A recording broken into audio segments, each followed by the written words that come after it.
I'll tell you another of Jack and his brother, and now my story is done. Get on, and get it over." Eugene says this with a sound of vexation in his voice, leaning back in his chair and looking balefully at Lady Tippins, who nods to him as her dear bear, and playfully insinuates that she, a self-evident proposition, is beauty, and he beast. The reference precedes Mortimer, which I suppose to be made by my honourable and fair enslaver opposite, is to the following circumstance. Very lately, the young woman, Lizzie Hexam, daughter of the late Jessie Hexam, otherwise Gaffer, who will be remembered to have found the body of the man from somewhere, mysteriously received, she knew not from whom, an explicit retraction of the charges made against her father, by another waterside character of the name of Riderhood. Nobody believed them, because little rogue Riderhood, I am tempted into the paraphrase by remembering the charming wolf who would have rendered society a great service if he had devoured Nira. Riderhood's father and mother in their infancy had previously played fast and loose with the said charges, and, in fact, abandoned them. However, the retraction I have mentioned found its way into Lizzie Hexam's hands, with a general flavour on it of having been favoured by some anonymous messenger in a dark cloak and slouched hat, and was by her forwarded, in her father's vindication, to Mr. Boffin, my client. You will excuse the phraseology of the shop, but as I never had another client, and in all likelihood never shall have, I am rather proud of him as a natural curiosity probably unique. Although as easy as usual on the surface, Lightwood is not quite as easy as usual below it. With an air of not minding Eugene at all, he feels that the subject is not altogether a safe one in that connection. The natural curiosity which forms the sole ornament of my professional museum, he resumes, hereupon desires his secretary, an individual of the hermit crab or oyster species, and whose name, I think, is Chokesmith, but it doesn't in the least matter, say Artichoke, to put himself in communication with Lizzie Hexam. Artichoke professes his readiness so to do, endeavours to do so, but fails. Why fails? Asks Boots. How fails? Asks Brewer. Pardon me, returns Lightwood, I must postpone the reply for one moment, or we shall have an anticlimax. Artichoke failing signally, my client refers the task to me, his purpose being to advance the interests of the object of his search. I proceed to put myself in communication with her. I even happen to possess some special means, with a glance at Eugene, of putting myself in communication with her, but I fail too, because she has vanished. Vanished, is the general echo. Disappeared, says Mortimer. Nobody knows how, nobody knows when, nobody knows where. And so ends the story to which my honourable and fair enslaver opposite referred. Tippins, with a bewitching little scream, opines that we shall every one of us be murdered in our beds. Eugene eyes her as if some of us would be enough for him. Mrs. Veneering, WMP, remarks that these social mysteries make one afraid of leaving baby. Veneering, MP, wishes to be informed, with something of a second-hand air of seeing the right honourable gentleman at the head of the Home Department in his place, whether it is intended to be conveyed that the vanished person has been spirited away or otherwise harmed. Instead of Lightwood's answering, Eugene answers, and answers hastily and vexedly, no, no, no, he doesn't mean that, he means voluntarily vanished, but utterly, completely. However, the great subject of the happiness of Mr. and Mrs. Lamel must not be allowed to vanish with the other vanishments, with the vanishing of the murderer, the vanishing of Julius Handford, the vanishing of Lizzie Hexam, and therefore Veneering must recall the present sheep to the pen from which they have strayed. Who's so fit to discourse of the happiness of Mr. and Mrs. Lamel, they being the dearest and oldest friends he has in the world, or what audience so fit for him to take into his confidence as that audience, a noun of multitude or signifying many, who are all the oldest and dearest friends he has in the world? So Veneering, without the formality of rising, launches into a familiar oration, gradually toning into the parliamentary sing-song, in which he sees at that board his dear friend Twemlow, who on that day 12th bestowed on his dear friend Lamel the fair hand of his dear friend Sophronia, and in which he also sees at that board his dear friends Boots and Brewer, who's rallying round him at a period when his dear friend Lady Tippins likewise rallied round him, and in the foremost rank he can never forget while memory holds her seat. But he is free to confess that he misses from that board his dear old friend Podsnap, though he is well represented by his dear young friend Georgiana. And he further sees at that board, this he announces with pomp, as if exulting in the powers of an extraordinary telescope, his friend Mr. Fledgeby, if he will permit him to call him so. For all of these reasons, and many more which he right well knows will have occurred to persons of your exceptional acuteness, he is here to submit to you that the time has arrived when, with our hearts in our glasses, with tears in our eyes, with blessings on our lips, and in a general way with a profusion of gammon and spinach in our emotional larders, we should one and all drink to our dear friends the Lambles, wishing them many years as happy as the last, and many many friends as congenially united as themselves. And this he will add, that Anastasia Veneering, who is instantly heard to weep, is formed on the same model as her old and chosen friend Sophronia Lamble, in respect that she is devoted to the man who wooed and won her, and nobly discharges the duties of a wife. Seeing no better way out of it, Veneering here pulls up his oratorical Pegasus extremely short, and plumps Clown clean over his head, with, "Lamble, God bless you." Then Lamble, too much of him every way, pervadingly too much nose of a coarse humung shape, and his nose in his mind and his manners, too much smile to be real, too much frown to be false, too many large teeth to be visible at once without suggesting a bite. He thanks you, dear friends, for your kindly greeting, and hopes to receive you, it may be on the next of these delightful occasions, in a residence better suited to your claims on the rights of hospitality. He will never forget that at Veneering's he first saw Sophronia. Sophronia will never forget that at Veneering's she first saw him. They spoke of it soon after they were married, and agreed that they would never forget it. In fact, to Veneering they owe their union.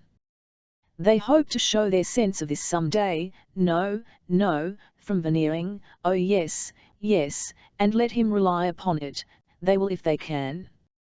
His marriage with Sophronia was not a marriage of interest on either side, she had her little fortune, he had his little fortune, they joined their little fortunes, it was a marriage of pure inclination and suitability. Thank you.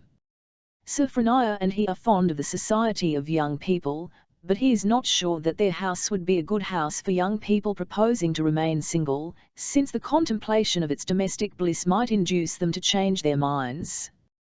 He will not apply this to any one present, certainly not to their darling little Georgiana. Again thank you. Neither, by the by, will he apply it to his friend Fledgeby. He thanks Veneering for the feeling manner in which he referred to their common friend Fledgeby, for he holds that gentleman in the highest estimation. Thank you. In fact, returning unexpectedly to Fledgeby, the better you know him, the more you find in him that you desire to know. Again thank you. In his dear Sophronia's name and in his own, thank you. Mrs. Lamble has sat quite still, with her eyes cast down upon the tablecloth. As Mr. Lamble's address ends, Twemlow once more turns to her involuntarily, not cured yet of that often recurring impression that she is going to speak to him. This time she really is going to speak to him. Veneering is talking with his other next neighbour, and she speaks in a low voice. Mr. Twemlow. He answers, I beg your pardon? Yes. Still a little doubtful, because of her not looking at him. You have the soul of a gentleman, and I know I may trust you. Will you give me the opportunity of saying a few words to you when you come upstairs? Assuredly. I shall be honoured. Don't seem to do so, if you please, and don't think it inconsistent if my manner should be more careless than my words. I may be watched. Intensely astonished, Twemlow puts his hand to his forehead, and sinks back in his chair meditating. Mrs. Lamble rises. All rise. The ladies go upstairs. The gentlemen soon saunter after them. Fledgeby has devoted the interval to taking an observation of Boots's whiskers, Brewer's whiskers, and Lamble's whiskers, and considering which pattern of whisker he would prefer to produce out of himself by friction, if the genie of the cheek would only answer to his rubbing. In the drawing-room, groups form as usual. Lightwood, Boots, and Brewer flutter like moths around that yellow wax candle, guttering down, and with some hint of a winding sheet in it Lady Tippins. Outsiders cultivate Veneering, MP, and Mrs. Veneering. WMP Lamble stands with folded arms, Mephistopheles in a corner, with Georgiana and Fledgeby. Mrs. Lamble, on a sofa by a table, invites Mr. Twemlow's attention to a book of portraits in her hand. Mr. Twemlow takes his station on a settee before her, and Mrs. Lamble shows him a portrait. "You have reason to be surprised," she says softly, "but I wish you wouldn't look so." Disturbed Twemlow, making an effort not to look so, looks much more. "I think, Mr. Twemlow, you never saw that distant connection of yours before today." "No, never." "Now that you do see him, you see what he is. You are not proud of him?" "To say the truth, Mrs. Lamble, no. If you knew more of him, you would be less inclined to acknowledge him. Here is another portrait. What do you think of it?" Twemlow has just presence of mind enough to say aloud, "Very like. Uncommonly like. You have noticed, perhaps, whom he favours with his attentions? You notice where he is now, and how engaged?" "Yes." "But Mr. Lamble," she darts a look at him which he cannot comprehend, and shows him another portrait. "Very good, is it not?" "Charming," says Twemlow. "So like as to be almost a caricature, Mr. Twemlow. It is impossible to tell you what the struggle in my mind has been, before I could bring myself to speak to you as I do now. It is only in the conviction that I may trust you never to betray me, that I can proceed. Sincerely promise me that you never will betray my confidence, that you will respect it, even though you may no longer respect me, and I shall be as satisfied as if I had sworn it." "Madam, on the honour of a poor gentleman." "Thank you. I can desire no more. Mr. Twemlow, I implore you to save that child." "That child?" "Georgiana. She will be sacrificed. She will be inveigled and married to that connection of yours. It is a partnership affair, a money speculation. She has no strength of will or character to help herself, and she is on the brink of being sold into wretchedness for life." "Amazing. But what can I do to prevent it?" demands Twemlow, shocked and bewildered to the last degree. "Here is another portrait. And not good, is it?" Aghast at the light manner of her throwing her head back to look at it critically, Twemlow still dimly perceives the expediency of throwing his own head back, and does so. Though he no more sees the portrait than if it were in China. "Decidedly not good," says Mrs. Lamble. "Stiff and exaggerated. And but Twemlow, in his demolished state, cannot command the word, and trails off into, "Actly so." "Mr. Twemlow, your word will have weight with her pompous, self-blinded father. You know how much he makes of our family. Lose no time. Warn him." "But warn him against whom?" "Against me." By great good fortune Twemlow receives a stimulant at this critical instant. The stimulant is Lamble's voice. "Sophronia, my dear, what portraits are you showing Twemlow?" "Public characters, Alfred." "Show him the last of me." "Yes, Alfred." She puts the book down, takes another book up, turns the leaves, and presents the portrait to Twemlow. "That is the last of Mr. Lamble. Do you think it good? Warn her father against me. I deserve it, for I have been in the scheme from the first. It is my husband's scheme, your connections, and mine. I tell you this, only to show you the necessity of the poor little foolish affectionate creature's being befriended and rescued. You will not repeat this to her father.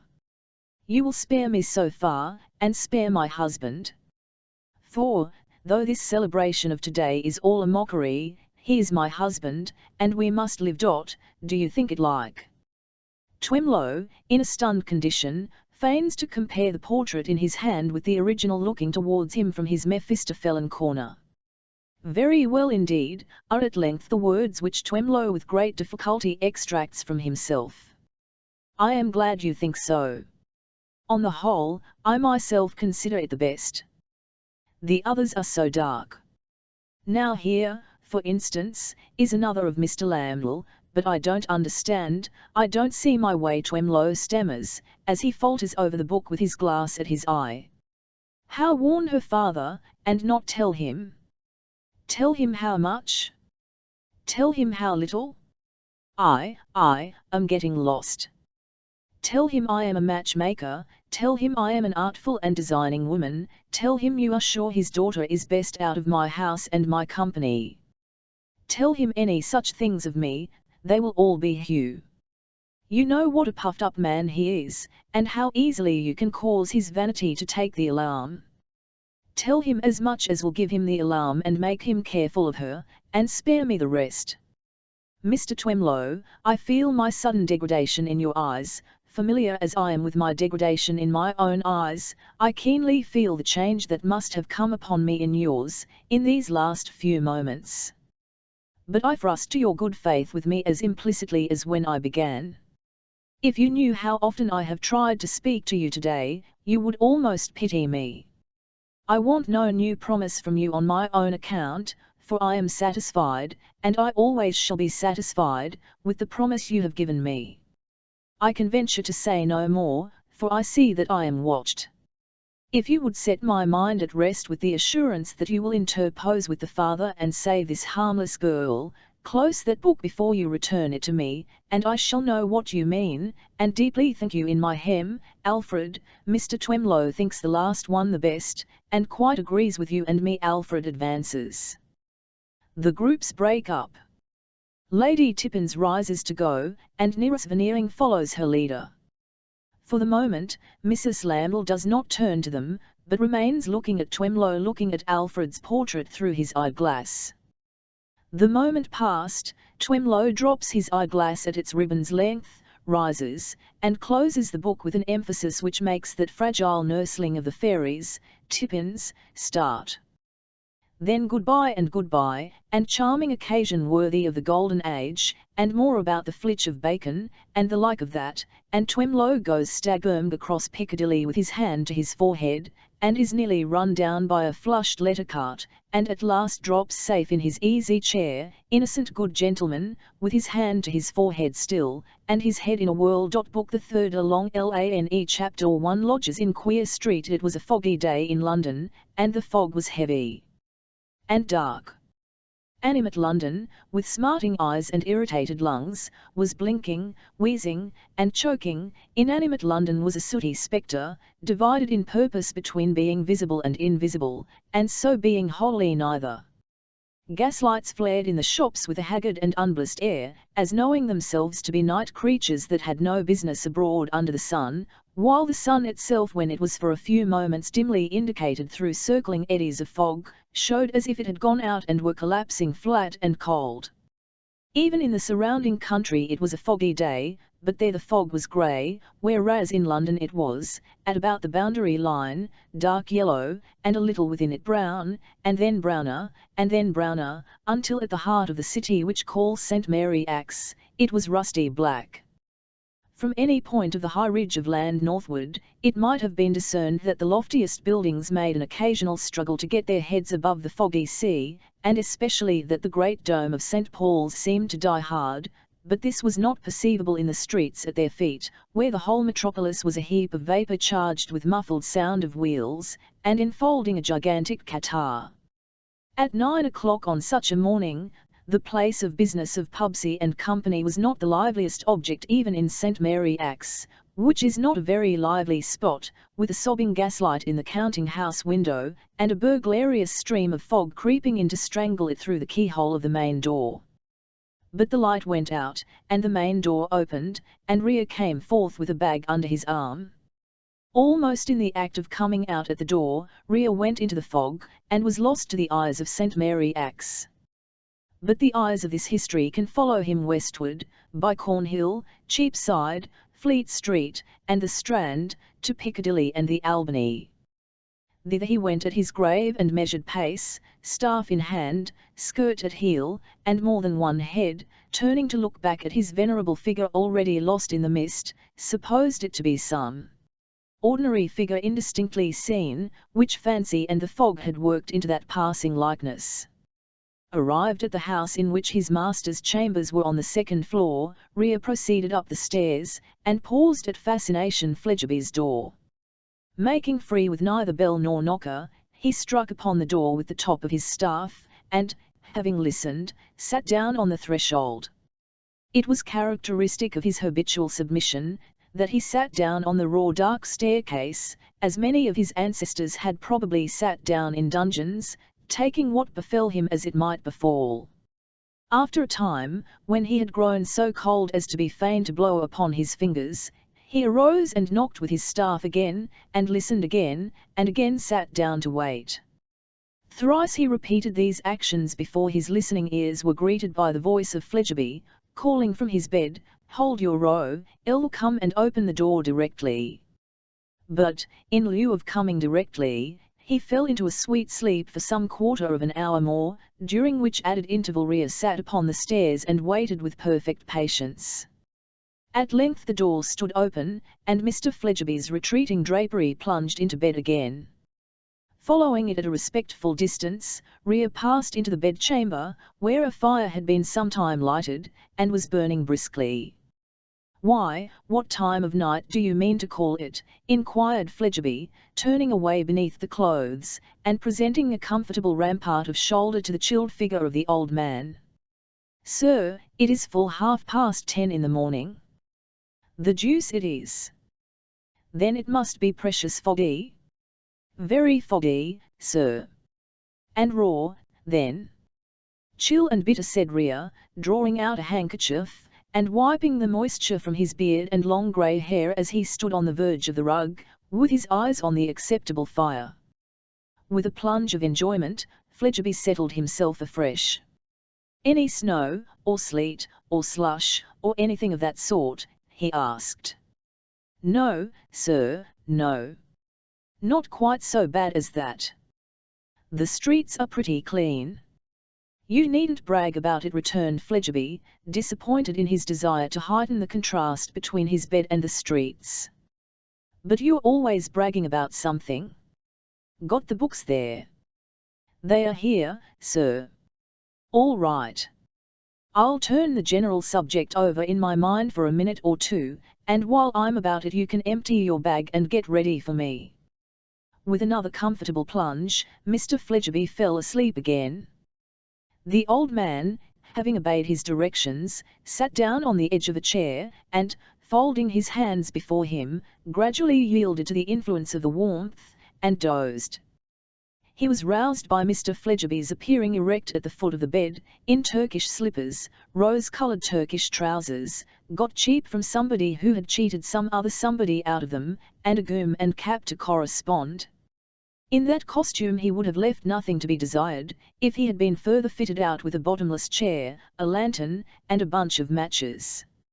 "Now, old UN," cried Fascination, in his light raillery, "what dodgery are you up to next, sitting there with your eyes shut? You ain't asleep. Catch a weasel at it, and catch a Jew." "Truly, sir, I fear I nodded," said the old man. "Not you," returned Fledgeby, with a cunning look. "A telling move with a good many, I dare say, but it won't put me off my guard. Not a bad notion though, if you want to look indifferent in driving a bargain. Oh, you are a dodger." The old man shook his head, gently repudiating the imputation, and suppressed a sigh, and moved to the table at which Nira Fledgeby was now pouring out for himself a cup of steaming and fragrant coffee from a pot that had stood ready on the hob. It was an edifying spectacle, the young man in his easy chair taking his coffee, and the old man with his grey head bent, standing awaiting his pleasure. "Now," said Fledgeby, "fork out your balance in hand, and prove by figures how you make it out that it ain't more." First of all, light that candle. Rhea obeyed, and then taking a bag from his breast, and referring to the sum in the accounts for which they made him responsible, told it out upon the table. Fledgeby told it again with great care, and rang every sovereign. I suppose, he said, taking one up to eye it closely, you haven't been lightening any of these, but it's a trade of your people's, you know. You understand what sweating a pound means, don't you? Much as you do, sir, returned the old man, with his hands under opposite cuffs of his loose sleeves, as he stood at the table, deferentially observant of the master's face. May I take the liberty to say something? You may, Fledgeby graciously conceded. Do you not, sir, without intending it, of a surety without intending it, sometimes mingle the character I fairly earn in your employment, with the character which it is your policy that I should bear? I don't find it worth my while to cut things so fine as to go into the inquiry. Fascination coolly answered. Not in justice. Bother justice, said Fledgeby. Not in generosity. Jews and generosity, said Fledgeby. That's a good connection. Bring out your vouchers, and don't talk Jerusalem palaver. The vouchers were produced, and for the next half-hour Mr. Fledgeby concentrated his sublime attention on them. They and the accounts were all found correct, and the books and the papers resumed their places in the bag. Next, said Fledgeby, concerning that bill-broking branch of the business, the branch I like best. What queer bills are to be bought, and at what prices? You have got your list of what's in the market. Sir, a long list, replied Rhea, taking out a pocket-book, and selecting from its contents a folded paper, which, being unfolded, became a sheet of foolscap covered with close writing. Phew! Whistled Fledgeby, as he took it in his hand. Queer Street is full of lodgers just at present. These are to be disposed of in parcels, are they? In parcels as set forth, returned the old man, looking over his master's shoulder, or the lump. Half the lump will be waste paper, one knows beforehand, said Fledgeby. Can you get it at waste paper price? That's the question. Rhea shook his head, and Fledgeby cast his small eyes down the list. They presently began to twinkle, and he no sooner became conscious of the twinkling, than he looked up over his shoulder at the grave face above him, and moved to the chimney-piece. Making a desk of it, he stood there with his back to the old man, warming his knees, perusing the list at his leisure, and often returning to some lines of it, as though they were particularly interesting. At those times he glanced in the chimney-glass to see what note the old man took of him. He took none that could be detected, but, aware of his employer's suspicions, stood with his eyes on the ground. Mr. Fledgeby was thus amiably engaged when a step was heard at the outer door, and the door was heard to open hastily. Hark! That's your doing, you pump of Israel, said Fledgeby, you can't have shut it. Then the step was heard within, and the voice of Mr. Alfred Lamble called aloud, Are you anywhere here, Fledgeby?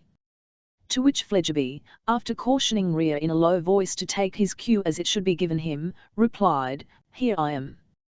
And opened his bedroom door. Come in, said Fledgeby. This gentleman is only Pubsey and Company of St. Mary Axe, that I am frying to make terms for an unfortunate friend within a matter of some dishonoured bills. But really Pubsey and Company are so strict with their debtors, and so hard to move, that I seem to be wasting my time. Can't I make any terms with you on my friend's part, Mr. Rhea? I am but the representative of another, sir, returned the Jew in a low voice. I do as I am bidden by my principal. It is not my capital that is invested in the business. It is not my profit that arises therefrom. Ha ha! Laughed Fledgeby. Lamble. Ha ha! Laughed Lamble. Yes.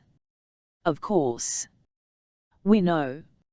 Devilish good, ain't it, Lamble, said Fledgeby, unspeakably amused by his hidden joke. Always the same, said Lamble. Mr. Rea, Pubsey and Company St. Mary Axe, Fledgeby put in, as he wiped away the tears that trickled from his eyes, so rare was his enjoyment of his secret joke. Mr. Rea is bound to observe the invariable forms for such cases made and provided, said Lamble. He is only the representative of another, cried Fledgeby. Does as he is told by his principal. Not his capital that's invested in the business. Oh, that's good. Ha ha ha ha. Mr. Lamble joined in the laugh and looked knowing, and the more he did both, the more exquisite the secret joke became for Mr. Fledgeby. However, said that fascinating gentleman, wiping his eyes again, if we go on in this way, we shall seem to be almost making game of N.L. Rea, or of Pubsey and Company St. Mary Axe, or of somebody, which is far from our intention. Mr. Rea, if you would have the kindness to step into the next room for a few moments while I speak with N.L. Lamble here, I should like to try to make terms with you once again before you go. The old man, who had never raised his eyes during the whole transaction of Mr. Fledgeby's joke, silently bowed and passed out by the door which Fledgeby opened for him. Having closed it on him, Fledgeby returned to Lamble, standing with his back to the bedroom fire, with one hand under his coat skiffs, and all his whiskers in the other. "Hello," said Fledgeby. "There's something wrong." "How do you know it?" demanded Lamble. "Because you show it," replied Fledgeby in unintentional rhyme. "Well then, there is," said Lamble, "there is something wrong, the whole thing's wrong." "I say," remonstrated Fascination very slowly, and sitting down with his hands on his knees to stare at his glowering friend with his back to the fire. "I tell you," Fledgeby repeated Lamble, with a sweep of his right arm, "the whole thing's tong. The game's up." "What game's up?" demanded Fledgeby, as slowly as before, and more sternly. "The game. Our game. Read that." Fledgeby took a note from his extended hand and read it aloud. "Alfred Lamble, Esquire. Sir, allow Mrs. Podsnap and myself to express our united sense of the polite attentions of Mrs. Alfred Lamble and yourself towards our daughter, Georgiana. Allow us also, wholly to reject them for the future, and to communicate our final desire that the two families may become entire strangers. I have the honour to be, sir, your most obedient and very humble servant, John Podsnap." Fledgeby looked at the three blank sides of this note, quite as long and earnestly as at the first expressive side, and then looked at Lamble, who responded with another extensive sweep of his right arm. "Whose doing is this?" said Fledgeby. "Impossible to imagine," said Lamble. "Perhaps," suggested Fledgeby, after reflecting with a very discontented brow, "somebody has been giving you a bad character." "Or you," said Lamble, with a deeper frown. Mr. Fledgeby appeared to be on the verge of some mutinous expressions, when his hand happened to touch his nose. A certain remembrance connected with that feature operating as a timely warning, he took it thoughtfully between his thumb and forefinger, and pondered, Lamble meanwhile eyeing him with furtive eyes. "Well," said Fledgeby, "this won't improve with talking about. If we ever find out who did it, we'll mark that person. There's nothing more to be said, except that you undertook to do what circumstances prevent your doing. And that you undertook to do what you might have done by this time, if you had made a prompter use of circumstances," snarled Lamble. "Ha!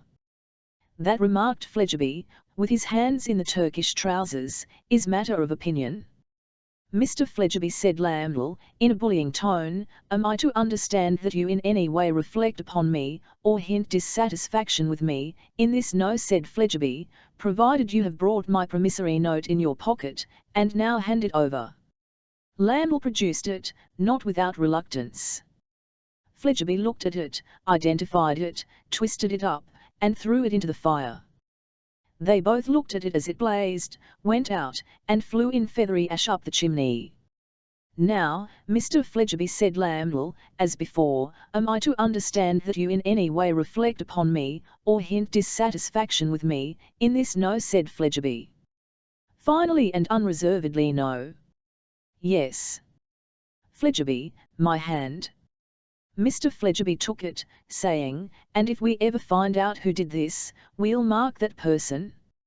And in the most friendly manner, let me mention one thing more. I don't know what your circumstances are, and I don't ask. You have sustained a loss here. Many men are liable to be involved at times, and you may be, or you may not be. But whatever you do, Lambel, don't, I beg of you, ever fall into the hands of Pubsey and Company in the next room, for they are grinders. Regular flayers and grinders, my dear Lambel, repeated Fledgeby with a peculiar relish, and they'll skin you by the inch, from the nape of your neck to the sole of your foot, and grind every inch of your skin to tooth powder. You have seen what Mr. Rea is. Never fall into his hands, Lambel, I beg of you as a friend. Mr. Lambel, disclosing some alarm at the solemnity of this affectionate adjuration, demanded why the devil he ever should fall into the hands of Pubsey and Company. To confess the fact, I was made a little uneasy, said the candid Fledgeby, by the manner in which that Jew looked at you when he heard your name. I didn't like his eye. But it may have been the heated fancy of a friend. Of course, if you are sure that you have no personal security out, which you may not be quite equal to meeting, and which can have got into his hands, it must have been fancy. Still, I didn't like his eye. The brooding Lambel, with certain white dints coming and going in his palpitating nose, looked as if some tormenting imp were pinching it. Fledgeby, watching him with a twitch in his mean face which did duty there for a smile, looked very like the tormentor who was pinching. But I mustn't keep him waiting too long, said Fledgeby, or he'll revenge it on my unfortunate friend. How's your very clever and agreeable wife? She knows we have broken down. I showed her the letter. Very much surprised, asked Fledgeby.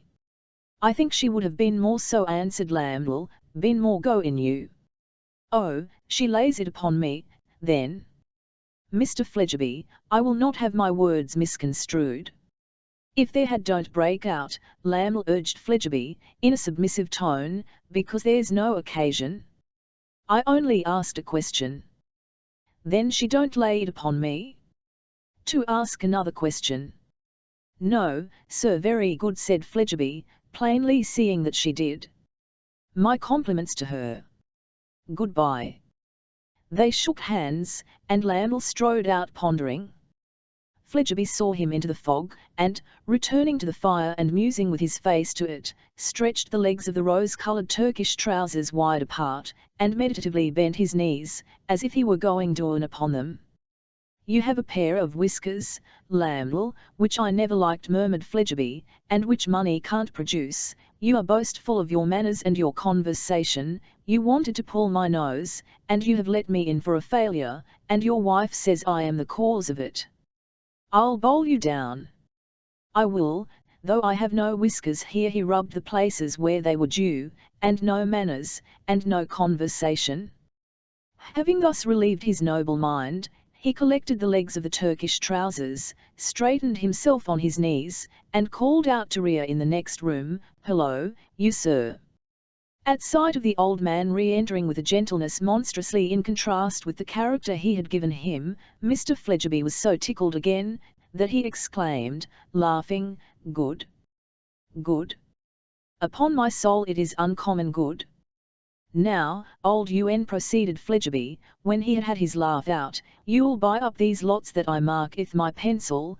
There's a tick there, and a tick there, and a tick there, and I wager 2p you'll afterwards go on squeezing those Christians like the Jew you are.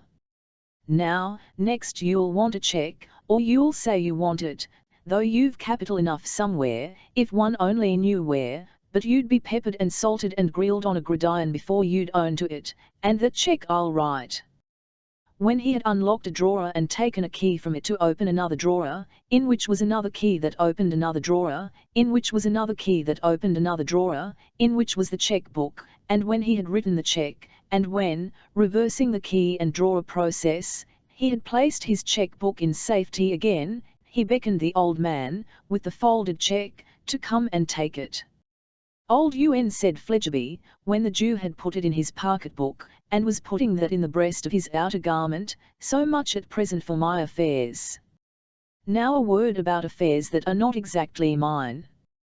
Where is she? With his hand not yet withdrawn from the breast of his garment, Rhea started and paused. "Oh!"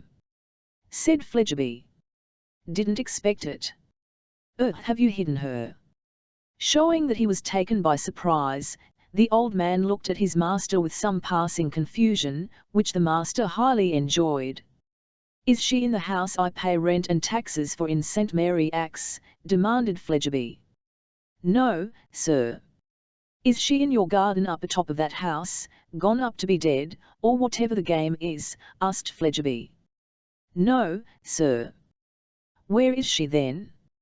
Rhea bent his eyes upon the ground, as if considering whether he could answer the question without breach of faith, and then silently raised them to Fledgeby's face, as if he could not.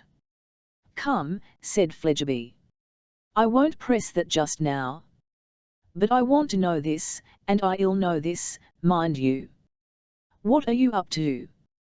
The old man, with an apologetic action of his head and hands, as not comprehending the master's meaning, addressed to him a look of mutant Q11Y. "You can't be a gallivanting dodger," said Fledgeby. "For your a regular pity the sorrows, you know, if you do know any Christian rhyme whose trembling limbs have borne him to, etc. You're one of the patriarchs, you're a shaky old card, and you can't be in love with this Lizzie." "Oh, sir," expostulated Rhea. "Oh, sir, sir, sir." "Then why," retorted Fledgeby, with some slight tinge of a blush, "don't you out with your reason for having your spoon in the soup at all?" "Sir, I will tell you the truth. But, your pardon for the stipulation, it is in sacred confidence, it is strictly upon honour." "Honour too," cried Fledgeby, with a mocking lip. "Honour among Jews? Well, cut away." "It is upon honour, sir," the other still stipulated, with respectful firmness. "Oh, certainly. Honour bright," said Fledgeby. The old man, never bidden to sit down, stood with an earnest hand laid on the back of the young man's easy chair. The young man sat looking at the fire with a face of listening curiosity, ready to check him off and catch him tripping. "Cut away," said Fledgeby. "Start with your motive." "Sir, I have no motive but to help the helpless." Mr. Fledgeby could only express the feelings to which this incredible statement gave rise in his breast, by a prodigiously long derisive sniff. "How I came to know, and much to esteem and to respect, this damsel, I mentioned when you saw her in my poor garden on the house-top," said the Jew. "Did you?" said Fledgeby, distrustfully. "Well, perhaps you did, though. The better I knew her, the more interest I felt in her fortunes. They gathered to a crisis. I found her beset by a selfish and ungrateful brother, beset by an unacceptable wooer, beset by the snares of a more powerful lover, beset by the wiles of her own heart. She took to one of the chaps then. Sir, it was only natural that she should incline towards him, for he had many and great advantages. But he was not of her station, and to many her was not in his mind. Perils were closing round her, and the circle was fast darkening, when I, being as you have said, sir, too old and broken to be suspected of any feeling for her but a father's, stepped in, and counselled flight. I said, my daughter, there are times of moral danger when the hardest virtuous resolution to form is flight, and when the most heroic bravery is flight. She answered, she had had this in her thoughts, but whither to fly without help she knew not, and there were none to help her. I showed her there was one to help her, and it was I. And she is gone." "What did you do with her?" asked Fledgeby, feeling his cheek. "I placed her," said the old man, "at a distance, with a grave smooth outward sweep from one another of his two open hands at arm's length, at a distance, among certain of our people, where her industry would serve her, and where she could hope to exercise it, unassailed from any quarter." Fledgeby's eyes had come from the fire to notice the action of his hands when he said at a distance. Fledgeby now tried, very unsuccessfully, to imitate that action, as he shook his head and said, "Placed her in that direction, did you? Oh, you circular old dodger!" With one hand across his breast and the other on the easy chair, Rhea, without justifying himself, waited for further questioning. But, that it was hopeless to question him on that one reserved point, Fledgeby, with his small eyes too near together, saw full well. "Lizzie," said Fledgeby, looking at the fire again, and then looking up. "Humph, Lizzie. You didn't tell me the other name in your garden atop of the house. I'll be more communicative with you. The other name's Hexam." Rhea bent his head in assent. "Look here, you sir," said Fledgeby. "I have a notion I know something of the inveigling chap, the powerful one. Has he anything to do with the law?" "Nominally, I believe it his calling." "I thought so. Name anything like Lightwood?" "Sir, not at all like." "Come, old UN," said Fledgeby, meeting his eyes with a wink, "say the Rayburn." "By Jupiter!" cried Fledgeby. "That one, is it? I thought it might be the other, but I never dreamt of that one. I shouldn't object to your balking either of the pair, Dodger, for they are both conceited enough, but that one is as cool a customer as ever I met with. Got a beard besides, and presumes upon it. Well done, old UN. Go on and prosper." Brightened by this unexpected commendation, Rhea asked were there more instructions for him. "No," said Fledgeby, "you may toddle now, Judah, and grope about on the orders you have got." Dismissed with those pleasing words, the old man took his broad hat and staff, and left the great presence, more as if he were some superior creature benignantly blessing Mr. Fledgeby, than the poor dependent on whom he set his foot. Left alone, Mr. Fledgeby locked his outer door, and came back to his fire. "Well done you," said Fascination to himself. "Slow, you may be, sure, you are." This he twice or thrice repeated with much complacency, as he again dispersed the legs of the Turkish trousers and bent the knees. "A tidy shot that, I flatter myself," he then soliloquized. "And a Jew brought down with it. Now, when I heard the story told at Lamble's, I didn't make a jump at Rhea. Not a hit of it, I got at him by degrees." Herein he was quite accurate, it being his habit, not to jump, or leap, or make an upward spring, at anything in life, but to crawl at everything. "I got at him," pursued Fledgeby, feeling for his whisker, "by degrees. If your Lambles or your Lightwoods had got at him anyhow, they would have asked him the question whether he hadn't something to do with that gal's disappearance. I knew a better way of going to work. Having got behind the hedge, and put him in the light, I took a shot at him and brought him down plump. Oh! It don't count for much, being a Jew, in a match against me." Another dry twist in place of a smile, made his face crooked here. "As to Christians," proceeded Fledgeby, "look out, fellow Christians, particularly you that lodge in Queer Street. I have got the run of Queer Street now, and you shall see some games there. To work a lot of power over you and you not know it, knowing as you think yourselves, would be almost worth laying out money upon. But when it comes to squeezing a profit out of you into the bargain, it's something like." With this apostrophe Mr. Fledgeby appropriately proceeded to divest himself of his Turkish garments, and invest himself with Christian attire. Pending which operation, and his morning ablutions, and his anointing of himself with the last infallible preparation for the production of luxuriant and glossy hair upon the human countenance, quacks being the only sages he believed in besides usurers, the murky fog closed about him and shut him up in its sooty embrace. If it had never let him out any more, the world would have had no irreparable loss, but could have easily replaced him from its stock on hand. Chapter 2 A.M. Respected friend, in a new aspect in the evening of this same foggy day, or when the yellow window blind of Pubsey and Company was drawn down upon the day's work, Rhea the Jew once more came forth into St. Mary Axe. But this time he carried no bag, and was not bound on his master's affairs. He passed over London Bridge, and returned to the Middlesex shore by that of Westminster, and so, ever wading through the fog, waded to the doorstep of the doll's dressmaker. Miss Wren expected him. He could see her through the window by the light of her low fire, carefully banked up with damp cinders that it might last the longer and waste the less when she was out, sitting waiting for him in her bonnet.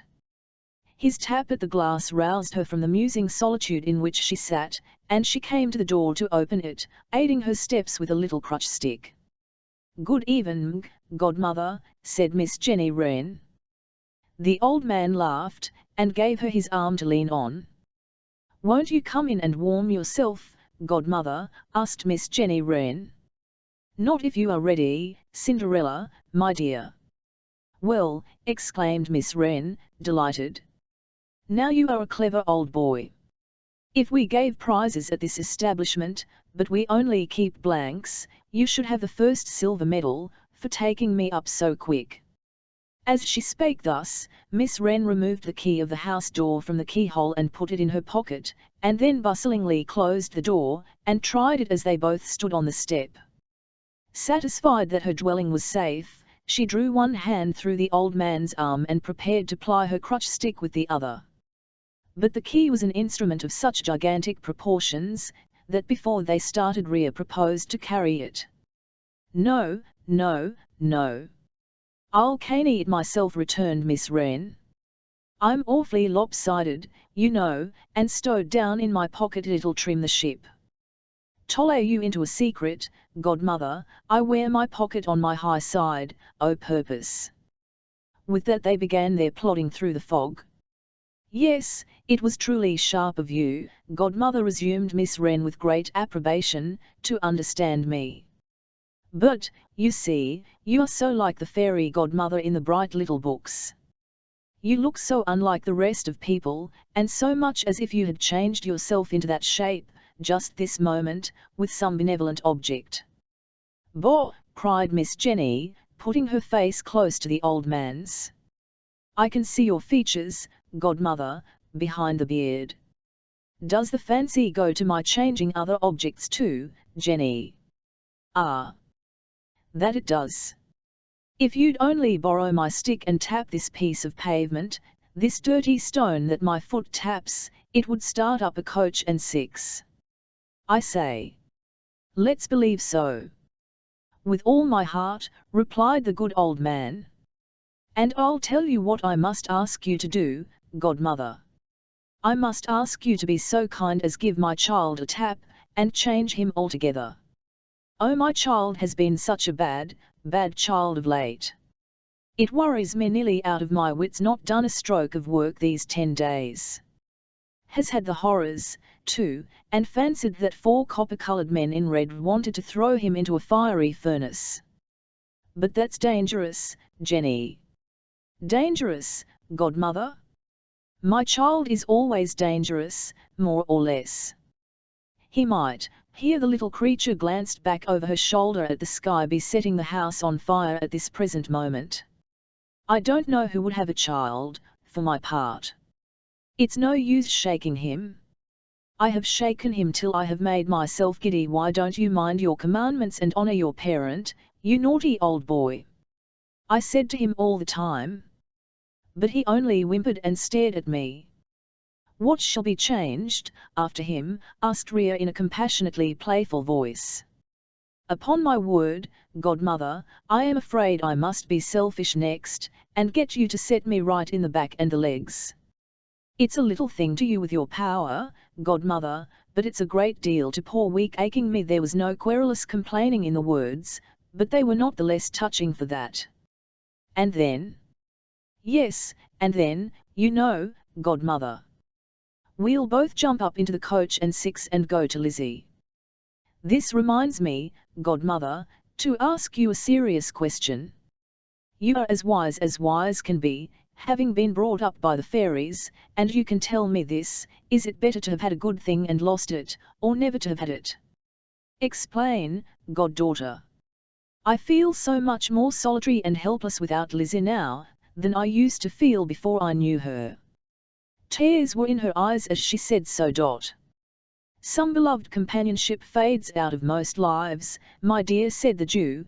That of a wife, and a fair daughter, and a son of promise, has faded out of my own life, but the happiness was said Miss Wren thoughtfully, by no means convinced, and chopping the exclamation with that sharp little hatchet of hers. Then I tell you what change I think you had better begin with, godmother. You had better change is into was and was into is, and keep them so. Would that suit your case? Would you not be always in pain then? Asked the old man tenderly. Right! Exclaimed Miss Wren with another chop. You have changed me wiser, godmother. Not, she added with the quaint hitch of her chin and eyes, that you need be a very wonderful godmother to do that deed. Thus conversing, and having crossed Westminster Bridge, they traversed the ground that Rhea had lately traversed, and new ground likewise, for, when they had recrossed the Thames by way of London Bridge, they struck down by the river and held their still foggier course that way. But previously, as they were going along, Jenny twisted her venerable friend aside to a brilliantly lighted toy shop window, and said, Now look at all my work. This referred to a dazzling semicircle of dolls in all the colours of the rainbow, who were dressed for presentation at court, for going to balls, for going out driving, for going out on horseback, for going out walking, for going to get married, for going to help other dolls to get married, for all the gay events of life. Pretty, pretty, pretty, said the old man with a clap of his hands. Most elegant taste. Glad you like 'em, returned Miss Wren, loftily. But the fun is, godmother, how I make the great ladies try my dresses on. Though it's the hardest part of my business, and would be, even if my back were not bad and my legs queer. He looked at her as not understanding what she said. Bless you, godmother, said Miss Wren, I have to scud about toeing at all hours. If it was only sitting at my bench, cutting out and sewing, it would be comparatively easy work, but it's the trying on by the great ladies that takes it out of me. How, the frying on? Asked Rhea. What a moony godmother you are, after all, returned Miss Wren. Look here. There's a drawing-room, or a grand day in the park, or a show, or a fete, or what you like. Very well. I squeeze among the crowd, and I look about me. When I see a great lady very suitable for my business, I say you'll do, my dear, and I take particular notice of her, and run home and cut her out and baste her. Then another day, I come scudding back again to try on, and then I take particular notice of her again. Sometimes she plainly seems to say, how that little creature is staring, and sometimes likes it and sometimes don't, but much more often yes than no. All the time I am only saying to myself, I must hollow out a bit here, I must slope away there, and I am making a perfect slave of her, with making her try on my doll's dress. Evening parties are severe work for me, because there's only a doorway for a full view, and what with hobbling among the wheels of the carriages and the legs of the horses, I fully expect to be run over some night. However, there I have just the same.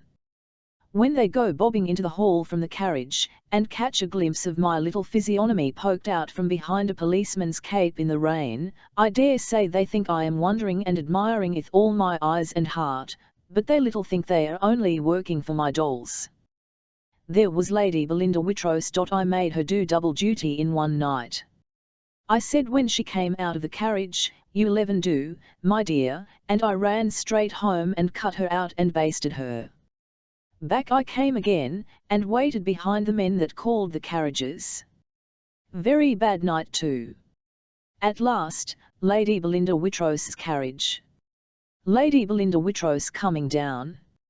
And I made her try on, and take pains about it too, before she got seated. That's Lady Belinda hanging up by the waist, much too near the gaslight for a wax one, with her toes turned in. When they had plodded on for some time nigh the river, Rhea asked the way to a certain tavern called the Six Jolly Fellowship Porters. Following the directions he received, they arrived, after 2 or 3 puzzled stoppages for consideration, and some uncertain looking about them, at the door of Miss Abby Potterson's dominions.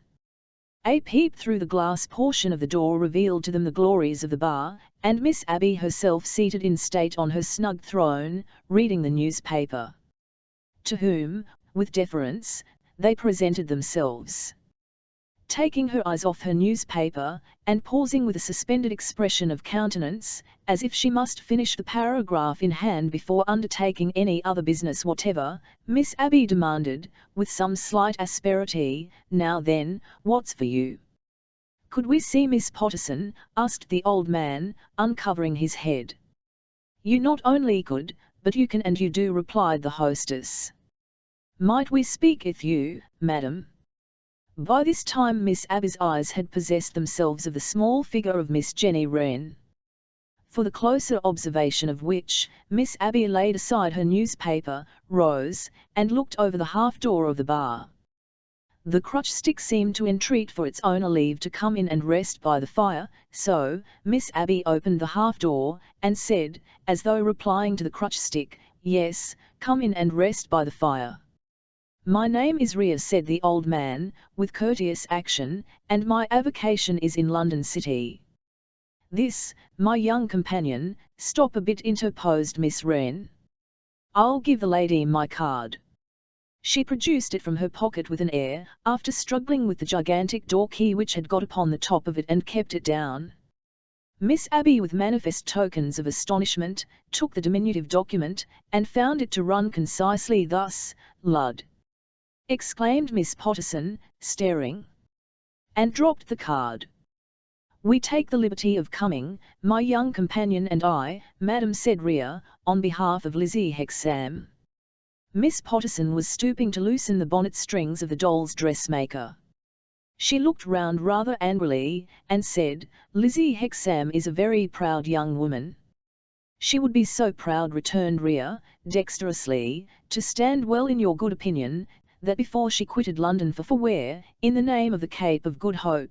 asked Miss Potterson, as though supposing her to have emigrated. "For the country," was the cautious answer. "She made us promise to come and show you a paper, which she left in our hands for that special purpose.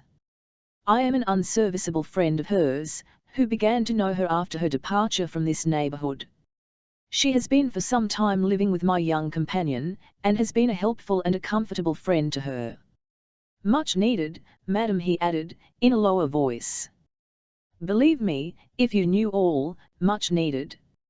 "I can believe that," said Miss Abby, with a softening glance at the little creature. "And if it's proud to have a heart that never hardens, and a temper that never tires, and a touch that never hurts," Miss Jenny struck in, flushed, "she is proud. And if it's not, she is not." Her set purpose of contradicting Miss Abby point blank was so far from offending that dread authority, as to elicit a gracious smile. "You do right, child," said Miss Abby, "to speak well of those who deserve well of you." "Right or tong," muttered Miss Wren, inaudibly, with a visible hitch of her chin, "I mean to do it, and you may make up your mind to that, old lady." "Here is the paper, madam," said the Jew, delivering into Miss Potterson's hands the original document drawn up by Roke Smith, and signed by Riderhood. "Will you please to read it?" "But first of all," said Miss Abby, "did you ever taste shrub, child?" Miss Wren shook her head. "Should you like to?" "Should if it's good," returned Miss Wren. "You shall try. And, if you find it good, I'll mix some for you with hot water. Put your poor little feet on the fender. It's a cold, cold night, and the fog clings so." As Miss Abby helped her to turn her chair, her loosened bonnet dropped on the floor. "Why, what lovely hair!" cried Miss Abby. "And enough to make wigs for all the dolls in the world." "What a quantity!" "Call that a quantity?" returned Miss Wren. "Poof! What do you say to the rest of it?" As she spoke, she untied a band, and the golden stream fell over herself and over the chair, and flowed down to the ground. Miss Abby's admiration seemed to increase her perplexity. She beckoned the Jew towards her, as she reached down the shrub bottle from its niche, and whispered, "Child, or woman?" "Child in years," was the answer, "woman in self-reliance and trial." "You are talking about me, good people," thought Miss Jenny, sitting in her golden bower, warming her feet. "I can't hear what you say, but I know your tricks and your manners." The shrub, when tasted from a spoon, perfectly harmonizing with Miss Jenny's palate, a judicious amount was mixed by Miss Potterson's skillful hands, whereof Rhea too partook. After this preliminary, Miss Abby read the document, and, as often as she raised her eyebrows in so doing, the watchful Miss Jenny accompanied the action with an expressive and emphatic sip of the shrub and water. "As far as this goes," said Miss Abby Potterson, when she had read it several times, and thought about it, "it proves, what didn't much need proving, that Rogue Riderhood is a villain. I have my doubts whether he is not the villain who solely did the deed, but I have no expectation of those doubts ever being cleared up now. I believe I did Liz's father W. Tong, but never Liz's self, because when things were at the worst I trusted her, had perfect confidence in her, and tried to persuade her to come to me for a refuge. I am very sorry to have done a man wrong, particularly when it can't be undone. Be kind enough to let Lizzie know what I say, not forgetting that if she will come to the Porters, after all, bygones being bygones, she will find a home at the Porters, and a friend at the Porters. She knows Miss Abby of old, remind her, and she knows what like the home, and what like the friend, is likely to turn out. I am generally short and sweet, or short and sour, according as it may be and as opinions vary," remarked Miss Abby, "and that's about all I have got to say, and enough too." But before the shrub and water was sipped out, Miss Abby begged out herself that she would like to keep a copy of the paper by her. "It's not long, sir," said she to Rhea, "and perhaps you wouldn't mind just jotting it down." The old man willingly put on his spectacles, and, standing at the little desk in the corner where Miss Abby filed her receipts and kept her sample files, customers' scores were interdicted by the strict administration of the Porters, Wait 0 tear out the copy in a fair round character. As he stood there, doing his methodical penmanship, his ancient scribe-like figure intent upon the work, and the little doll's dressmaker sitting in her golden bower before the fire, Miss Abby had her doubts whether she had not dreamed those two rare figures into the bar of the 6 Jolly Fellowships, and might not wake with a nod next moment and find them gone. Miss Abby had Phoebus made the experiment of shutting her eyes and opening them again, still finding the figures there, when, dreamlike, a confused hubbub arose in the public room. As she started up, and they all three looked at one another, it became a noise of clamouring voices and of the stir of feet, then all the tindoes were heard to be hastily thrown up, and shouts and cries came floating into the house from the river. A moment more, and Bob Glidry came clattering along the passage, with the noise of all the nails in his boots condensed into every separate nail. "What is it?" asked Miss Abby. "It's some yacht run down in the fog," answered Bob. "There's ever so many people in the river." "Tell 'em to put on all the kettles," cried Miss Abby. "See that the boiler's full. Get a bath out. Hang some blankets to the fire. Heat some stone bottles. Have your senses about you, you girls downstairs," and use while Miss Abby partly delivered these directions to Bob, whom she seized by the hair, and whose head she knocked against the wall, as a general injunction to vigilance and presence of mind, and partly hailed the kitchen with them, the company in the public room, jostling one another, rushed out to the causeway, and the outer noise increased. "Come and look," said Miss Abby to her visitors. They all three hurried to the vacated public room, and passed by one of the windows into the wooden veranda overhanging the river. "Does anybody down there know what has happened?" demanded Miss Abby, in her voice of authority.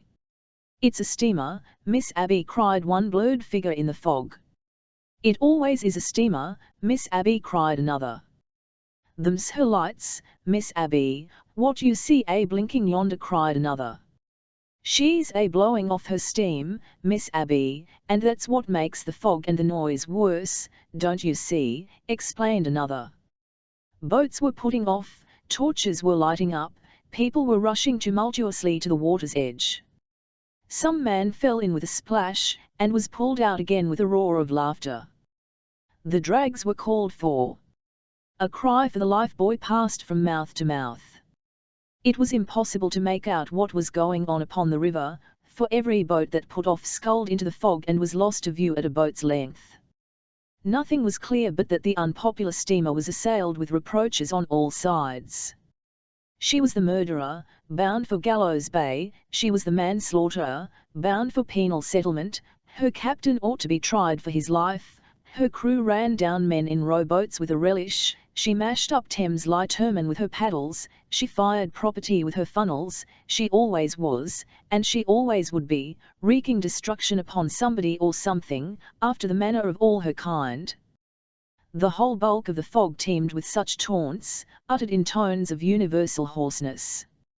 All the while, the steamer's lights moved spectrally a very little, as she lay to, waiting thupshot of whatever accident had happened. Now, she began burning blue lights. These made a luminous patch about her, as if she had set the fog on fire, and in the patch, the cries changing their note, and becoming more fitful and more excited, shadows of men and boats could be seen moving, while voices shouted, "There! There again! A couple more strokes ahead! Hurrah! Look out! Hold on! Haul in," and the like. Lastly, with a few tumbling clots of blue fire, the night closed in dark again, the wheels of the steamer were heard revolving, and her lights glided smoothly away in the direction of the sea. It appeared to Miss Abby and her two companions that a considerable time had been thus occupied. There was now as eager a set towards the shore beneath the house as there had been from it, and it was only on the first boat of the rush coming in that it was known what had occurred. "If that's Tom Tootle," Miss Abby made proclamation, in her most commanding tones, "let him instantly come underneath here."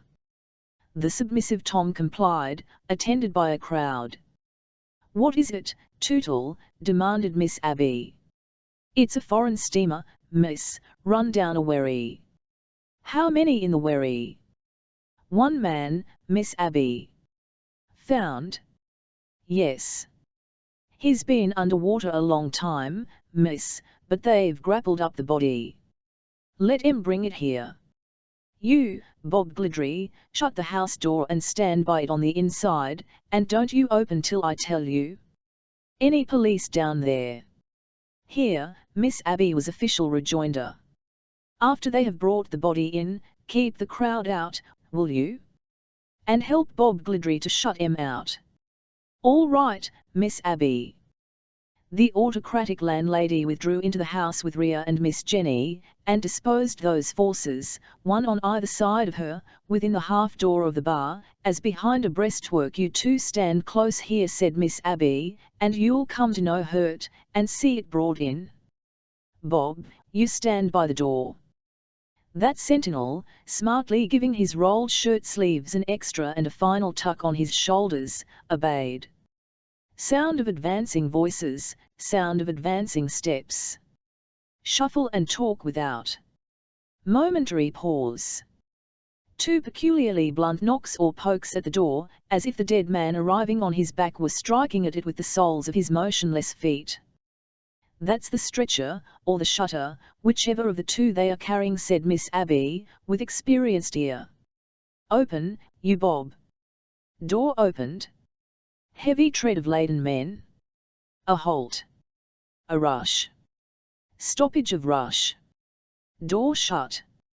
Baffled boots from the vexed soles of disappointed outsiders. "Come on, men," said Miss Abby, for so potent was she with her subjects that even then the bearers awaited her permission. "First floor." The entry being low, and the staircase being low, they so took up the burden they had set clown, as to carry that low. The recumbent figure, in passing, lay hardly as high as the half-door. Miss Abby started back at sight of it. "Why, good God!" said she, turning to her two companions, "that's the very man who made the declaration we have just had in our hands." "That's Riderhood." Chapter 3 The same respected friend in more aspects than one in sooth, it is riderhood and no other, or it is the outer husk and shell of riderhood and no other, that is born into Miss Abby's first-floor bedroom. Supple to twist and turn as the rogue has ever been, he is sufficiently rigid now, and not without much shuffling of attendant feet, and tilting of his bier this way and that way, and peril even of his sliding off it and being tumbled in a heap over the balustrades, can he be got upstairs. "Fetch a doctor," quoth Miss Abby. "And then, fetch his daughter." On both of which errands, quick messengers depart. The doctor-seeking messenger meets the doctor halfway, come under convoy of police. Doctor examines the dank carcass, and pronounces, not hopefully, that it is worth while trying to reanimate the same. All the best means are at once in action, and everybody present lends a hand, and a heart and soul. No one has the least regard for the man, if them all, he has been an object of avoidance, suspicion, and aversion, but the spark of life within him is curiously separable from himself now, and they have a deep interest in it, probably because it is life, and they are living and must die. In answer to the doctor's inquiry how did it happen, and was anyone to blame, Tom Tootle gives in his verdict, unavoidable accident and no one to blame but the sufferer. He was slinking about in his boat, says Tom, which slinking were, not to speak ill of the dead, the manner of the man, when he come right athwart the steamer's bows and she cut him in two. Mr. Tootle is so far figurative, touching the dismemberment, as that he means the boat, and not the man. For, the man lies whole before them. Captain Joey, the bottle-nosed regular customer in the glazed hat, is a pupil of the much-respected old school, and, having insinuated himself into the chamber, in the execution of the important service of carrying the drowned man's neck-kerchief, favours the doctor with a sagacious old scholastic suggestion that the body should be hung up by the heels, similar, says Captain Joey, to mutton in a butcher's shop, and should then, as a particularly choice manoeuvre for promoting easy respiration, be rolled upon casks. These scraps of the wisdom of the captain's ancestors are received with such speechless indignation by Miss Abby, that she instantly seizes the captain by the collar, and without a single word ejects him, not presuming to remonstrate, from the scene. There then remain, to assist the doctor and Tom, only those three other regular customers, Bob Glamour, William Williams, and Jonathan, family name of the latter, if any, unknown to mankind, who are quite enough. Miss Abby, having looked in to make sure that nothing is wanted, descends to the bar, and there awaits the result, with the gentle Jew and Miss Jenny Wren. If you are not gone for good, Mr. Riderhood, it would be something to know where you are hiding at present. This flabby lump of mortality that we work so hard at with such patient perseverance, yields no sign of fear. If you are gone for good, rogue, it is very solemn, and if you are coming back, it is hardly less so. Nay, in the suspense and mystery of the latter question, involving that of where you may be now, there is a solemnity even added to that of death, making us who are in attendance alike afraid to look on you and to look off you, and making those below start at the least sound of a creaking plank in the floor. Stay! Did that eyelid tremble? So the doctor, breathing low, and closely watching, asks himself. No. Did that nostril twitch? No. This artificial respiration ceasing, do I feel any faint flutter under my hand upon the chest? No. Over and over again no. No. But you why over and over again, nevertheless? See.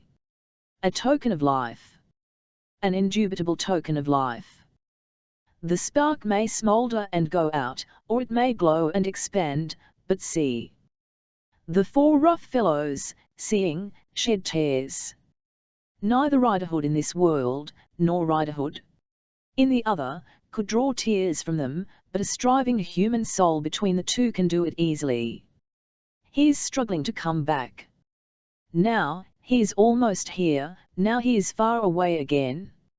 Now he is struggling harder to get back. And yet, like us all, when we swoon, like us all, every day of our lives when we wake, He is instinctively unwilling to be restored to the consciousness of this existence, and would be left dormant, if he could. Bob Glidry returns with Pleasant Riderhood, who was out when sought for, and hard to find.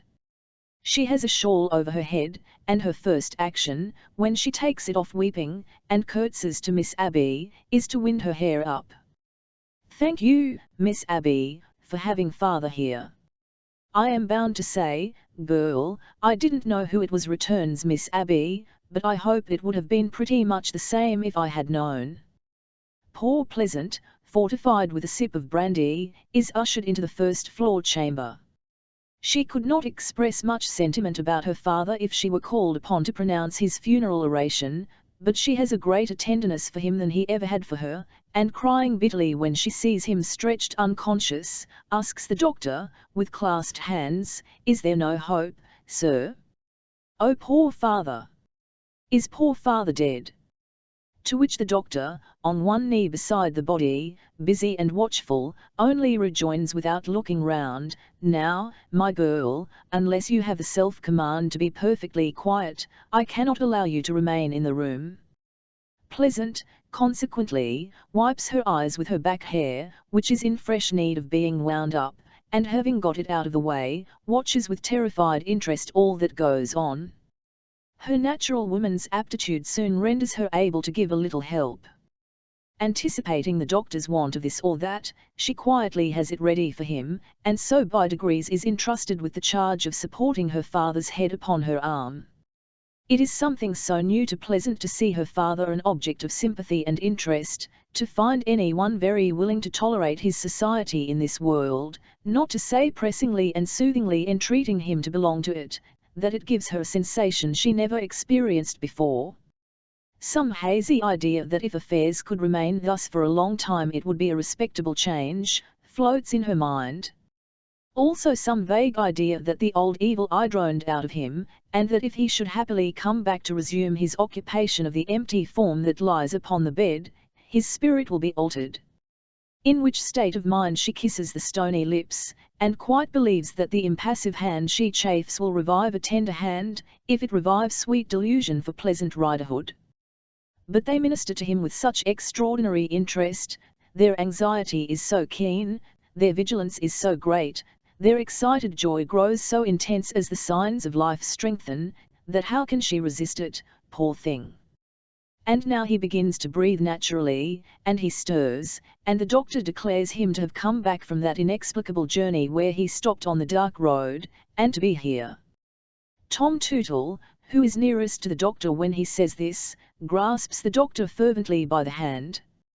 Bob Glamour, William Williams, and Jonathan of the no surname, all shake hands with one another round, and with the doctor too. Bob Glamour blows his nose, and Jonathan of the no surname is moved to do likewise, but lacking a pocket handkerchief abandons that outlet for his emotion.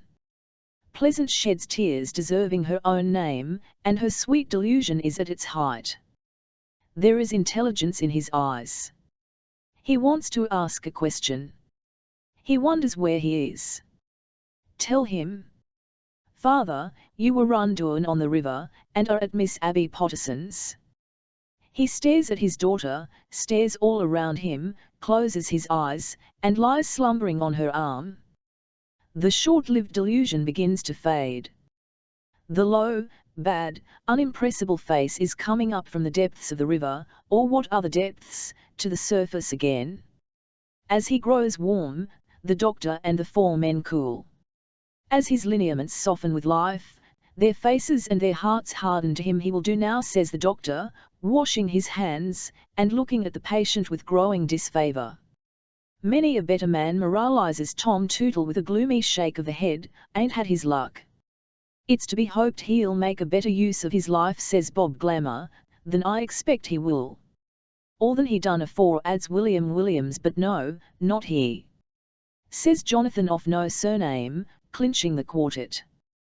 They speak in a low tone because of his daughter, but she sees that they have all drawn off, and that they stand in a group at the other end of the room, shunning him. It would be too much to suspect them of being sorry that he didn't die when he had done so much towards it, but they clearly wished that they had had a better subject to bestow their pains on. Intelligence is conveyed to Miss Abby in the bar, who reappears on the scene, and contemplates from a distance, holding whispered discourse with the doctor. The spark of life was deeply interesting while it was in abeyance, but now that it has got established in Mr. Riderhood, there appears to be a general desire that circumstances had admitted of its being developed in anybody else, rather than that gentleman. However, says Miss Abby, cheering them up, you have done your duty like good and true men, and you had better come down and take something at the expense of the porters. This they all do, leaving the daughter watching the father, to whom, in their absence, Bob Glidry presents himself. His gills looks rum, don't they, says Bob, after inspecting the patient. Pleasant faintly nods. His gills'll look rummer when he wakes, won't they, says Bob. Pleasant hopes not. He? When he finds himself here, you know, Bob explains. Cause Miss Abby forbid him the house and ordered him out of it. But what you may call the fates ordered him into it again.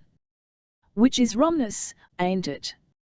He wouldn't have come here of his own accord, returns poor Pleasant, with an effort at a little pride. No, retorts Bob. Nor he wouldn't have been let in, if had. The short delusion is quite dispelled now. As plainly as she sees on her arm the old father, unimproved, Pleasant sees that everybody there will cut him when he recovers consciousness. I'll take him away ever so soon as I can, thinks Pleasant with a sigh, he's best at home. Presently they all rit him, and wait for him to become conscious that they will all be glad to get rid of him. Some clothes are got together for him towy, his own being saturated with water, and his present dress being composed of blankets. Becoming more and more uncomfortable, as though the prevalent dislike were finding him out somewhere in his sleep and expressing itself to him, the patient at last opens his eyes wide, and is assisted by his daughter to sit up in bed. Well, Riderhood, says the doctor, how do you feel? He replies gruffly, nothing to boast on. Having, in fact, returned to life in an uncommonly sulky state. I don't mean to preach, but I hope, says the doctor, gravely shaking his head, that this escape may have a good effect upon you, Riderhood.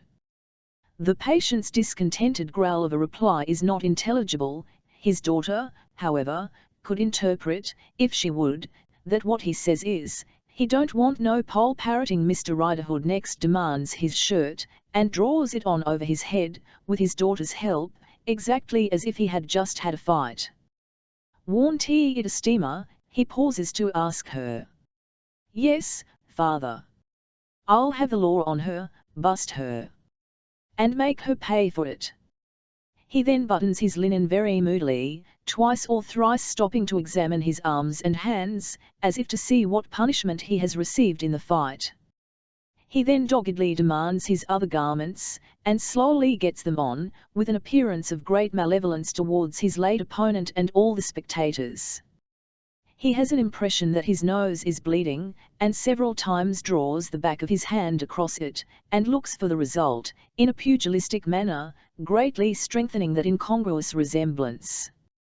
Where's my fur cap? He asks in a surly voice, when he has shuffled his clothes on. In the river, somebody rejoins. And wham't he there no honest man to pick it up?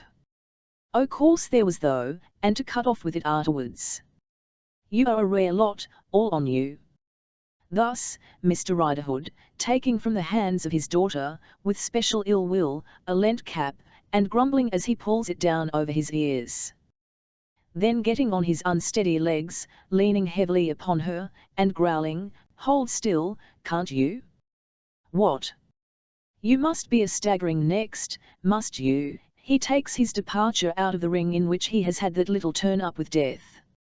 Chapter 4 A.M. Happy return of the day. Mr. and Mrs. Wilfer had seen a full 250 more anniversaries of their wedding day than Mr. and Mrs. Lamble had seen of theirs, but they still celebrated the occasion in the bosom of their family.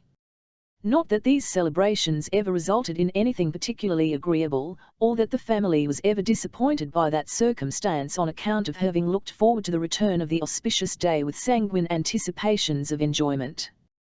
It was kept morally, rather as a fast than a feast, enabling Mrs. Wilfer to hold a sombre darkling state, which exhibited that impressive woman in her choicest colours. The noble lady's condition on these delightful occasions was one compounded of heroic endurance and heroic forgiveness. Lurid indications of the better marriages she might have made, shone athwart the awful gloom of her composure, and fitfully revealed the cherub as a little monster unaccountably favoured by heaven, who had possessed himself of a blessing for which many of his superiors had sued and contended in vain. So firmly had this his position towards his treasure become established, that when the anniversary arrived, it always found him in an apologetic state. It is not impossible that his modest penitence may have even gone the length of sometimes severely reproving him for that he ever took the liberty of making so exalted a character his wife. As for the children of the Union, their experience of these festivals had been sufficiently uncomfortable to lead them annually to wish, when out of their tenderest years, either that Ma had married somebody else instead of much-teased Pa, or that Pa had married somebody else instead of Ma.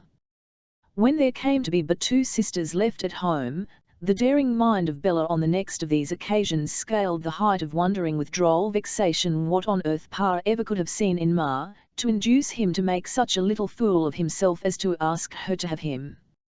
The revolving year now bringing the day round in its orderly sequence, Bella arrived in the Boffin chariot to assist at the celebration.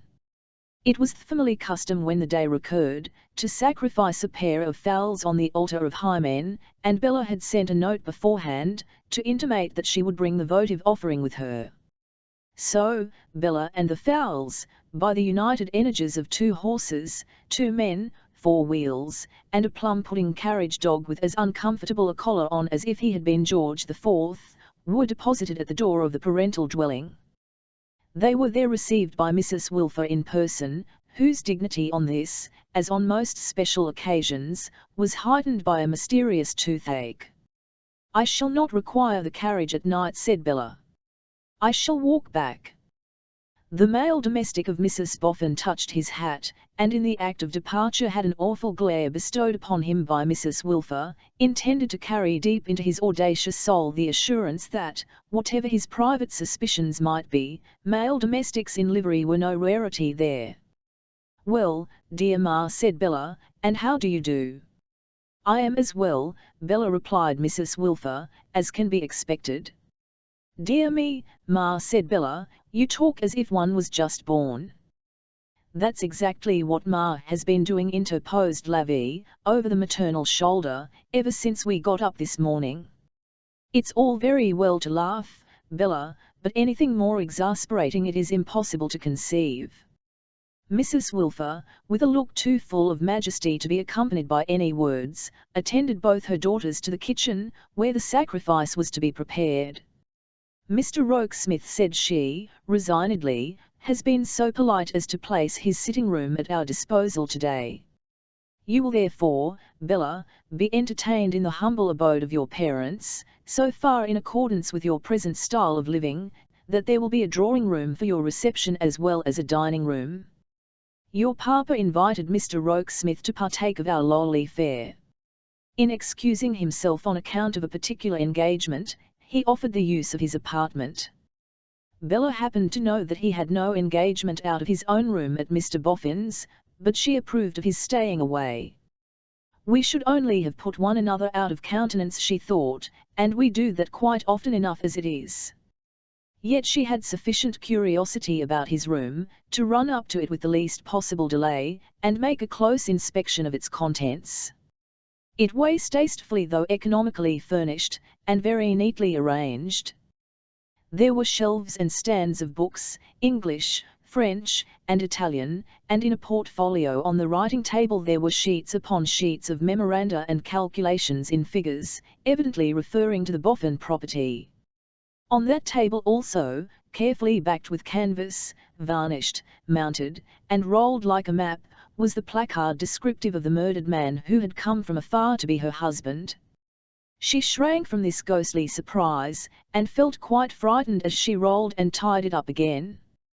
Peeping about here and there, she came upon a graceful head of a pretty woman, elegantly framed, hanging in the corner by the easy chair. "Oh, indeed, sir," said Bella, after stopping to ruminate before it. "Oh, indeed, sir. I fancy I can guess whom you think that's like. But I'll tell you what it's much more like, your impudence." Having said which she decamped, not solely because she was offended, but because there was nothing else to look at. "Now, Ma," said Bella, reappearing in the kitchen with some remains of a blush, "you and Lao Wai think magnificent me fit for nothing, but I intend to prove the contrary. I mean to be cook today." "Hold," rejoined her majestic mother. "I cannot permit it. Cook, in that dress." "As for my dress, Ma," returned Bella, merrily searching in a dresser drawer, "I mean to apron it and towel it all over the front, and as to permission, I mean to do without." "You cook," said Mrs. Wilfer. "You, who never cooked when you were at home?" "Yes, Ma," returned Bella, "that is precisely the state of the case." She girded herself with a white apron, and busily with knots and pins contrived a bib to it, coming close and tight under her chin, as if it had caught her round the neck to kiss her.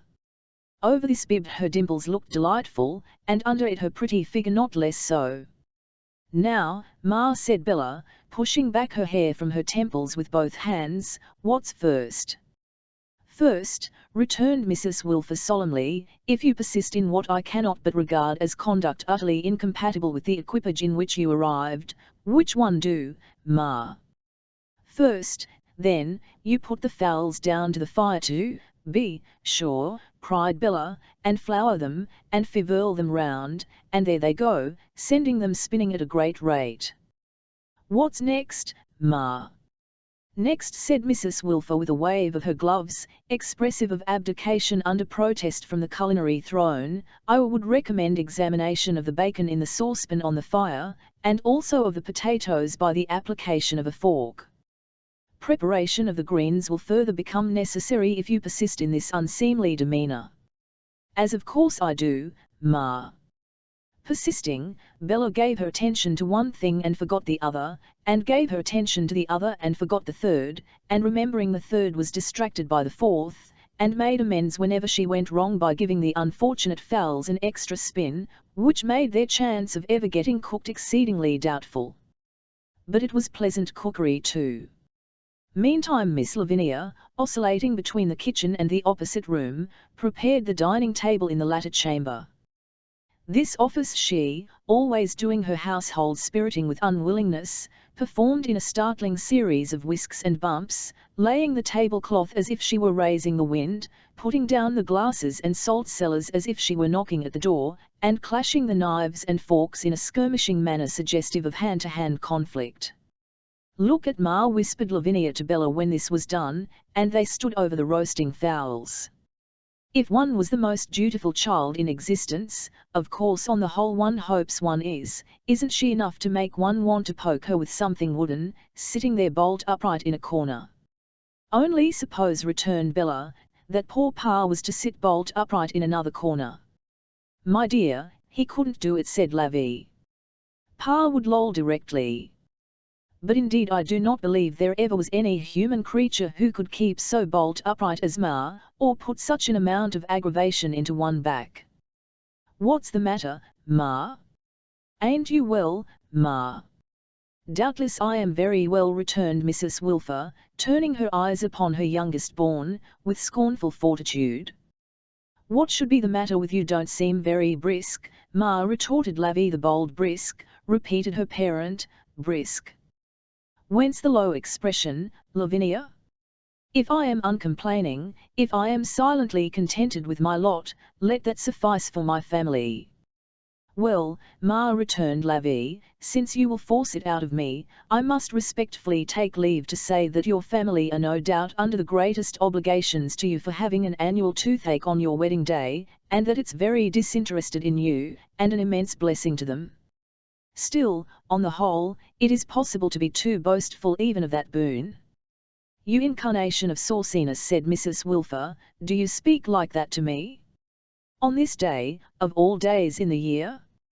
Pray do you know what would have become of you, if I had not bestowed my hand upon A.W., your father, on this day? No, Ma, replied Lavie, I really do not, and, with the greatest respect for your abilities and information, I very much doubt if you do either. Whether or no the sharp vigour of this sally on a weak point of Mrs. Wilfer's entrenchments might have routed that heroine for the time, is rendered uncertain by the arrival of a flag of truce in the person of Mr. George Sampson, bidden to the feast as a friend of the family, whose affections were now understood to be in course of transference from Bella to Lavinia, and whom Lavinia kept, possibly in remembrance of his bad taste in having overlooked her in the first instance, under a course of stinging discipline. I congratulate you, Mrs. Wilfer, said Mr. George Sampson, who had meditated this neat address while coming along, on the day. Mrs. Wilfer thanked him with a magnanimous sigh, and again became an unresisting prey to that inscrutable toothache. I am surprised, said Mr. Sampson feebly, that Miss Bella condescends to cook. Here Miss Lavinia descended on the ill-starred young gentleman with a crushing supposition that at all events it was no business of his. This disposed of Mr. Sampson in a melancholy retirement of spirit, until the cherub arrived, whose amazement at the lovely woman's occupation was great.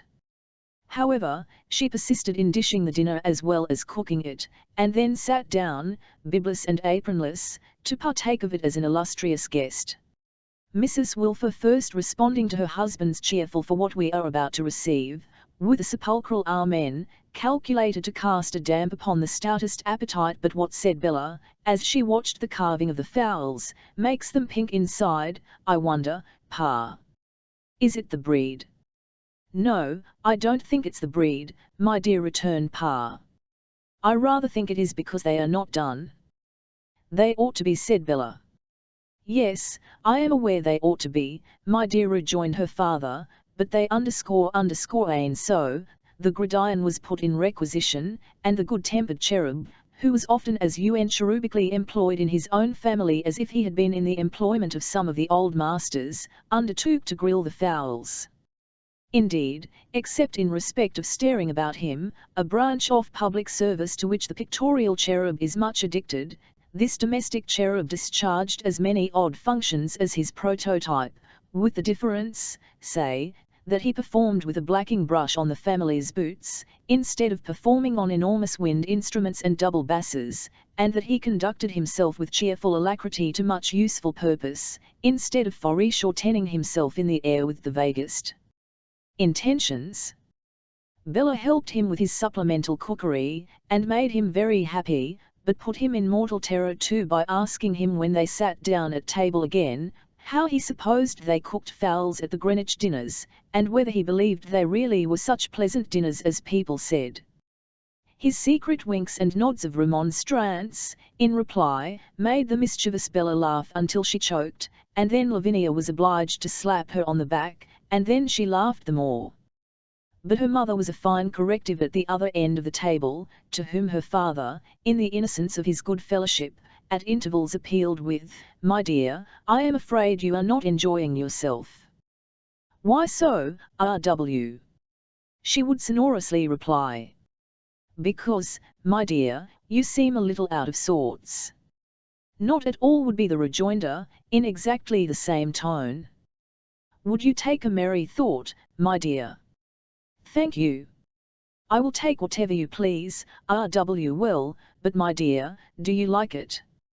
"I like it as well as I like anything, R.W." The stately woman would then, with a meritorious appearance of devoting herself to the general good, pursue her dinner as if she were feeding somebody else on high public grounds. Bella had brought dessert and 2 bottles of wine, thus shedding unprecedented splendour on the occasion. Mrs. Wilfer did the honours of the first glass by proclaiming, "R.W. I drink to you." "Thank you, my dear." "And I to you." "Pa and Ma," said Bella. "Permit me," Mrs. Wilfer interposed, with outstretched glove. "No, I think not. I drank to your papa. If, However, you insist on including me, I can in gratitude offer no objection. Why, law, ma, interposed Lavie the bold, isn't it the day that made you and pa one and the same? I have no patience. By whatever other circumstance the day may be marked, it is not the day, Lavinia, on which I will allow a child of mine to pounce upon me. I beg, nay, command, that you will not pounce. R.W., it is appropriate to recall that it is for you to command and for me to obey. It is your house, and you are master at your own table. Both our healths. Drinking the toast with tremendous stiffness. I really am a little afraid, my dear, hinted the cherub meekly, that you are not enjoying yourself. On the contrary, returned Mrs. Wilfer, quite so. Why should I not? I thought, my dear, that perhaps my face might be a martyrdom, but what would that import, or who should know it, if I smiled? And she did smile, manifestly freezing the blood of Mr. George Sampson by so doing. For that young gentleman, catching her smiling eye, was so very much appalled by its expression as to cast about in his thoughts concerning what he had done to bring it down upon himself. The mind naturally falls, said Mrs. Wilfer, shall I say into a reverie, or shall I say into a retrospect? On a day like this. Lavie, sitting with defiantly folded arms, replied, but not audibly, for goodness sake say whichever of the two you like best, ma, and get it over. The mind, pursued Mrs. Wilfer in an oratorical manner, naturally reverts to papa and mamma. I here allude to my parents. At a period before the earliest dawn of this day I was considered tall, perhaps I was. Papa and mamma were unquestionably tall. I have rarely seen a finer woman than my mother, never than my father. The irrepressible Lavie remarked aloud, hatever grandpapa was, he wasn't a female. Your grandpapa, retorted Mrs. Wilfer, with an awful look, and in an awful tone, was what I described him to have been, and would have struck any of his grandchildren to the earth who presumed to question it. It was one of mamma's cherished hopes that I should become united to a tall member of society. It may have been a weakness, but if so, it was equally the weakness, I believe, of King Frederick of Prussia. These remarks being offered to Mr. George Sampson, who had not the courage to come out for single combat, but lurked with his chest under the table and his eyes cast down, Mrs. Wilfer proceeded, in a voice of increasing sternness and impressiveness, until she should force that skulker to give himself up. Mamma would appear to have had an indefinable foreboding of what afterwards happened, for she would frequently urge upon me, not a little man. Promise me, my child, not a little man. Never, never, never, marry a little man. Papa also would remark to me, he possessed extraordinary humour, that a family of Wales must not ally themselves with sprats. His company was eagerly sought, as may be supposed, by the wits of the day, and our house was their continual resort. I have known as many as 3 copperplate engravers exchanging the most exquisite sallies and retorts there, at one time. Here Mr. Sampson delivered himself captive, and said, with an uneasy movement on his chair, that 3 was a large number, and it must have been highly entertaining. Among the most prominent members of that distinguished circle, was a gentleman measuring 6 feet 4 in height. He was not an engraver. Here Nira Sampson said, with no reason whatever, of course not. This gentleman was so obliging as to honour me with attentions which I could not fail to understand. Here Mr. Sampson murmured that when it came to that, you could always tell. I immediately announced to both my parents that those attentions were misplaced, and that I could not favour his suit. They inquired was he too tall? I replied it was not the stature, but the intellect was too lofty. At our house, I said, the tone was too brilliant, the pressure was too high, to be maintained by me, a mere woman, in everyday domestic life. I well remember mamma's clasping her hands, and exclaiming this will end in a little man. Here Mr. Sampson glanced at his host and shook his head with despondency. She afterwards went so far as to predict that it would end in a little man whose mind would be below the average, but that was in what I may denominate a paroxysm of maternal disappointment. Within a month, said Mrs. Wilfer, deepening her voice, as if she were relating a terrible ghost story, within a month, I first saw R.W. my husband.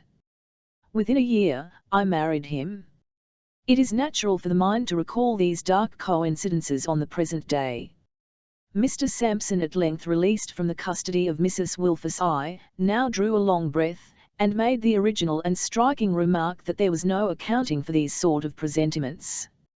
R.W. scratched his head and looked apologetically all round the table until he came to his wife, when, observing her as it were shrouded in a more sombre veil than before, he once more hinted, "My dear, I am really afraid you are not altogether enjoying yourself." To which she once more replied, "On the contrary, R.W. quite so." The wretched Mr. Sampson's position at this agreeable entertainment was truly pitiable. For, not only was he exposed defenceless to the harangues of Mrs. Wilfer, but he received the utmost contumely at the hands of Lavinia, who, partly to show Bella that she, Lavinia, could do what she liked with him, and partly to pay him off for still obviously admiring Bella's beauty, led him the life of a dog. Illuminated on the one hand by the stately graces of Mrs. Wilfer's oratory, and shadowed on the other by the checks and frueness of the young lady to whom he had devoted himself in his destitution, the sufferings of this young gentleman were distressing to witness. If his mind for the moment reeled under them, it may be urged, in extenuation of its weakness, that it was constitutionally a knock-kneed mind and never very strong upon its legs. The rosy hours were thus beguiled until it was time for Bella to have P.A.'s escort back. The dimples duly tied up in the bonnet strings and the leave-taking done, they got out into the air, and the cherub drew a long breath as if he found it refreshing. "Well, dear Pa," said Bella, "the anniversary may be considered over." "Yes, my dear," returned the cherub, "there's another of 'em gone." Bella drew his arm closer through hers as they walked along, and gave it a number of consolatory pats. "Thank you, my dear," he said, as if she had spoken, "I am all right, my dear." "Well, and how do you get on, Bella?" "I am not at all improved, Pa." "Ain't you really though?" "No, Pa. On the contrary, I am worse." "Law," said the cherub. "I am worse, Pa. I make so many calculations how much a year I must have when I'm any, and what is the least I can manage to do with, that I am beginning to get wrinkles over my nose." "Did you notice any wrinkles over my nose this evening, Pa?" Pa laughing at this, Bella gave him 2 or 3 shakes. "You won't laugh, sir, when you see your lovely woman turning haggard. You had better be prepared in time, I can tell you. I shall not be able to keep my greediness for money out of my eyes long, and when you see it there you'll be sorry, and serve you right for not being warned in time. Now, sir, we entered into a bond of confidence. Have you anything to impart?" "I thought it was you who was to impart, my love." "Oh. Did you indeed, sir? Then why didn't you ask me, the moment we came out? The confidences of lovely women are not to be slighted. However, I forgive you this once, and look here, Pa, that's," Bella laid the little forefinger of her right glove on her lip, and then laid it on her father's lip, "that's a kiss for you. And now I am going seriously to tell you, let me see how many 4 secrets. Mind. Serious, grave, weighty secrets. Strictly between ourselves. Number 1, my dear," said her father, settling her arm comfortably and confidentially. "Number 1," said Bella, "will electry for you, Pa. Who do you think has," she was confused here in spite of her merry way of beginning, "has made an offer to me?" Pa looked in her face, and looked at the ground, and looked in her face again, and declared he could never guess. "Mr. Rokesmith." "You don't tell me so, my dear." "Mr. Rokesmith, Pa," said Bella, separating the syllables for emphasis. "What do you say to that?" Pa answered quietly with the counter-question, "What did you say to that, my love?" I said no, returned Bella sharply. Of course. Yes. Of course, said her father, meditating. And I told him why I thought it a betrayal of trust on his part, and an affront to me, said Bella. Yes. To be sure. I am astonished indeed. I wonder he committed himself without seeing more of his way first. Now I think of it, I suspect he always has admired you though, my dear. A hackney coachman may admire me, remarked Bella, with a touch of her mother's loftiness. It's highly probable, my love. Number 2, my dear. Number 2, Pa, is much to the same purpose, though not so preposterous. Mr. Lightwood would propose to me, if I would let him. Then I understand, my dear, that you don't intend to let him. Bella again saying, with her former emphasis, why, of course not, her father felt himself bound to echo, of course not. I don't care for him, said Bella. That's enough, her father interposed. No, Pa, it's not enough, rejoined Bella, giving him another shake or two. Haven't I told you what a mercenary little wretch I am? It only becomes enough when he has no money, and no clients, and no expectations, and no anything but debts. Ha! Said the cherub, a little depressed. Number 3, my dear. Number 3, Pa, is a better thing. A generous thing, a noble thing, a delightful thing. Nearest Boffin has herself told me, as a secret, with her own kind lips, and truer lips never opened or closed in this life, I am sure, that they wish to see me well married, and that when I marry with their consent they will portion me most handsomely. Here the grateful girl burst out crying very heartily.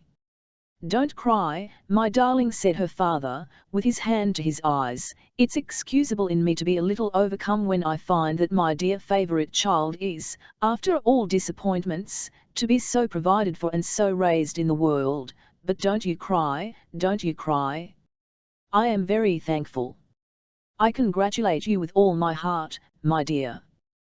The good soft little fellow, drying his eyes, here, Bella put her arms round his neck and tenderly kissed him on the high road, passionately telling him he was the best of fathers and the best of friends, and that on her wedding morning she would go down on her knees to him and beg his pardon for having ever teased him or seemed insensible to the worth of such a patient, sympathetic, genial, fresh young heart. At every one of her adjectives she redoubled her kisses, and finally kissed his hat off, and then laughed immoderately when the wind took it and he ran after it. When he had recovered his hat and his breath, and they were going on again once more, said her father then, Number 4, my dear. Bella's countenance fell in the midst of her mirth. After all, perhaps I had better put off Number 4, Pa. Let me try once more, if for never so short a time, to hope that it may not really be so. The change in her strengthened the cherub's interest in Number 4, and he said quietly, May not be so, my dear? May not be how, my dear? Bella looked at him pensively, and shook her head. And yet I know right well it is so, Pa. I know it only too well. My love, returned her father, you make me quite uncomfortable. Have you said no to anybody else, my dear? No, Pa. Yes to anybody, he suggested, lifting up his eyebrows. No, Pa. Is there anybody else who would take his chance between yes and no, if you would let him, my dear? Not that I know of, Pa. There can't be somebody who won't take his chance when you want him to, said the cherub, as a last resource. Why, of course not, Pa, said Bella, giving him another shake or two. No, of course not, he assented. Bella, my dear, I am afraid I must either have no sleep tonight, or I must press for Number 4. Oh, Pa, there is no good in Number 4. I am so sorry for it, I am so unwilling to believe it, I have tried so earnestly not to see it, that it is very hard to tell, even to you. But Mr. Boffin is being spoilt by prosperity, and is changing every day. My dear Bella, I hope and trust not. I have hoped and trusted not too, Pa, but every day he changes for the worse, and for the worse. Not to me, he is always much the same to me, but to others about him. Before my eyes he grows suspicious, capricious, hard, tyrannical, unjust. If ever a good man were ruined by good fortune, it is my benefactor. And yet, Pa, think how terrible the fascination of money is. I see this, and hate this, and dread this, and don't know but that money might make a much worse change in me. And yet I have money always in my thoughts and my desires, and the whole life I place before myself is money, money, money, and what money can make of life. Chapter 5 The Golden Dustman falls into bad company. Were Bella Wilfer's bright and ready little wits at fault, or was the Golden Dustman passing through the furnace of proof and coming out dross? Ill news travels fast. We shall know full soon. On that very night of her return from the happy return, something chanced which Bella closely followed with her eyes and ears. There was an apartment at the side of the Boffin mansion, known as N.L.R. Boffin's room.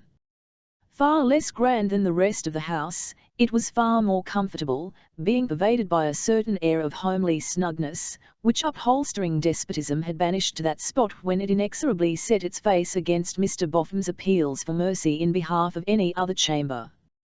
Thus, although a room of modest situation, for its windows gave on Silas Wegg's old corner and of no pretensions to velvet, satin, or gilding, it had got itself established in a domestic position analogous to that of an easy dressing gown or pair of slippers, and whenever the family wanted to enjoy a particularly pleasant fireside evening, they enjoyed it, as an institution that must be, in Mr. Boffin's room. Mr. and Mrs. Boffin were reported sitting in this room, when Bella got back. Entering it, she found the secretary there too, in official attendance it would appear, for he was standing with some papers in his hand by a table with shaded candles on it, at which Nira Boffin was seated thrown back in his easy chair. "You are busy, sir," said Bella, hesitating at the door. "Not at all, my dear, not at all. You're one of ourselves. We never make company of you. Come in, come in.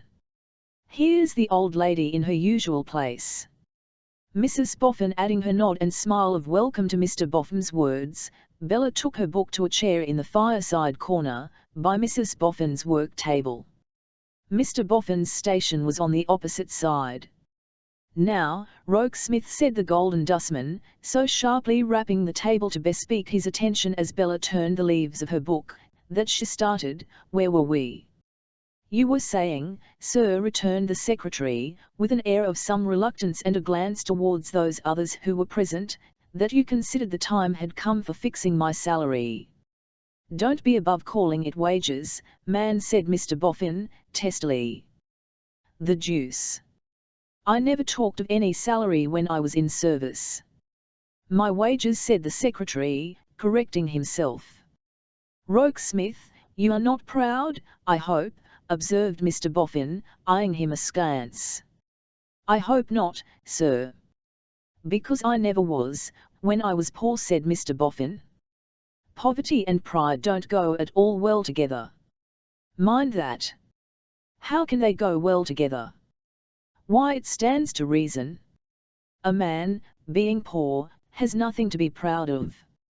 It's nonsense." With a slight inclination of his head, and a look of some surprise, the secretary seemed to assent by forming the syllables of the word nonsense on his lips. "Now, concerning these same wages," said Mr. Boffin. "Sit down." The secretary sat down. "Why didn't you sit down before?" asked Mr. Boffin, distrustfully. "I hope that wasn't pride. But about these wages. Now, I've gone into the matter, and I say 200 a year. What do you think of it? Do you think it's enough?" "Thank you. It is a fair proposal, I don't say, you know," Mr. Boffin stipulated, "but what it may be more than enough. And I'll tell you why, Rokesmith.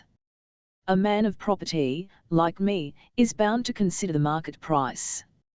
At first I didn't enter into that as much as I might have done, but I've got acquainted with other men of property since, and I've got acquainted with the duties of property.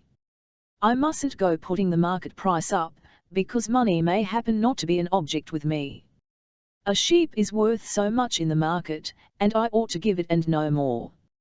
A secretary is worth so much in the market, and I ought to give it and no more.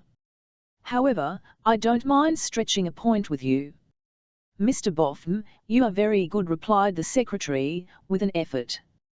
Then we put the figure, said Mr. Boffin, at 200 a year. Then the figure's disposed of. Now, there must be no misunderstanding regarding what I buy for 200 a year. If I pay for a sheep, I buy it out and out.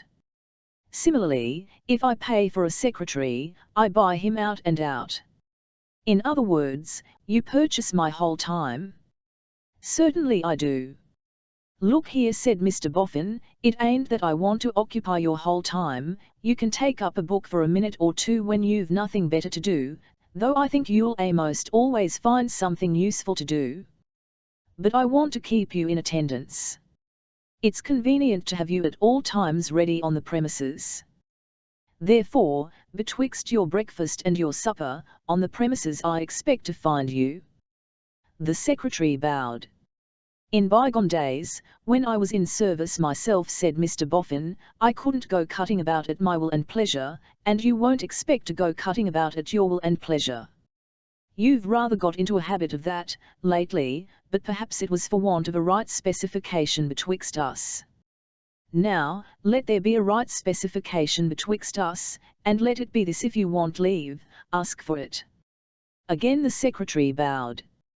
His manner was uneasy and astonished, and showed a sense of humiliation. I'll have a bell, said Mr. Boffin, hung from this room to yours, and when I want you, I'll touch it. I don't call to mind that I have anything more to say at the present moment. The secretary rose, gathered up his papers, and withdrew. Bella's eyes followed him to the door, lighted on near a Boffin complacently thrown back in his easy chair, and drooped over her book.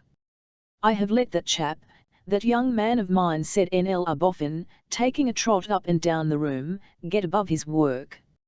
It won't do. I must have him down a peg. A man of property owes a duty to other men of property, and must look sharp after his inferiors.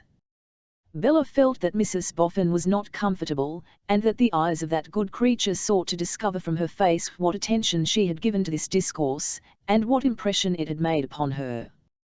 For which reason Bella's eyes drooped more engrossly over her book, and she turned the page with an air of profound absorption in it. Noddy, said Mrs. Boffin, after thoughtfully pausing in her work. My dear, returned the Golden Dustman, stopping short in his trot.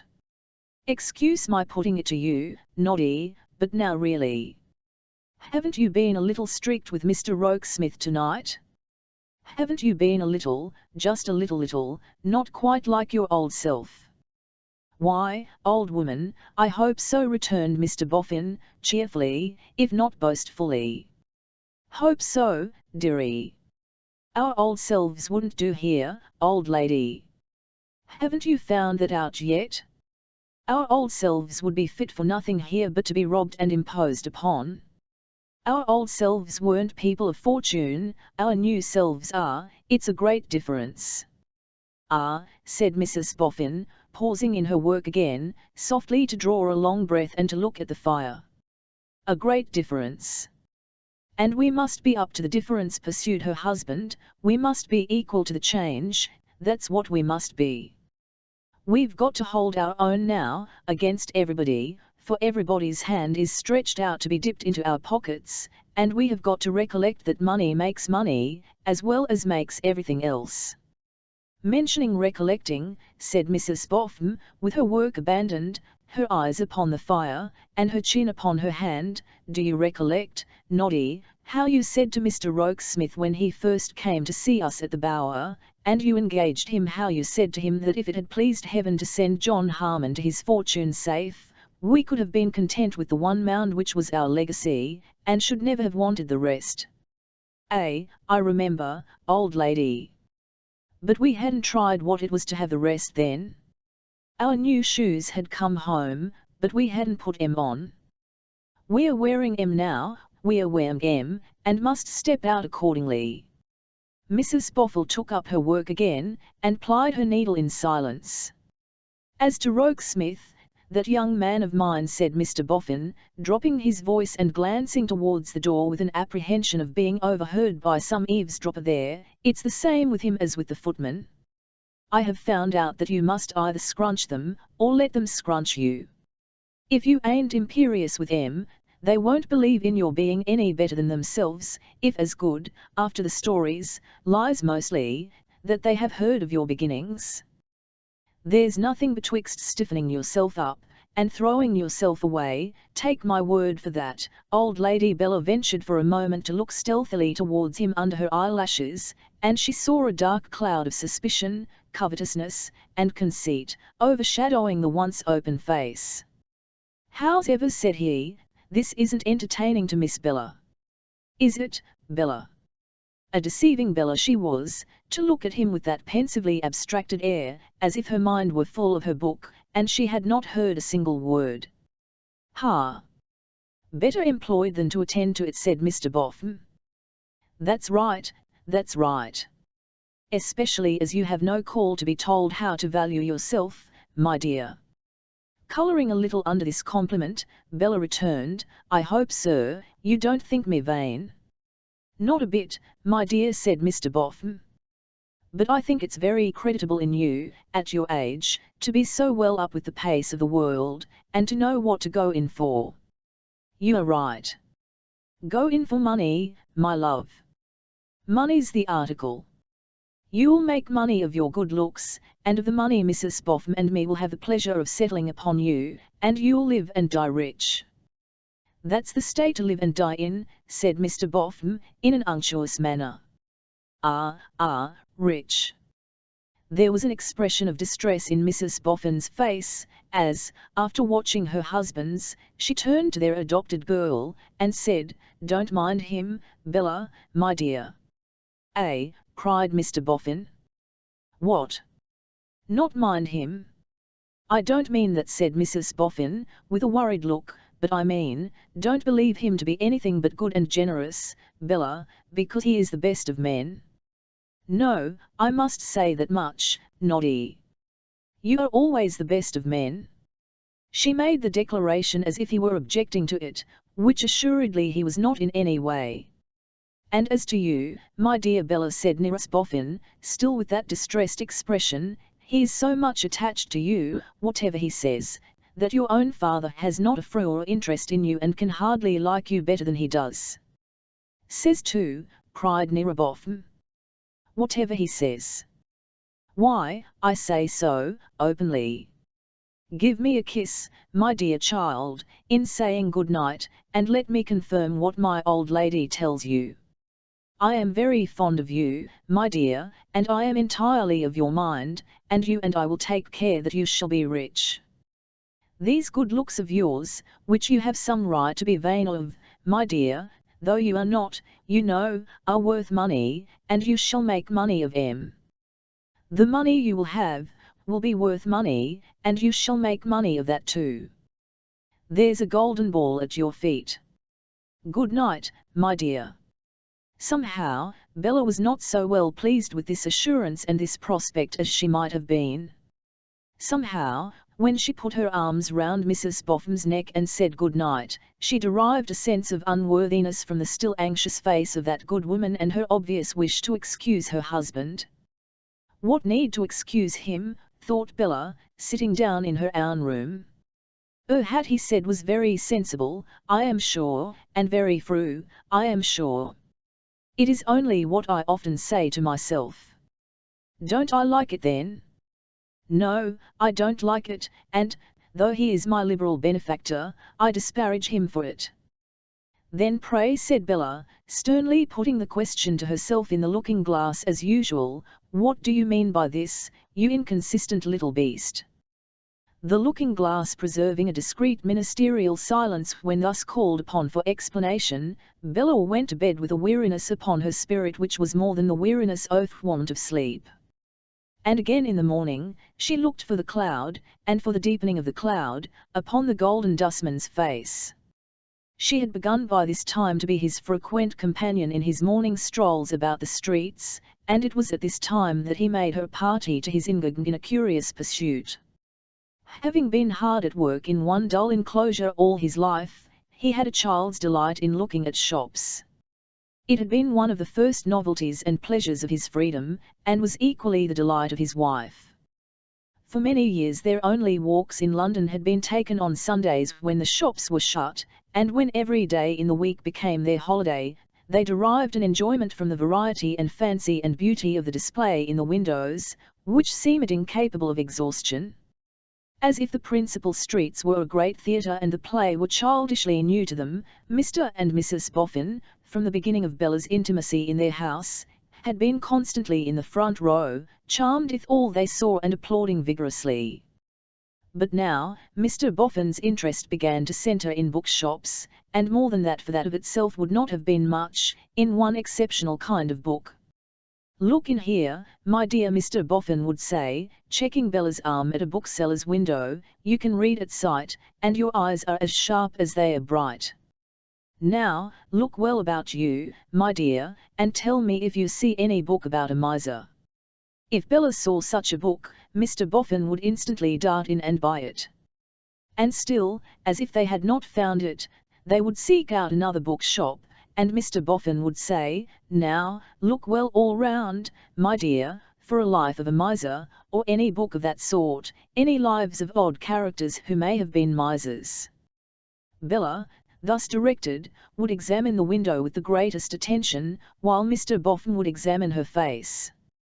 The moment she pointed out any book as being entitled Lives of Eccentric Personages, Anecdotes of Strange Characters, Records of Remarkable Individuals, or anything to that purpose, Mr. Boffin's countenance would light up, and he would instantly dart in and buy it. Size, price, quality, were of no account. Any book that seemed to promise a chance of miserly biography, Mr. Boffin purchased without a moment's delay and carried home. Happening to be informed by a bookseller that a portion of the annual register was devoted to characters, N.L.R. Boffin at once bought a whole set of that ingenious compilation, and began to caney it home piecemeal, confiding a volume to Bella, and bearing 3 himself. The completion of this labour occupied them about a fortnight. When the task was done, Mr. Boffin, with his appetite for misers whetted instead of satiated, began to look out again. It very soon became unnecessary to tell Bella what to look for, and an understanding was established between her and Mr. Boffin that she was always to look for Lives of Misers. Morning after morning they roamed about the Tower End together, pursuing this singular research. Miserly literature not being abundant, the proportion of failures to successes may have been as 100 to 1, still Mr. Boffin, never wearied, remained as avaricious for misers as he had been at the first onset. It was curious that Bella never saw the books about the house, nor did she ever hear from Mr. Boffin one word of reference to their contents. He seemed to save up his misers as they had saved up their money. As they had been greedy for it, and secret about it, and had hidden it, so he was greedy for them, and secret about them, and hid them. But beyond all doubt it was to be noticed, and was by Bella very clearly noticed, that, as he pursued the acquisition of those dismal records with the ardour of Don Quixote for his books of chivalry, he began to spend his money with a more sparing hand. And often when he came out of a shop with some new account of one of those wretched lunatics, she would almost shrink from the sly dry chuckle with which he would take her and again and trot away. It did not appear that Mrs. Boffin knew of this taste. He made no allusion to it, except in the morning walks when he and Bella were always alone, and Bella, partly under the impression that he took her into his confidence by implication, and partly in remembrance of Mrs. Boffin's anxious face that night, held the same reserve. While these occurrences were in progress, Mrs. Lamell made the discovery that Bella had a fascinating influence over her. The Lamells, originally presented by the de Veneerings, visited the Boffins on all grand occasions, and Mrs. Lamell had not previously found this out, but now the knowledge came upon her all at once. It was a most extraordinary thing, she said to Mrs. Boffin. She was foolishly susceptible of the power of beauty, but it wasn't altogether that. She never had been able to resist a natural grace of manner, but it wasn't altogether that. It was more than that, and there was no name for the indescribable extent and degree to which she was captivated by this charming girl. This charming girl, having the words repeated to her by Mrs. Boffin, who was proud of her being admired, and would have done anything to give her pleasure, naturally recognized in Mrs. Laml a woman of penetration and taste. Responding to the sentiments, by being very gracious to Mrs. Laml, she gave that lady the means of so improving her opportunity, as that the captivation became reciprocal, though always wearing an appearance of greater sobriety on Bella's part than on the enthusiastic Sophronia's. Howbeit, they were so much together that, for a time, the Boffin chariot held Mrs. Laml oftener than Miss Boffin, a preference of which the latter worthy soul was not in the least jealous, placidly remarking, "Mrs. Laml is a younger companion for her than I am, and law, she's more fashionable." But between Bella Wilfer and Georgiana Podsnap there was this one difference, among many others, that Bella was in no danger of being captivated by Alfred. She distrusted and disliked him. Indeed, her perception was so quick, and her observations so sharp, that after all she mistrusted his wife too, though with her giddy vanity and wilfulness she squeezed the mistrust away into a corner of her mind, and blocked it up there. Mrs. Laml took the friendliest interest in Bella's making a good match. Mrs. Laml said, in a sportive way, she really must show her beautiful Bella what kind of wealthy creatures she and Alfred had on hand, who would as one man fall at her feet enslaved. Fitting occasion made, Mrs. Laml accordingly produced the most passable of those feverish, boastful, and indefinably loose gentlemen who were always lounging in and out of the city on questions of the Bourse and Greek and Spanish and India and Mexican and par and premium and discount and 3/4 and 7/8. In their agreeable manner did homage to Bella as if she were a compound of fine girl, thoroughbred horse, well-built drag, and remarkable pipe. But without the least effect, though even Mr. Fledgeby's attractions were cast into the scale. "I fear, Bella dear," said Mrs. Laml one day in the chariot, "that you will be very hard to please." "I don't expect to be pleased, dear," said Bella, with a languid turn of her eyes. "Truly, my love," returned Sophronia, shaking her head, and smiling her best smile, "it would not be very easy to find a man worthy of your attractions." "The question is not a man, my dear," said Bella, coolly, "but an establishment." "My love," returned Mrs. Laml, "your prudence amazes me. Where did you study life so well?" "You are right. In such a case as yours, the object is a fitting establishment. You could not descend to an inadequate one from Mr. Boffin's house, and even if your beauty alone could not command it, it is to be assumed that Mr. and Mrs. Boffin will owe." "They have already," Bella interposed. "No. Have they really?" A little vexed by a suspicion that she had spoken precipitately, and withal a little defiant of her own vexation, Bella determined not to retreat. "That is to say," she explained, "they have told me they mean to portion me as their adopted child, if I mean that. But don't mention it." "Mention it," replied Mrs. Laml, as if she were full of awakened feeling at the suggestion of such an impossibility. "Mention it." "I don't mind telling you, Mrs. Laml," Bella began again. "My love, say Sophronia, or I must not say Bella." With a little short, petulant "oh." Bella complied. "Oh, Sophronia, then I don't mind telling you, Sophronia, that I am convinced I have no heart, as people call it, and that I think that sort of thing is nonsense." "Brave girl!" murmured Mrs. Laml. "And so," pursued Bella, "as to seeking to please myself, I don't, except in the one respect I have mentioned. I am indifferent otherwise." "But you can't help pleasing, Bella," said Mrs. Laml, rallying her with an arch look and her best smile, "you can't help making a proud and an admiring husband. You may not care to please yourself, and you may not care to please him, but you are not a free agent as to pleasing, you are forced to do that, in spite of yourself, my dear, so it may be a question whether you may not as well please yourself too, if you can. Now, the very grossness of this flattery put Bella upon proving that she actually did please in spite of herself. She had a misgiving that she was doing wrong, though she had an indistinct foreshadowing that some harm might come of it thereafter. She little thought what consequences it would really bring about, but she went on with her confidence. "Don't talk of pleasing in spite of one's self, dear," said Bella. "I have had enough of that." "Eh?" cried Mrs. Lambole. "Am I already corroborated, Bella?"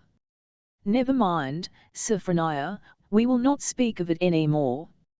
Don't ask me about it." This plainly meaning "do ask me about it." Mrs. Lambole did as she was requested. "Tell me, Bella. Come, my dear. What provoking burr has been inconveniently attracted to the charming skiffs, and with difficulty shaken off?" "Provoking indeed," said Bella, "and no burr to boast of. But don't ask, shall I guess?" "You would never guess." "What would you say to our secretary?" "My dear?" "The hermit secretary, who creeps up and down the back stairs, and is never seen." "I don't know about his creeping up and down the back stairs," said Bella, rather contemptuously, "further than knowing that he does no such thing, and as to his never being seen, I should be content never to have seen him, though he is quite as visible as you are. But I pleased him, for my sins, and he had the presumption to tell me so." "The man never made a declaration to you, my dear Bella." "Are you sure of that, Sophronia?" said Bella. "I am not. In fact, I am sure of the contrary." "The man must be mad," said Mrs. Lambole, with a kind of resignation. "He appeared to be in his senses," returned Bella, tossing her head, "and he had plenty to say for himself. I told him my opinion of his declaration and his conduct, and dismissed him. Of course this has all been very inconvenient to me, and very disagreeable. It has remained a secret, however. That word reminds me to observe, Sophronia, that I have glided on into telling you the secret, and that I rely upon you never to mention it." "Mention it," repeated Mrs. Lambole with her former feeling. "Mention this time." Sophronia was so much in earnest that she found it necessary to bend forward in the carriage and give Bella a kiss. A Judas order of kiss, for she thought, while she yet pressed Bella's hand after giving it, "upon your own showing, you vain heartless girl, puffed up by the doting folly of a dustman, I need have no relenting towards you. If my husband, who sends me here, should form any schemes for making you a victim, I should certainly not cross him again." In those very same moments, Bella was thinking, "Why am I always at war with myself? Why have I told, as if upon compulsion, what I knew all along I ought to have withheld? Why am I making a friend of this woman beside me, in spite of the whispers against her that I hear in my heart?" As usual, there was no answer in the looking-glass when she got home and referred these questions to it. Perhaps if she had consulted some better oracle, the result might have been more satisfactory, but she did not, and all things consequent marched the march before them. On one point connected with the watch she kept on Mr. Boffin, she felt very inquisitive, and that was the question whether the secretary watched him too, and followed the sure and steady change in him, as she did. Her very limited intercourse with Mr. Rokesmith rendered this hard to find out. Their communication now, at no time extended beyond the preservation of commonplace appearances before Mr. and Mrs. Boffin, and if Bella and the secretary were ever left alone together by any chance, he immediately withdrew. She consulted his face when she could do so covertly, as she worked or read, and could make nothing of it. He looked subdued, but he had acquired a strong command of feature, and, whenever Mr. Boffin spoke to him in Bella's presence, or whatever revelation of himself Mr. Boffin made, the secretary's face changed no more than a wall. A slightly knitted brow, that expressed nothing but an almost mechanical attention, and a compression of the mouth, that might have been a guard against a scornful smile, these she saw from morning to night, from day to day, from week to week, monotonous, unvarying, set, as in a piece of sculpture. The worst of the matter was, that it thus fell out insensibly, and most provokingly, as Bella complained to herself, in her impetuous little manner, that her observation of Mr. Boffin involved a continual observation of Mr. Rokesmith. Won't that extract a look from him? Can it be possible that makes no impression on him? Such questions Bella would propose to herself, often as many times in a day as there were hours in it. Impossible to know. Always the same fixed face. Can he be so base as to sell his very nature for 200 a year? Bella would think. And then, but why not? It's a mere question of price with others besides him. I suppose I would sell mine, if I could get enough for it. And so she would come round again to the war with herself. A kind of illegibility, though a different kind, stole over Mr. Boffin's face. Its old simplicity of expression got masked by a certain craftiness that assimilated even his good humour to itself. His very smile was cunning, as if he had been studying smiles among the portraits of his misers. Saving an occasional burst of impatience, or coarse assertion of his mastery, his good humour remained to him, but it had now a sordid alloy of distrust, and though his eyes should twinkle and all his face should laugh, he would sit holding himself in his own arms, as if he had an inclination to hoard himself up, and must always grudgingly stand on the defensive. What with taking heed of these two faces, and what with feeling conscious that the stealthy occupation must set some mark on her own, Bella soon began to think that there was not a candid or a natural face among them all but Mrs. Boffin's. None the less because it was far less radiant than of yore, faithfully reflecting in its anxiety and regret every line of change in the golden dustman. Rokesmith, said Mr. Boffin one evening when they were all in his room again, and he and the secretary had been going over some accounts, "I am spending too much money. Or leastways, you are spending too much, for you are rich, sir." "I am not," said Mr. Boffin. The sharpness of the retort was next to telling the secretary that he lied. But it brought no change of expression into the set face. "I tell you I am not rich," repeated Mr. Boffin, "and I won't have it." "You are not rich, sir," repeated the secretary, in measured words. "Well," returned Mr. Boffin, "if I am, that's my business. I am not going to spend at this rate, to please you, or anybody. You wouldn't like it, if it was your money." "Even in that impossible case, sir, I hold your tongue," said Mr. Boffin. "You oughtn't to like it in any case." "There. I didn't mean to be rude, but you put me out so, and after all I'm master. I didn't intend to tell you to hold your tongue." "I beg your pardon." "Don't hold your tongue. Only, don't contradict.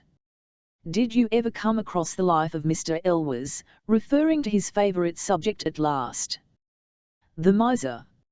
"Ah, people called him a miser. People are always calling other people something.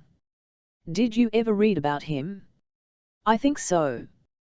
He never owned to being rich, and yet he might have bought me twice over." "Did you ever hear of Daniel Dancer?" "Another miser?" "Yes, he was a good UN," said Mr. Boffin, "and he had a sister worthy of him. They never called themselves rich neither. If they had called themselves rich, most likely they wouldn't have been so. They lived and died very miserably." "Did they not, sir?" "No, I don't know that they did," said Mr. Boffin, curtly.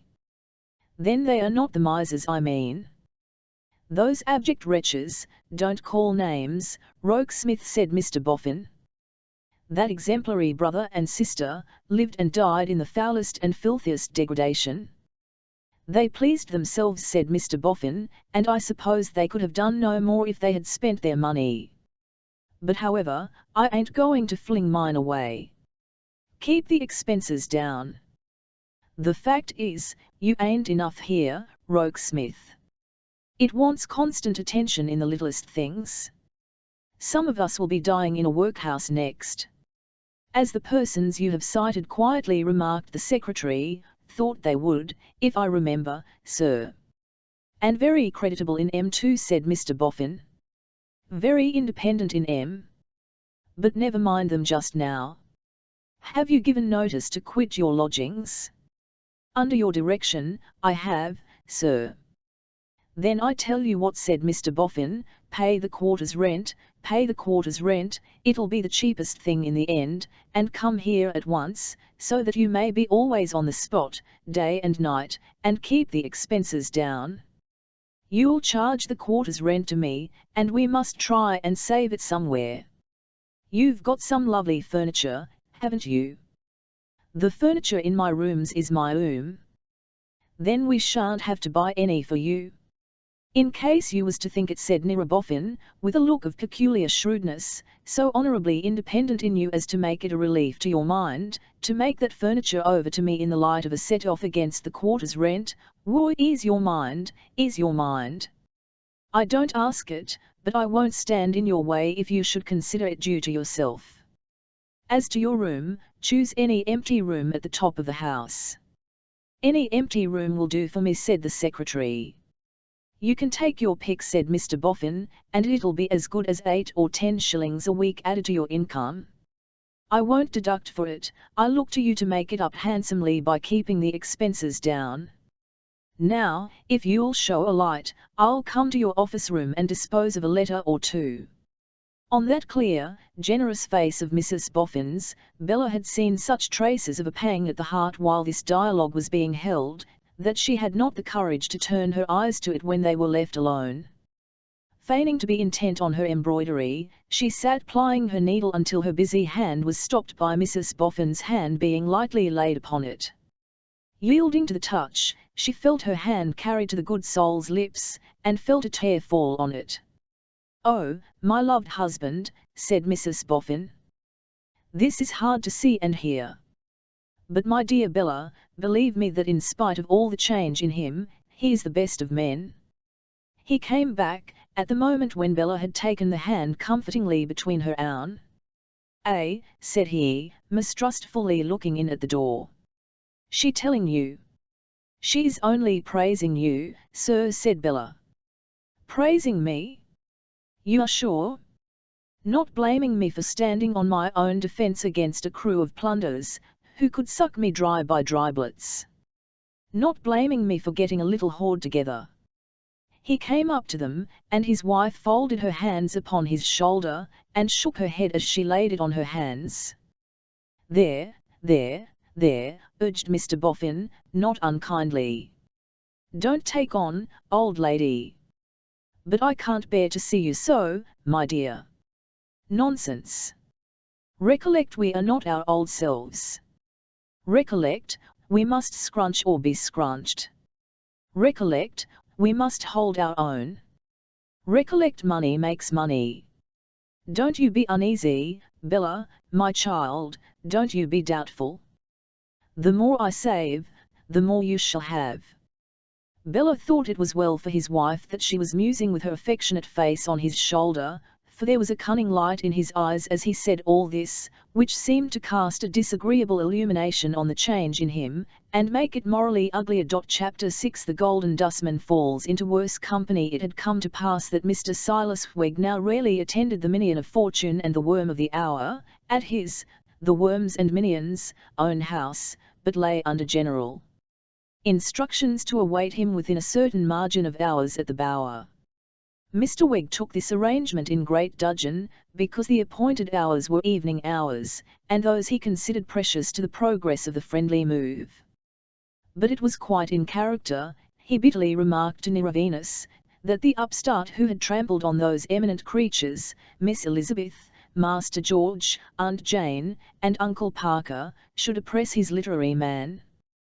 The Roman Empire having worked out its destruction, Mr. Boffin next appeared in a cab with Rolling's Ancient History, which valuable work being found to possess lethargic properties, broke clown, at about the period when the whole of the army of Alexander the Macedonian, at that time about 40,000 strong, burst into tears simultaneously, on his being taken with a shivering fit after bathing. The wars of the Jews, likewise languishing under Mr. Wegg's generalship, Mr. Boffin arrived in another cab with Plutarch, whose lives he found in the sequel extremely entertaining, though he hoped Plutarch might not expect him to believe them all. What to believe, in the course of his reading, was Mr. Boffin's chief literary difficulty indeed. For some time he was divided in his mind between half, all, or none. At length, when he decided, as a moderate man, to compound with half, the question still remained, which halt? And that stumbling block he never got over. One evening, when Silas Wegg had grown accustomed to the arrival of his patron in a cab, accompanied by some profane historian charged with unutterable names of incomprehensible peoples, of impossible descent, waging wars any number of years and syllables long, and carrying illimitable hosts and riches about, with the greatest ease, beyond the confines of geography, one evening the usual time passed by, and no patron appeared. After half an hour's grace, Mr. Wegg proceeded to the outer gate, and there executed a whistle, conveying to Mr. Venus, if perchance within hearing, the tidings of his being at home and disengaged. Forth from the shelter of a neighbouring wall, Mr. Venus then emerged. "Brother-in-arms," said Neareweg, in excellent spirits, "welcome." In return, Nerevenus gave him a rather dry good evening. "Walk in, brother," said Silas, clapping him on the shoulder, "and take your seat in my chimely corner, for what says the ballad? No malice to dread, sir, and no falsehood to fear, but truth to delight me, Mr. Venus, and I forgot what to cheer. Lee toddled OMD and something to guide, my ain fireside, sir, my ain fireside." With this quotation, depending for its neatness rather on the spirit than the words, Mr. Wegg conducted his guest to his hearth. "And you come, brother," said Neareweg, in a hospitable glow, "you come like I don't know what, exactly like it. I shouldn't know you from it shedding a halo all around you." "What kind of halo?" asked Mr. Venus. "Oh, sir," replied Silas, "that's your halo." Mr. Venus appeared doubtful on the point, and looked rather discontentedly at the fire. "We'll devote the evening, brother," exclaimed Wegg, "to prosecute our friendly move. And afterwards, crushing a flowing wine cup, which I allude to brewing rum and water, we'll pledge one another. For what says the poet? And you needn't, Mr. Venus, be your black bottle, for surely I'll be mine, and we'll take a glass with a slice of lemon in it to which you're partial." For Auld Lang Syne this flow of quotation and hospitality in Wegg indicated his observation of some little querulousness on the part of Venus. "Why, as to the friendly move," observed the last-named gentleman, rubbing his knees peevishly, "one of my objections to it is, that it don't move." "Rome, brother," returned Wegg, "a city which, it may not be generally known, originated in twins and a wolf, and ended in imperial marble, wasn't built in a day." "Did I say it was?" asked Venus. "No, you did not, brother." "Well inquired." "But I do say," proceeded Venus, "that I am taken from among my trophies of anatomy, am called upon to exchange my human Warius for mere coal ashes Warius, and nothing comes of it. I think I must give up." "No, sir," remonstrated Wegg, enthusiastically. "No, sir. Charge, Chester, charge, on, Mr. Venus, on. Never say die, sir. A man of your mark." "It's not so much saying it that I object to," returned Mr. Venus, "as doing it. And having got to do it whether or no, I can't afford to waste my time on groping for nothing in cinders." "But think how little time you have given to the move, sir, after all," urged Wegg. "Add the evenings so occupied together, and what do they come to? And you, sir, harmonizer with myself in opinions, views, and feelings, you with the patience to fit together on wires the whole framework of society, I allude to the human skeleton, you to give in so soon." "I don't like it," returned Mr. Venus moodily, as he put his head between his knees and stuck up his dusty hair. "And there's no encouragement to go not the mounds without," said Mr. Wegg, extending his right hand with an air of solemn reasoning. "Encouragement? Not the mounds now looking down upon us. They are too big," grumbled Venus. What's a scratch here and a scrape there, a poke in this place and a dig in the other, to them? Besides, what have we found? What have we found? Cried Weg, delighted to be able to acquiesce. Ah! There I grant you, comrade. Nothing. But on the contrary, comrade, what may we find? There you'll grant me. Anything. I don't like it, pettishly returned Venus as before. I came into it without enough consideration. And besides again, isn't your own Mr. Boffin well acquainted with the mounds? And wasn't he well acquainted with the deceased and his ways? And has he ever showed any expectation of finding anything? At that moment wheels were heard. Now, I should be 10th, said Mr. Weg, with an air of patient injury, to think so ill of him as to suppose him capable of coming at this time of night. And yet it sounds like him a ring at the yard bell. It is him, said Mr. Weg, and he is capable of it. I am sorry, because I could have wished to keep up a little lingering fragment of respect for him. Here Mr. Boffin was heard lustily calling at the yard gate, "Hello, Weg! Hello! Keep your seat, Mr. Venus," said Weg. He may not stop. And then called out, "Hello, sir! Hello! I'm with you directly, sir. Half a minute, Mr. Boffin. Coming, sir, as fast as my leg will bring me." And so with a show of much cheerful alacrity stumped out to the gate with a light, and there, through the window of a cab, descried Mr. Boffin inside, blocked up with books. "Here. Lend a hand, Weg," said Mr. Boffin excitedly, "I can't get out till the way is cleared for me. This is the annual register, Weg, in a cab full of volumes. Do you know him?" "Know the animal register, sir," returned the impostor, who had caught the name imperfectly. "For a trifling wager, I think I could find any animal in him, blindfold, Mr. Boffin." "And here's Kirby's wonderful museum," said Mr. Boffin, "and Caulfield's characters, and Wilson's. Such characters, Weg, such characters.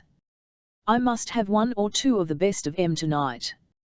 It's amazing what places they used to put the guineas in, wrapped up in rags. Catch hold of that pile of volumes, Weg, or it'll bulge out and burst into the mud. Is there anyone about, to help?" "There's a friend of mine, sir, that had the intention of spending the evening with me when I gave you up, much against my will, for tonight." "Call him out," cried Mr. Boffin in a bustle, "get him to bear a hand. Don't drop that one under your arm. It's Dancer. Him and his sister made pies of a dead sheep they found when they were out a-walking." "Where's your friend?" "Oh, here's your friend. Would you be so good as help Weg and myself with these books? But don't take Jemmy Taylor of Southwark, nor yet Jemmy Wood of Gloucester. These are the two Jemmies. I'll caney them myself." Not ceasing to talk and bustle, in a state of great excitement, Mr. Boffin directed the removal and arrangement of the books, appearing to be in some sort beside himself until they were all deposited on the floor, and the cab was dismissed. "There," said N.L.R. Boffin, gloating over them. "There they are, like the 4-and-20 fiddlers, all of a row. Get on your spectacles, Weg, I know where to find the best of 'em, and we'll have a taste at once of what we have got before us. What's your friend's name?" Mr. Weg presented his friend as Venus. Cried Mr. Boffin, catching at the name. "Of Clerkenwell." "Of Clerkenwell, sir," said Mr. Venus. "Why, I've heard of you," cried Mr. Boffin, "I heard of you in the old man's time." "You knew him? Did you ever buy anything of him?" With piquant eagerness. "No, sir," returned Venus. "But he showed you things, didn't he?" Mr. Venus, with a glance at his friend, replied in the affirmative. "What did he show you?" asked Mr. Boffin, putting his hands behind him, and eagerly advancing his head. "Did he show you boxes, little cabinets, pocket books, parcels, anything locked or sealed, anything tied up?" Mr. Venus shook his head. Are you a judge of China? Mr. Venus again shook his head. Because if he had ever showed you a teapot, I should be glad to know of it, said Mr. Boffin. And then, with his right hand at his lips, repeated thoughtfully, a teapot, and glanced over the books on the floor as if he knew there was something interesting connected with a teapot, somewhere among them. Mr. Wegg and Mr. Venus looked at one another wonderingly, and Mr. Wegg, in fitting on his spectacles, opened his eyes wide, over their rims, and tapped the side of his nose, as an admonition to Venus to keep himself generally wide awake. A teapot, repeated Mr. Boffin, continuing to muse and survey the books, a teapot, a teapot. Are you ready, Wegg? I am at your service, sir, replied that gentleman, taking his usual seat on the usual settle, and poking his wooden leg under the table before it. Mr. Venus, would you make yourself useful, and take a seat beside me, sir, for the conveniency of snuffing the candles? Venus complying with the invitation while it was yet being given, Silas pegged at him with his wooden leg, to call his particular attention to Mr. Boffin standing musing before the fire, in the space between the two settles. Hem! Ahem! Coughed Mr. Wegg to attract his employer's attention. Would you wish to commence with an animal, sir, from the register? No, said Mr. Boffin, no, Wegg. With that, producing a little book from his breast pocket, he handed it with great care to the literary gentleman, and inquired, What do you call that, Wegg? This, sir, replied Silas, adjusting his spectacles, and referring to the title page, is Merryweather's Lives and Anecdotes of Misers. Mr. Venus, would you make yourself useful and draw the candles a little nearer, sir? This to have a special opportunity of bestowing a stare upon his comrade. Which of 'em have you got in that lot? Asked Mr. Boffin. Can you find out pretty easy? Well, sir, replied Silas, turning to the table of contents and slowly fluttering the leaves of the book, I should say they must be pretty well all here, sir. Here's a large assortment, sir, my eye catches John Overs, sir, John Little, sir, Dick Jarrill, John Elwes, the Reverend Mr. Jones of Blueberry, Vulture Hopkins, Daniel Dancer. Give us Dancer, Wegg, said Mr. Boffin. With another stare at his comrade, Silas sought and found the place. Page 109, near Boffin. Chapter 8. Contents of chapter, His birth and estate. His garments and outward appearance. Miss Dancer and her feminine graces. The miser's mansion. The finding of a treasure. The story of the mutton pies. A miser's idea of death. Bob, the miser's cur. Griffiths and his master. How to turn a penny. A substitute for a fire. The advantages of keeping a snuff box. The miser dies without a shirt. The treasures of a dunghill, eh? What's that? Demanded Mr. Boffin. The treasures, sir, repeated Silas, reading very distinctly, of a dunghill. Mr. Venus, sir, would you oblige with the snuffers? This, to secure attention to his adding with his lips only, mounds. Mr. Boffin drew an armchair into the space where he stood, and said, seating himself and slyly rubbing his hands, Give us Dancer. Mr. Wegg pursued the biography of that eminent man through its various phases of avarice and dirt, through Miss Dancer's death on a sick regimen of cold dumpling, and through Mr. Dancer's keeping his rags together with a hayband, and warming his dinner by sitting upon it, down to the consolatory incident of his dying naked in a sack. After which he read on as follows, the house, or rather the heap of ruins, in which Mr. Dancer lived, and which at his death devolved to the right of Captain Holmes, was a most miserable, decayed building, for it had not been repaired for more than half a century. Here Mr. Wegg eyes his comrade and the room in which they sat, which had not been repaired for a long time. But though poor in external structure, the ruinous fabric was very rich in the interior. It took many weeks to explore its whole contents, and Captain Holmes found it a very agreeable task to dive into the miser's secret hoards. Here Nlaweg repeated secret hoards, and pegged his comrade again. One of Mr. Dancer's richest escritoires was found to be a dung heap in the cowhouse. A sum but little short of £2,500 was contained in this rich piece of manure, and in an old jacket, carefully and strongly nailed down to the manger, in banknotes and gold were found £500 more. Here Mr. Wegg's wooden leg started forward under the table, and slowly elevated itself as he read on. Several bowls were discovered filled with guineas and half-guineas, and at different times on searching the corners of the house they found various parcels of banknotes.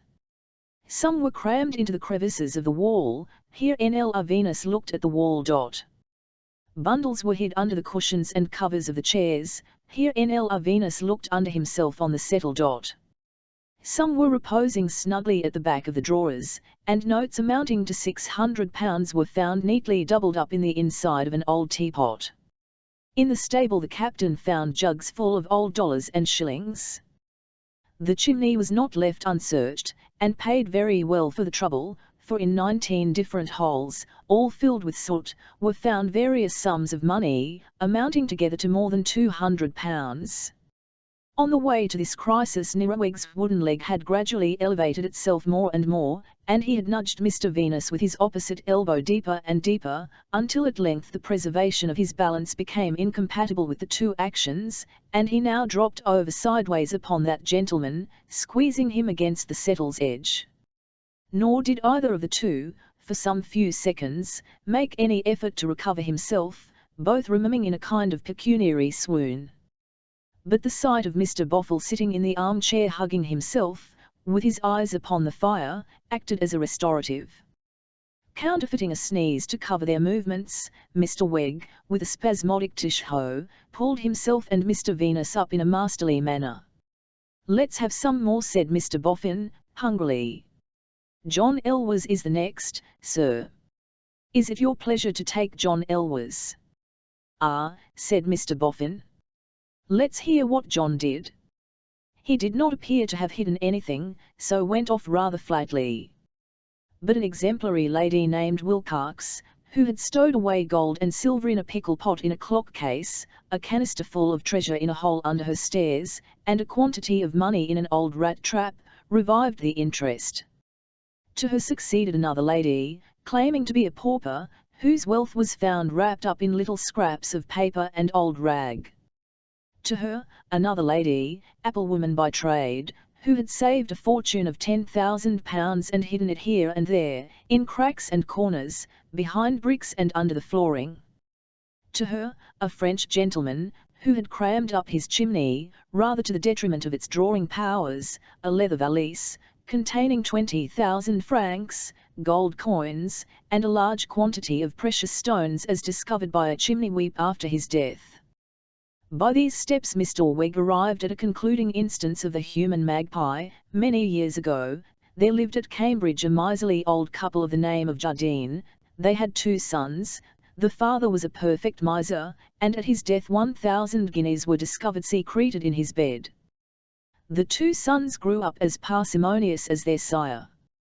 When about 20 years of age, they commenced business at Cambridge as drapers, and they continued there until their death. The establishment of the Messrs. Jardine was the most dirty of all the shops in Cambridge. Customers seldom went in to purchase, except perhaps out of curiosity.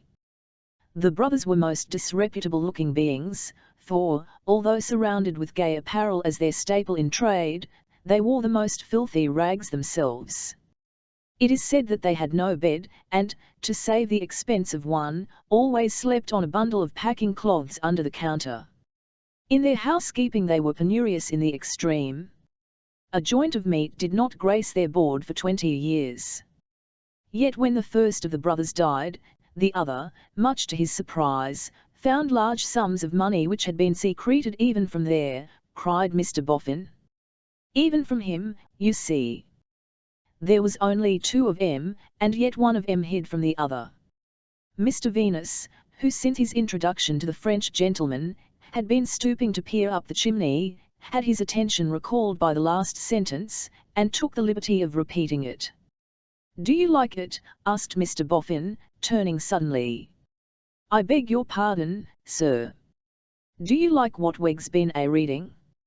Mr. Venus answered that he found it extremely interesting. "Then come again," said Mr. Boffin, "and hear some more.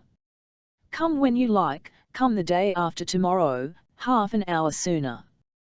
There's plenty more, there's no end to it." Mr. Venus expressed his acknowledgements and accepted the invitation. "It's wonderful what's been hid, at one time and another," said Mr. Boffin, ruminating, "truly wonderful." "Meaning, sir?" observed Weg, with a propitiatory face to draw him out, and with another peg at his friend and brother, "in the way of money." "Money," said Mr. Boffin. "Ah. And papers." Mr. Weg, in a languid transport, again dropped over on Mr. Venus, and again recovering himself, masked his emotions with a sneeze. "Tish ho!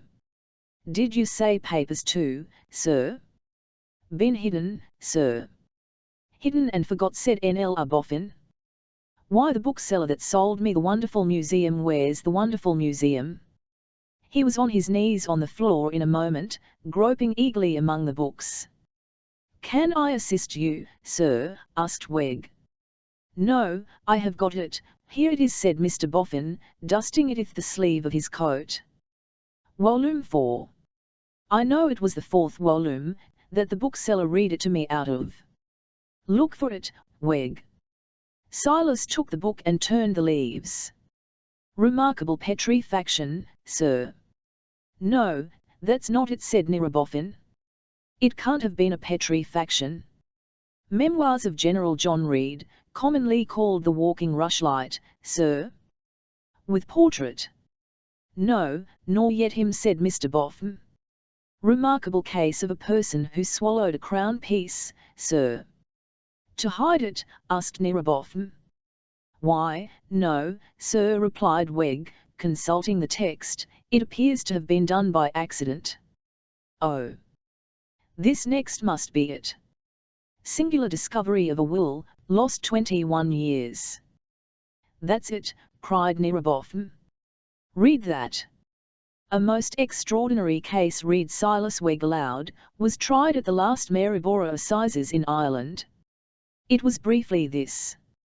Robert Baldwin, in March 1782, made his will, in which he devised the lands now in question, to the children of his youngest son, soon after which his faculties failed him, and he became altogether childish and died, above 80 years old.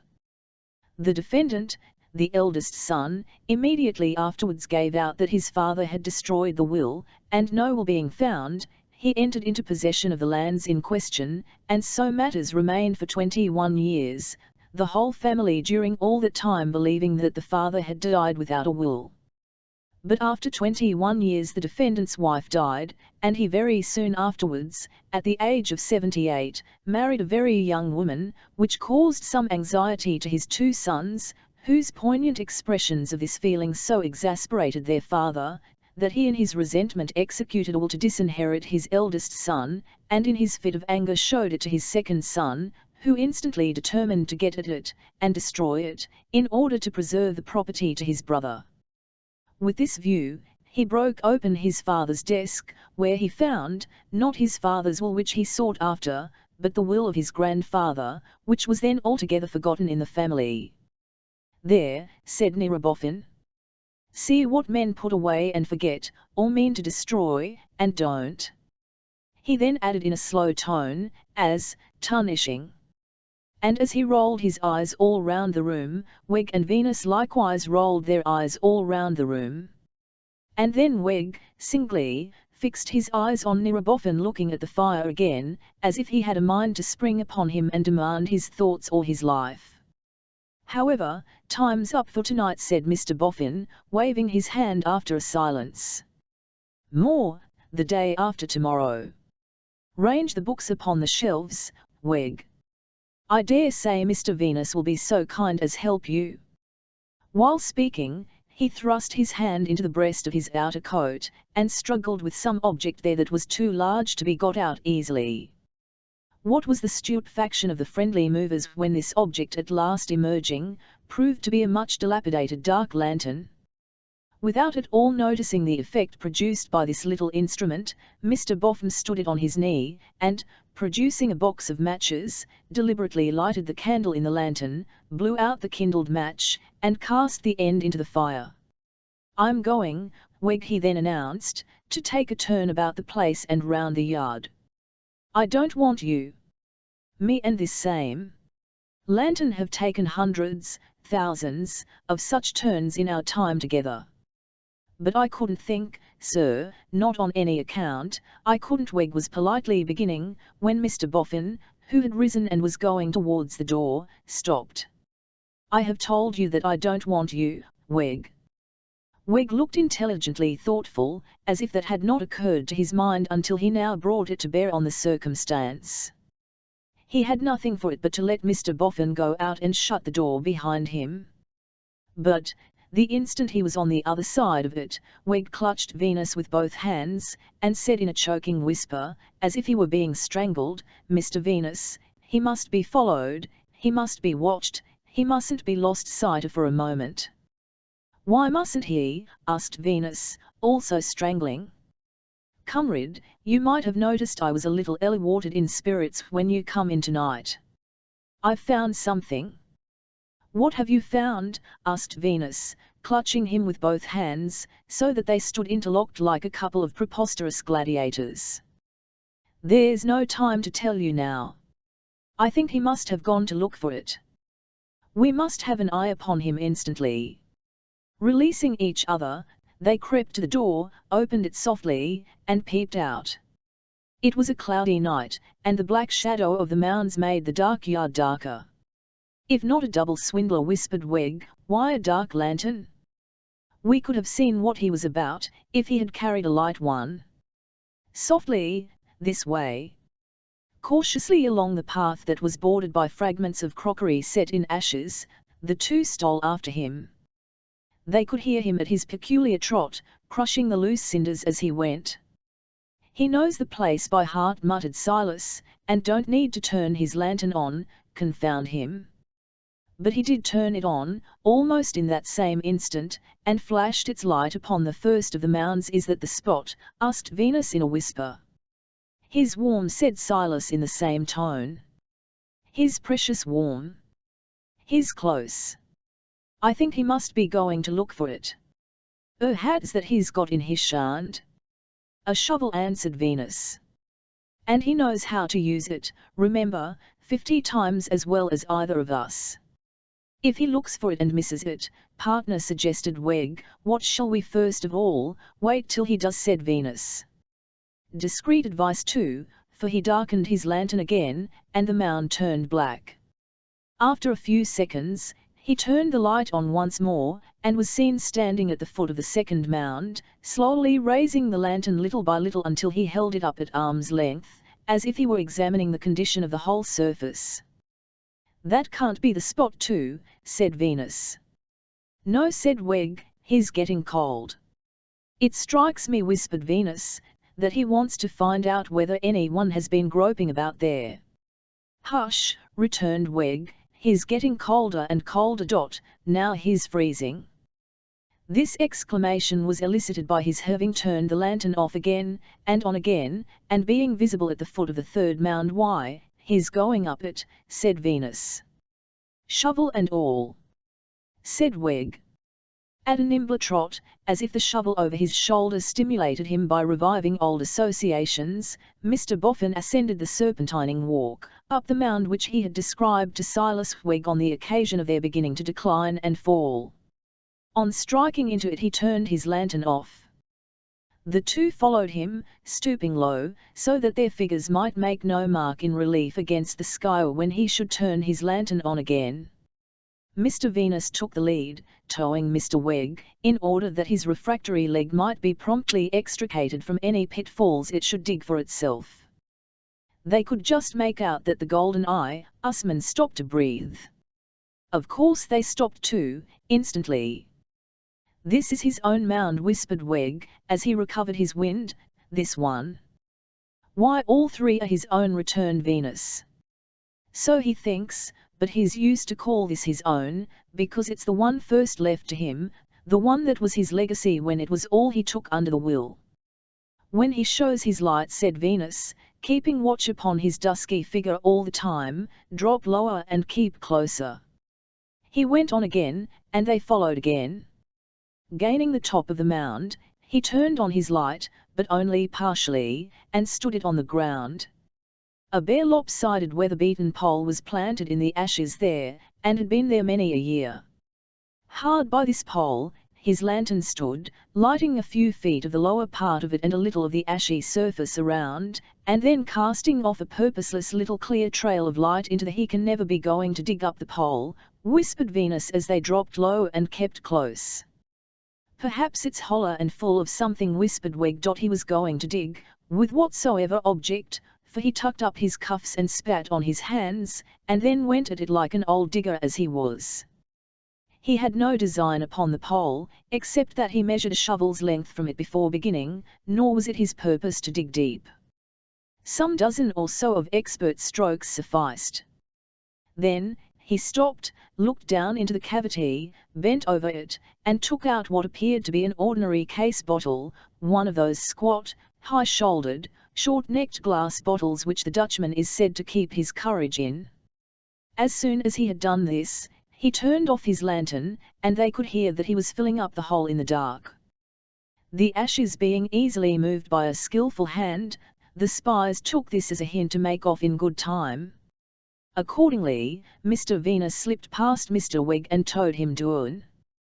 But Mr. Weg's descent was not accomplished without some personal inconvenience, for his self-willed leg sticking into the ashes about halfway clown, and time pressing, Mr. Venus took the liberty of hauling him from his tether by the collar, which occasioned him to make the rest of the journey on his back, with his head enveloped in the skirts of his coat, and his wooden leg coming last, like a drag. So flustered was Mr. Weg by this mode of travelling, that when he was set on the level ground with his intellectual developments uppermost, he was quite unconscious of his bearings, and had not the least idea where his place of residence was to be found, until Mr. Venus shoved him into it. Even then he staggered round and round, weakly staring about him, until Mr. Venus with a hard brush brushed his senses into him and the dust out of him. Mr. Boffin came down leisurely, for this brushing process had been well accomplished, and Mr. Venus had had time to take his breath, before he reappeared. That he had the bottle somewhere about him could not be doubted, where, was not so clear. He wore a large rough coat, buttoned over, and it might be in any one of half a dozen pockets. "What's the matter, Weg?" said Mr. Boffin. "You are as pale as a candle." Mr. Weg replied, with literal exactness, that he felt as if he had had a bile. Said Mr. Boffin, blowing out the light in the lantern, shutting it up, and stowing it away in the breast of his coat as before. "Are you subject to bile, Weg?" Mr. Weg again replied, with strict adherence to truth, that he didn't think he had ever had a similar sensation in his head, to anything like the same extent. "Physic yourself tomorrow, Weg," said Mr. Boffin, "to be in order for next night. By the by, this neighbourhood is going to have a loss, Weg." "A loss, sir?" "Going to lose the mounds." The friendly movers made such an obvious effort not to look at one another, that they might as well have stared at one another with all their might. "Have you parted with them, Mr. Boffin?" asked Silas. "Yes, they are going."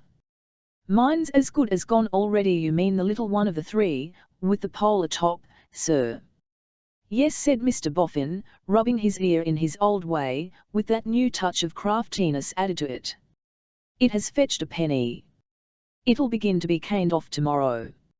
"Have you been out to take leave of your old friend, sir?" asked Silas, jocosely.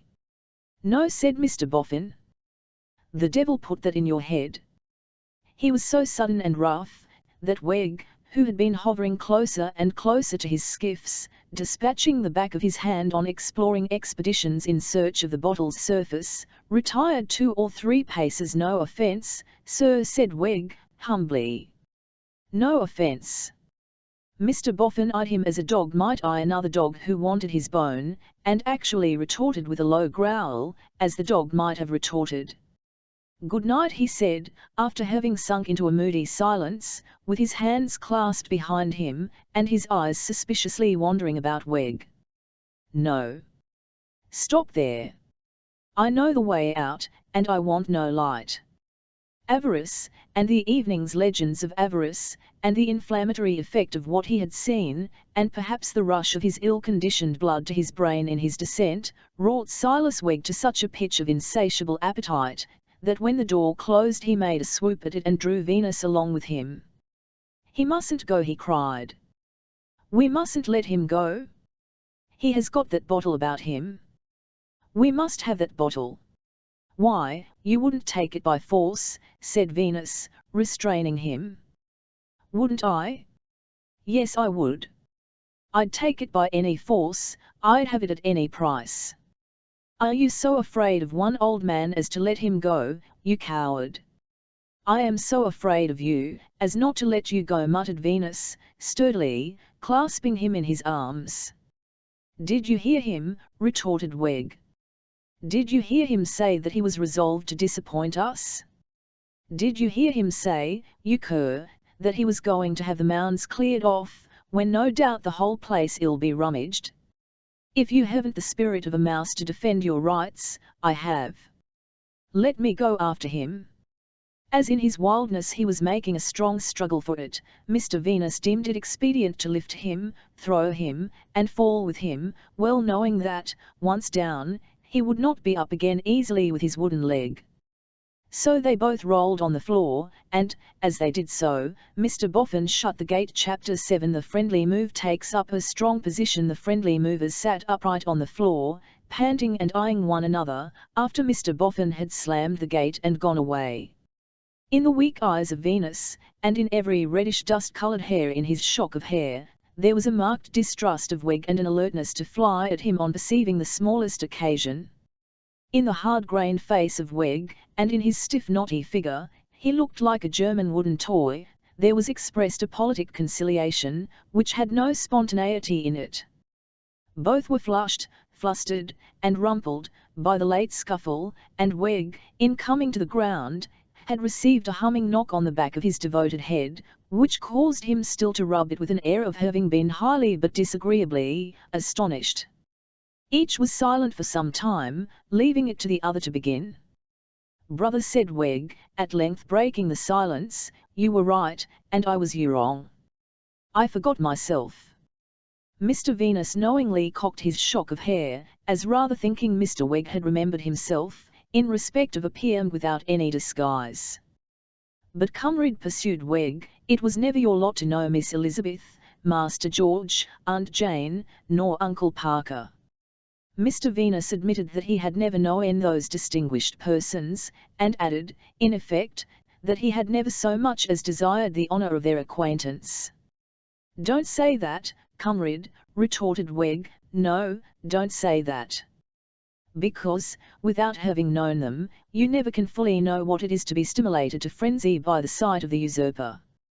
Offering these excusatory words as if they reflected great credit on himself, Mr. Weg impelled himself with his hands towards a chair in a corner of the room, and there, after a variety of awkward gambols, attained a perpendicular position. Mr. Venus also rose. "Comrade," said Weg, "take a seat." "Comrade, what a speaking countenance is yours!"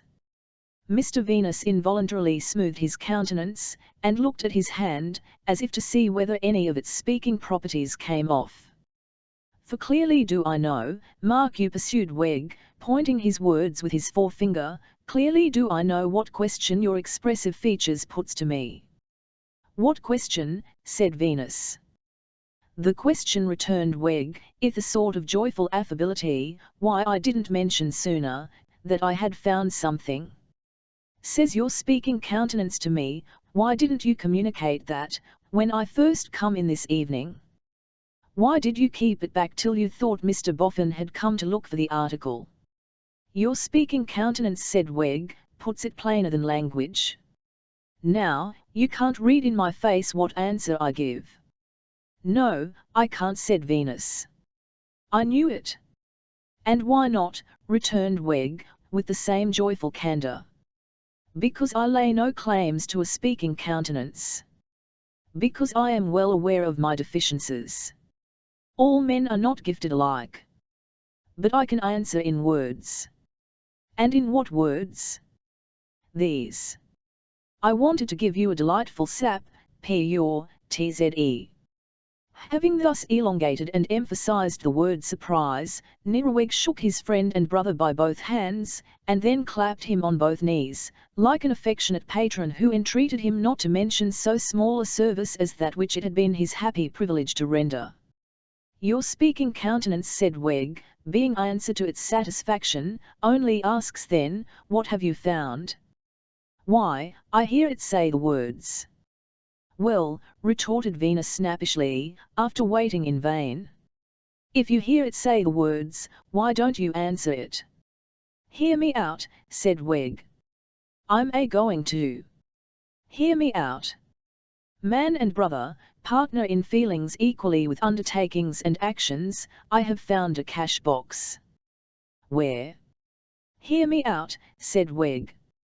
He tried to reserve whatever he could, and, whenever disclosure was forced upon him, broke into a radiant gush of hear me out. On a certain day, sir, when, said Venus bluntly. No, returned Weg, shaking his head at once observantly, thoughtfully, and playfully. No, sir. That's not your expressive countenance which asks that question. That's your voice, merely your voice. To proceed. On a certain day, sir, I happened to be walking in the yard, taking my lonely round, for in the words of a friend of my own family, the author of All's Well Arranged as a duet, deserted, as you will, Mr. Venus, by the waning moon, when stars, it will to you before I mention it, proclaim night's cheerless noon, on tower, fon or tented ground, the sentry walks his lonely round. The sentry walks, under those circumstances, sir, I happened to be walking in the yard early one afternoon, and happened to have an iron rod in my hand, with which I have been sometimes accustomed to beguile the monotony of a literary life, when I struck it against an object not necessary to trouble you by naming it is necessary. What object? Demanded Venus, in a wrathful tone. Hear me out, said Weg. The pump. When I struck it against the pump, and found, not only that the top was loose and opened with a lid, but that something in it rattled. That something, comrade, I discovered to be a small flat oblong cash box. Shall I say it was disappointingly light? There were papers in it, said Venus. There your expressive countenance speaks indeed, cried Weg. A paper. The box was locked, tied up, and sealed, and on the outside was a parchment label, with the writing, My will, John Harmon, temporarily deposited here. We must know its contents, said Venus. Hear me out, cried Weg. I said so, and I broke the box open. Without coming to me, exclaimed Venus. Exactly so, sir, returned Weg, blandly and buoyantly. I see I take you with me. Here, here, here. Resolved, as your discriminating good sense perceives, that if you was to have a sap, eyes, it should be a complete one. Well, sir. And so, as you have honoured me by anticipating, I examined the document. Regularly executed, regularly witnessed, very short. Inasmuch as he has never made friends, and has ever had a rebellious family, he, John Harmon, gives to Nicodemus Boffin the little mound, which is quite enough for him, and gives the whole rest and residue of his property to the Crown. The date of the will that has been proved, must be looked to, remarked Venus. It may be later than this one. Hear me out, cried Weg. I said so. I paid a shilling, never mind your sixpence of it, to look up that will. Brother, that will is dated months before this will.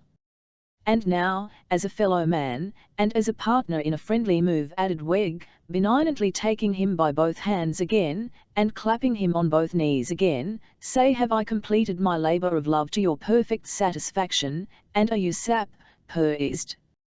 Mr. Venus contemplated his fellow man and partner with doubting eyes, and then rejoined stiffly, this is great news indeed, Mr. Weg. There's no denying it. But I could have wished you had told it me before you got your fright tonight, and I could have wished you had ever asked me as your partner what we were to do, before you thought you were dividing a responsibility. Hear me out, cried Weg. I knew you was going to say so.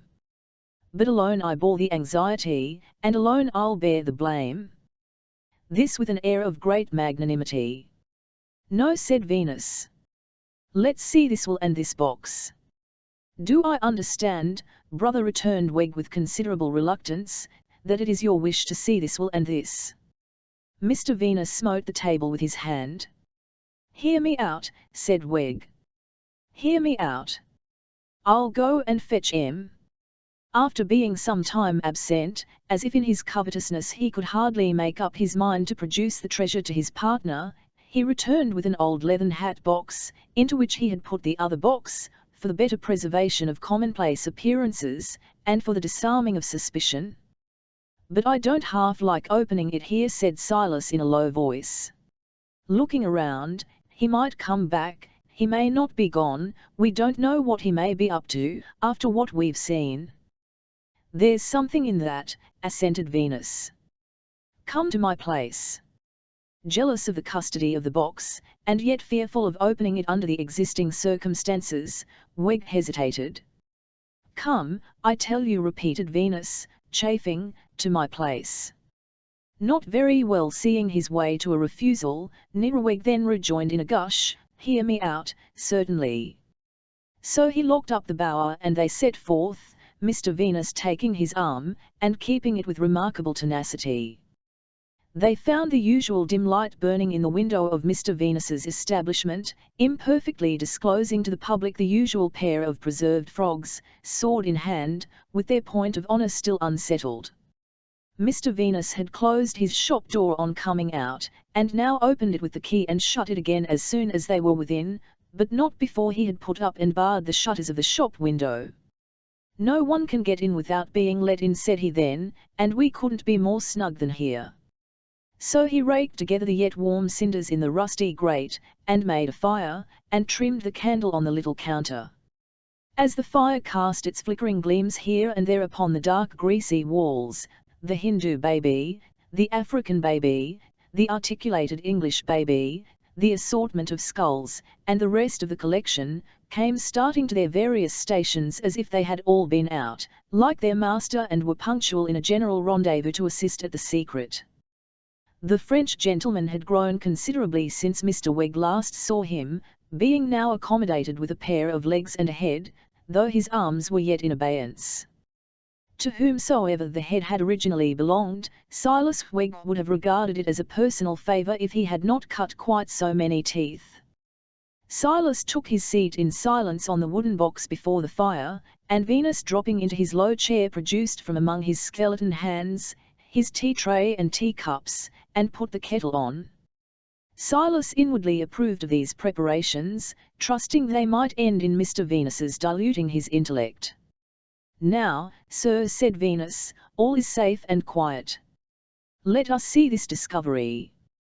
With still reluctant hands, and not without several glances towards the skeleton hands, as if he mistrusted that a couple of them might spring forth and clutch the document, Weg opened the hat box and revealed the cash box, opened the cash box and revealed the will.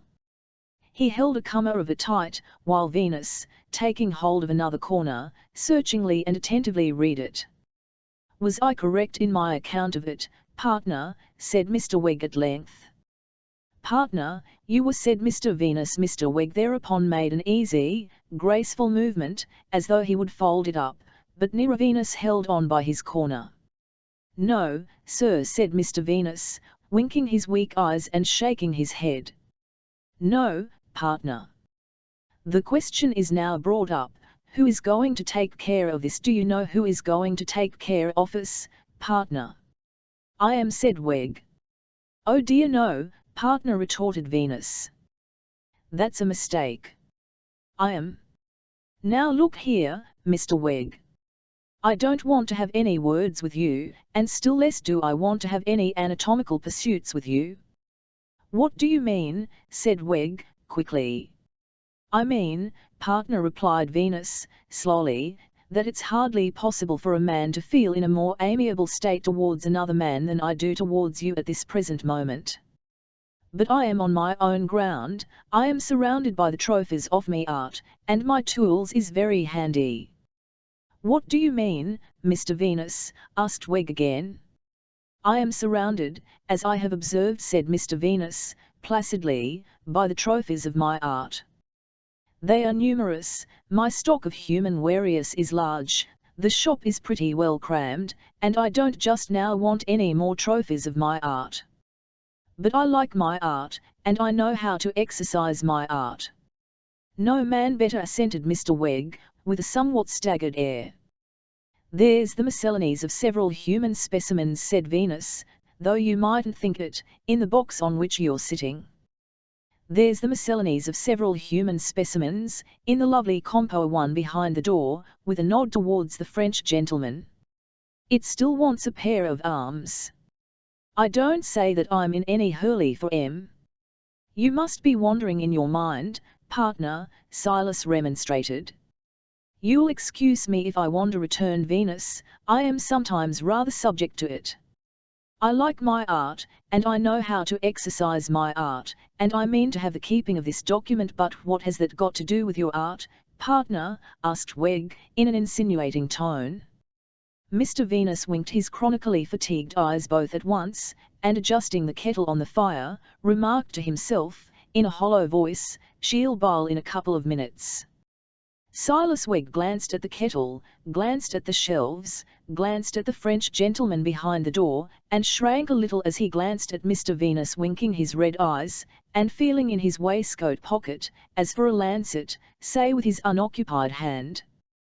He and Venus were necessarily seated close together, as each held a corner of the document, which was but a common sheet of paper. Partner, said Weg, even more insinuatingly than before, I propose that we cut it in half, and each keep a half. Venus shook his shock of hair, as he replied, it wouldn't do to mutilate it, partner. It might seem to be cancelled.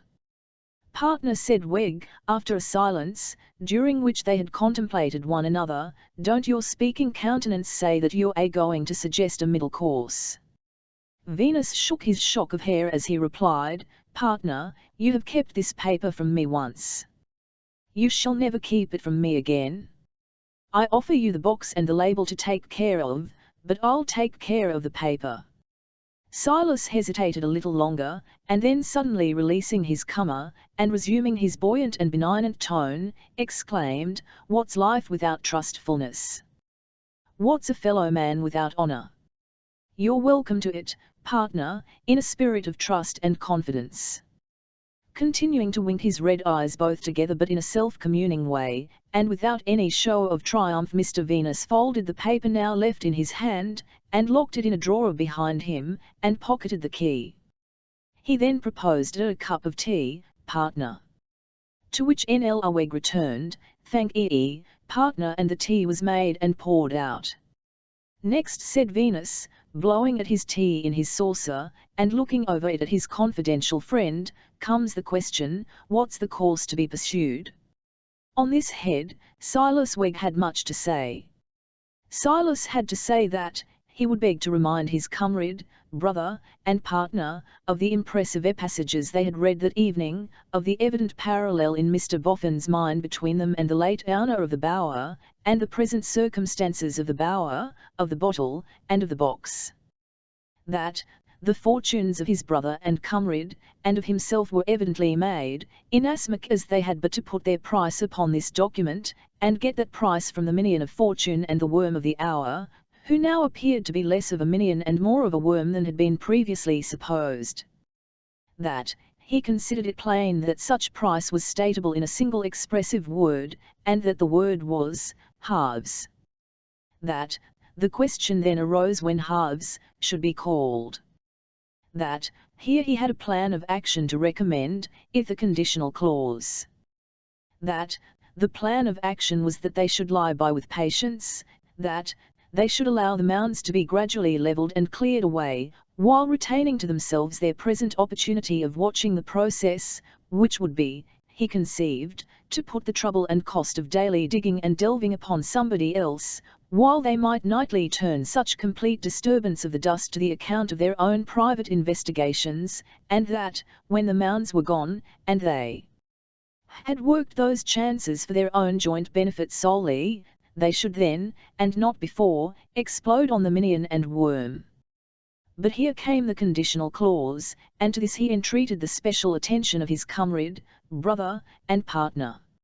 It was not to be borne that the minion and worm should carry off any of that property which was now to be regarded as their own property. When he, N.L.A. Weg, had seen the minion surreptitiously making off with that bottle, and its precious contents unknown, he had looked upon him in the light of a mere robber, and, as such, would have despoiled him of his ill-gotten gain, but for the judicious interference of his comrade, brother, and partner. Therefore, the conditional clause he proposed was, that, if the minion should return in his late sneaking manner, and if, being closely watched, he should be found to possess himself of anything, no matter what, the sharp sword impending over his head should be instantly shown him, he should be strictly examined as to what he knew or suspected, should be severely handled by them his masters, and should be kept in a state of abject moral bondage and slavery until the time when they should see fit to permit him to purchase his freedom at the price of half his possessions. If, said Nirraweg by way of peroration, he had aimed in saying only halves, he trusted to his comrade, brother, and partner not to hesitate to set him right, and to reprove his weakness. It might be more according to the rights of things, to say 2/3, it might be more according to the rights of things, to say 3/4. On those points he was ever open to correction. Mr. Venus, having wafted his attention to this discourse over 3 successive sources of tea, signified his concurrence in the views advanced. Inspirited hereby, Mr. Weg extended his right hand, and declared it to be a hand which never yet. Without entering into more minute particulars, Mr. Venus, sticking to his tea, briefly professed his belief as polite forms required of him, that it was a hand which never yet, but contented himself with looking at it, and did not take it to his bosom. Brother, said Weg, when this happy understanding was established, I should like to ask you something. You remember the night when I first looked in here, and found you floating your powerful mind in tea. Still swilling tea, Mr. Venus nodded assent. And there you sit, sir, pursued Weg with an air of thoughtful admiration, as if you had never left off.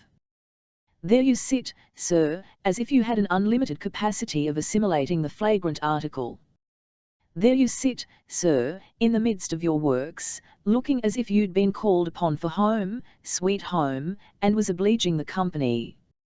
A exile from home splendour dazzles in vain, oh give you your lowly preparations again, the birds stuffed so sweetly that can't be expected to come at your call, give you these with the peace of mind dearer than all.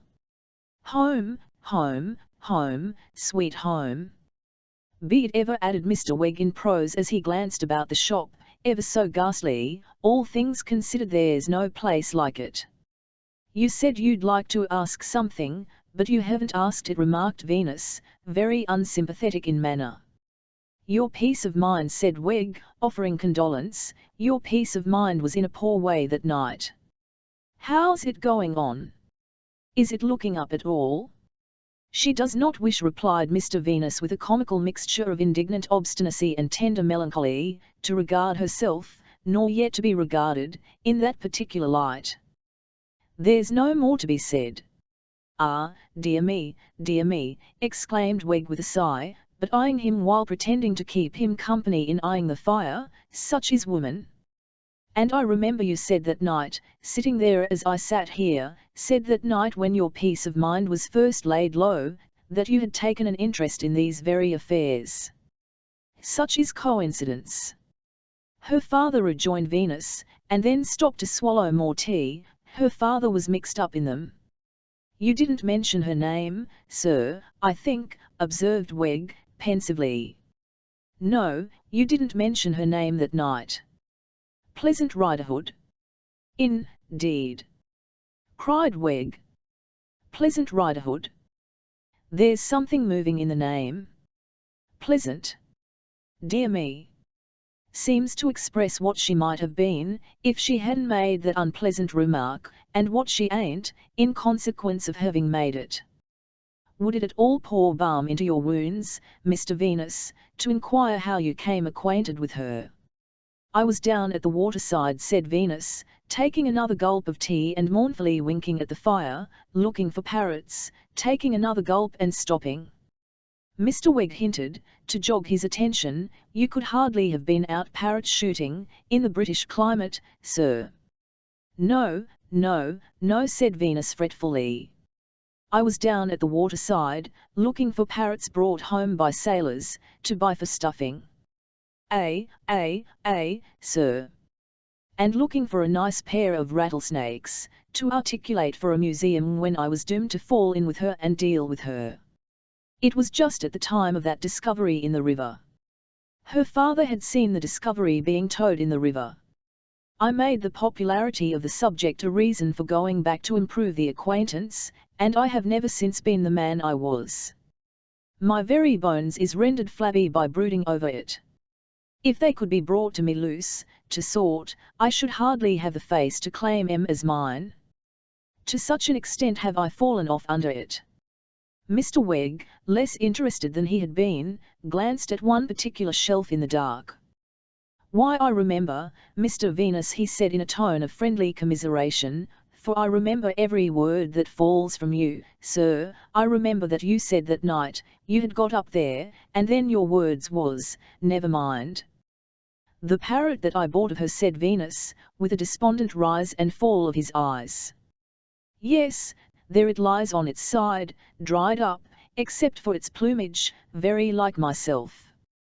I've never had the heart to prepare it, and I never shall have now. With a disappointed face, Silas mentally consigned this parrot to regions more than tropical, and, seeming for the time to have lost his power of a sanguine interest in the woes of Mr. Venus, fell to tightening his wooden leg as a preparation for departure, its gymnastic performances of that evening having severely tried its constitution.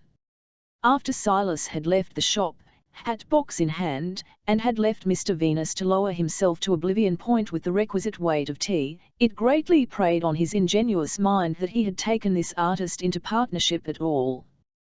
He bitterly felt that he had overreached himself in the beginning, by grasping at Mr. Venus's mere straws of hints, now shown to be worthless for his purpose.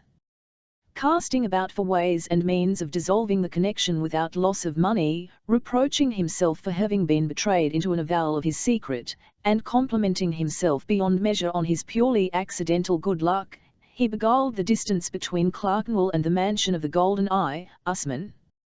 For Silas Wegg felt it to be quite out of the question that he could lay his head upon his pillow in peace, without first hovering over Mr. Boffin's house in the superior character of its evil genius.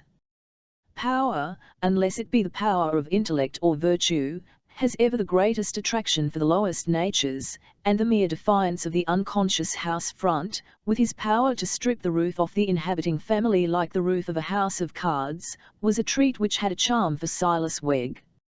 As he hovered on the opposite side of the street, exulting, the carriage drove up. "There'll shortly be an end of you," said Wegg, threatening it with the hat box. "Your varnish is fading." Mrs. Boffin descended and went in. "Look out for a fall, my Lady Dustoman," said Wegg. Bella lightly descended, and ran in after her. "How brisk we are," said Wegg. "You won't run so gaily to your old shabby home, my girl. You'll have to go there, though." A little while, and the secretary came out. "I was passed over for you," said Wegg. But you had better provide yourself with another situation, young man. Mr. Boffin's shadow passed upon the blinds of 3 large windows as he trotted down the room, and passed again as he went back. "You!" cried Wegg. "You're there, are you? Where's the bottle? You would give your bottle for my box, dustman." Having now composed his mind for slumber, he turned homeward. Such was the greed of the fellow, that his mind had shot beyond halves, 2/3, 3/4, and gone straight to spoliation of the whole. Though that wouldn't quite do, he considered, growing cooler as he got away. That's what would happen to him if he didn't buy us up. We should get nothing by that. We so judge others by ourselves, that it had never come into his head before, that he might not buy us up, and might prove honest, and prefer to be poor.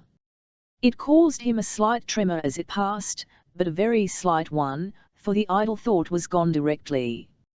"He's grown too fond of money for that," said Wegg, "he's grown too fond of money." The burden fell into a strain or tune as he stumped along the pavements. All the way home he stumped it out of the rattling streets, piano with his own foot, and forte with his wooden leg. "He's grown too fond of money for that, he's grown too fond of money." Even next day Silas soothed himself with this melodious strain, when he was called out of bed at daybreak, to set open the yard gate and admit the train of carts and horses that came to carry off the little mound. And all day long, as he kept unwinking watch on the slow process which promised to protract itself through many days and weeks, whenever, to save himself from being choked with dust, he patrolled a little cinderous beat he established for the purpose, without taking his eyes from the diggers, he still stumped to the tune, "He's grown too fond of money for that, he's grown too fond of money." Chapter 8. The end of the long journey. The train of carts and horses came and went all day from dawn to nightfall, making little or no daily impression on the heap of ashes, though, as the days passed on, the heap was seen to be slowly melting. My lords and gentlemen and honourable boards, when you in the course of your dust shovelling and cinder raking have piled up a mountain of pretentious failure, you must off with your honourable coats for the removal of it, and fall to the work with the power of all the Queen's horses and all the Queen's men, or it will come rushing down and bury us alive. Yes, verily, my lords and gentlemen and honourable boards, adapting your catechism to the occasion, and by God's help so you must. For when we have got things to the pass that with an enormous treasure at disposal to relieve the poor, the best of the poor detest our mercers, hide their heads from us, and shame us by starving to death in the midst of us, it is a pass impossible of prosperity, impossible of continuance. It may not be so written in the Gospel according to Podsnappery, you may not find these words for the text of a sermon, in the returns of the Board of Trade, but they have been the truth since the foundations of the universe were laid, and they will be the truth until the foundations of the universe are shaken by the builder. This boastful handiwork of ours, which fails in its terrors for the professional pauper, the sturdy breaker of tindos and the rampant tearer of clothes, strikes with a cruel and a wicked stab at the stricken sufferer, and is a horror to the deserving and unfortunate. We must mend it, lords and gentlemen and honourable boards, or in its own evil hour it will mar every one of us. Old Betty Higden fared upon her pilgrimage as many ruggedly honest creatures, women and men, fare on their toiling way along the roads of life. Patiently to earn a spare bare living, and quietly to die, untouched by workhouse hands, this was her highest sublunary hope.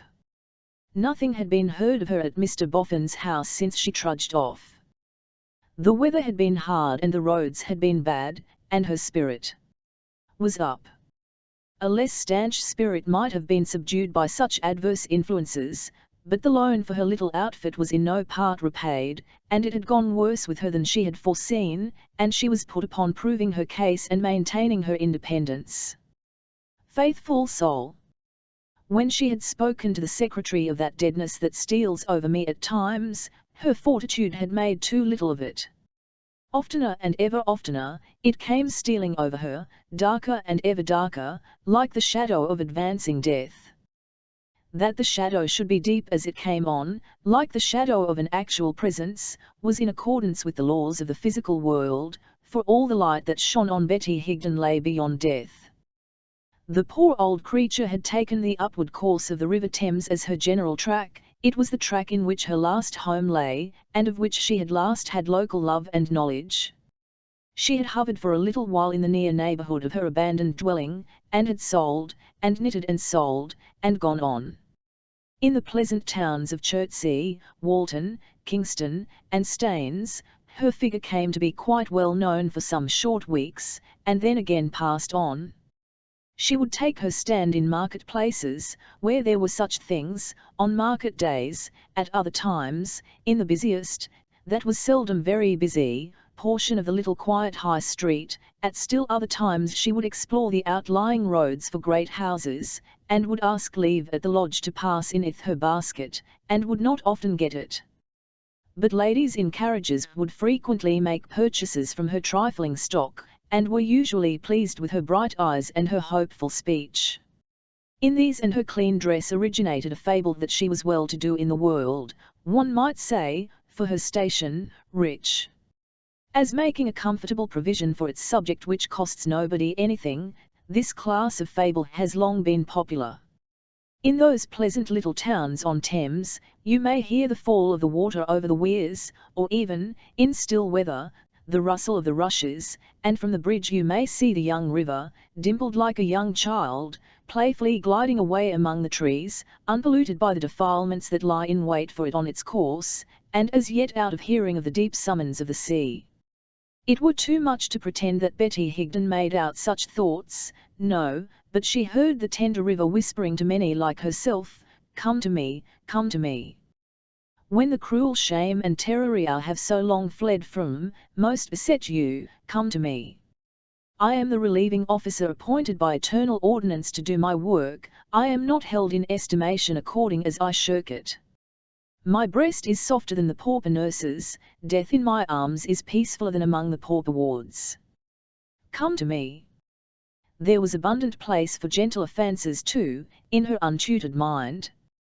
Those gentlefolks and their children inside those fine houses, could they think, as they looked out at her, what it was to be really hungry, really cold? Did they feel any of the wonder about her, that she felt about them? Bless the dear laughing children! If they could have seen sick Johnny in her arms, would they have cried for pity? If they could have seen dead Johnny on that little bed, would they have understood it? Bless the dear children for his sake, anyhow. So with the humbler houses in the little street, the inner firelight shining on the panes as the outer twilight darkened. When the families gathered indoors there, for the night, it was only a foolish fancy to feel as if it were a little hard in them to close the shutter and blacken the flame. So with the lighted shops, and speculations whether their masters and mistresses taking tea in a perspective of back parlour not so far within but that the flavour of tea and toast came out, mingled with the glow of light, into the street, ate or drank or wore what they sold, with the greater relish because they dealt in it. So with the churchyard on a branch of the solitary way to the night's sleeping place. Ah me! The dead and I seem to have it pretty much to ourselves in the dark and in this weather. But so much the better for all who are warmly housed at home. The poor soul envied no one in bitterness, and grudged no one anything. But the old abhorrence grew stronger on her as she grew weaker, and it found more sustaining food than she did in her wanderings.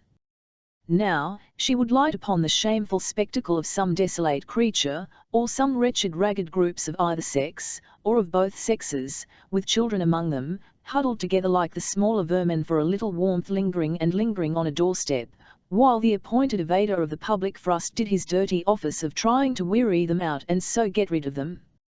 Now, she would light upon some poor decent person, like herself, going afoot on a pilgrimage of many weary miles to see some worn-out relative or friend who had been charitably clutched off to a great barren Union house, as far from old home as the county jail, the remoteness of which is always its worst punishment for small rural offenders, and in its dietary, and in its lodging, and in its tending of the sick, a much more penal establishment. Sometimes she would hear a newspaper read out, and would learn how the Registrar-General cast up the units that had in the last week died of want and of exposure to the weather, for which that recording angel seemed to have a regular fixed place in his sum, as if they were its halfpence. All such things she would hear discussed, as we, my lords and gentlemen and honourable boards, in our unapproachable magnificence never hear them, and from all such things she would fly with the wings of raging despair. This is not to be received as a figure of speech. Old Betty Higden, however tired, however footsore, would start up and be driven away by her awakened horror of falling into the hands of charity. It is a remarkable Christian improvement, to have made a pursuing fury of the Good Samaritan, but it was so in this case, and it is a type of many, many, many. Two incidents united to intensify the old unreasoning abhorrence, granted in a previous place to be unreasoning, because the people always are unreasoning, and invariably make a point of producing all their smoke without fire. One day she was sitting in a market-place on a bench outside an inn, with her little wares for sale, when the deadness that she strove against came over her so heavily that the scene departed from before her eyes. When it returned, she found herself on the ground, her head supported by some good-natured market women, and a little crowd about her. "Are you better now, mother?" asked one of the women. "Do you think you can do nicely now?" "Have I been ill then?" asked old Betty. "You have had a faint like," was the answer, "or a fit. It ain't that you've been struggling, mother, but you've been stiff and numbed." "Ah," said Betty, recovering her memory. "It's the numbness. Yes. It comes over me at times." "Was it gone?" the women asked her. "It's gone now," said Betty. "I shall be stronger than I was afore." "Many thanks to ye, my dears, and when you come to be as old as I am, may others do as much for you." They assisted her to rise, but she could not stand yet, and they supported her when she sat down again upon the bench. "My head's a bit light, and my feet are a bit heavy," said old Betty, leaning her face drowsily on the breast of the woman who had spoken before. "They'll both come natural in a minute. There's nothing more the matter." "Ask her," said some farmers standing by, who had come out from their market dinner, "who belongs to her." "Are there any folks belonging to you, mother?" said the woman. "Yes, sure," answered Betty. "I hear the gentleman say it, but I couldn't answer quick enough. There's plenty belonging to me. Don't you fear for me, my dear." "But are any of 'em near here?" said the men's voices, the women's voices chiming in when it was said, and prolonging the strain. "Quite near enough," said Betty, rousing herself. "Don't you be afeared for me, neighbours. But you are not fit to travel." "Where are you going?" was the next compassionate chorus she heard. "I'm a-going to London when I've sold out all," said Betty, rising with difficulty. "I've right good friends in London. I want for nothing. I shall come to no harm. Thank ye. Don't you be afeared for me." A well-meaning bystander, yellow-legged and purple-faced, said hoarsely over his red comforter, as she rose to her feet, that she oughtn't to be let to go. "For the Lord's love, don't meddle with me," cried old Betty, all her fears crowding on her. "I am quite well now, and I must go this minute." She caught up her basket as she spoke and was making an unsteady rush away from them, when the same bystander checked her with his hand on her sleeve, and urged her to come with him and see the parish doctor. Strengthening herself by the utmost exercise of her resolution, the poor trembling creature shook him off, almost fiercely, and took to flight. Nor did she feel safe until she had set a mile or two of by-road between herself and the market-place, and had crept into a copse, like a hunted animal, to hide and recover breath. Not until then for the first time did she venture to recall how she had looked over her shoulder before turning out of the town and had seen the sign of the White Lion hanging across the road, and the fluttering market booths, and the old grey church, and the little crowd gazing after her but not attempting to follow her. The second frightening incident was this. She had been again as bad, and had been for some days better, and was travelling along by a part of the road where it touched the river, and in wet seasons was so often overflowed by it that there were tall white posts set up to mark the way. A barge was being towed towards her, and she sat down on the bank to rest and watch it. As the tow rope was slackened by a turn of the stream and dipped into the water, such a confusion stole into her mind that she thought she saw the forms of her dead children and dead grandchildren peopling the barge, and waving their hands to her in solemn measure. Then, as the rope tightened and came up, dropping diamonds, it seemed to vibrate into two parallel ropes and strike her, with a twang, though it was far off. When she looked again, there was no barge, no river, no daylight, and a man whom she had never before seen held a candle close to her face. "Now, Mrs. said he, where did you come from and where are you going to?" The poor soul confusedly asked the counter-question where she was. "I am the lock," said the man. "The lock?" "I am the deputy lock, on job, and this is the lock house." "Lock or deputy lock, it's all one, while the other man's in the hospital. What's your parish?" "Parish?"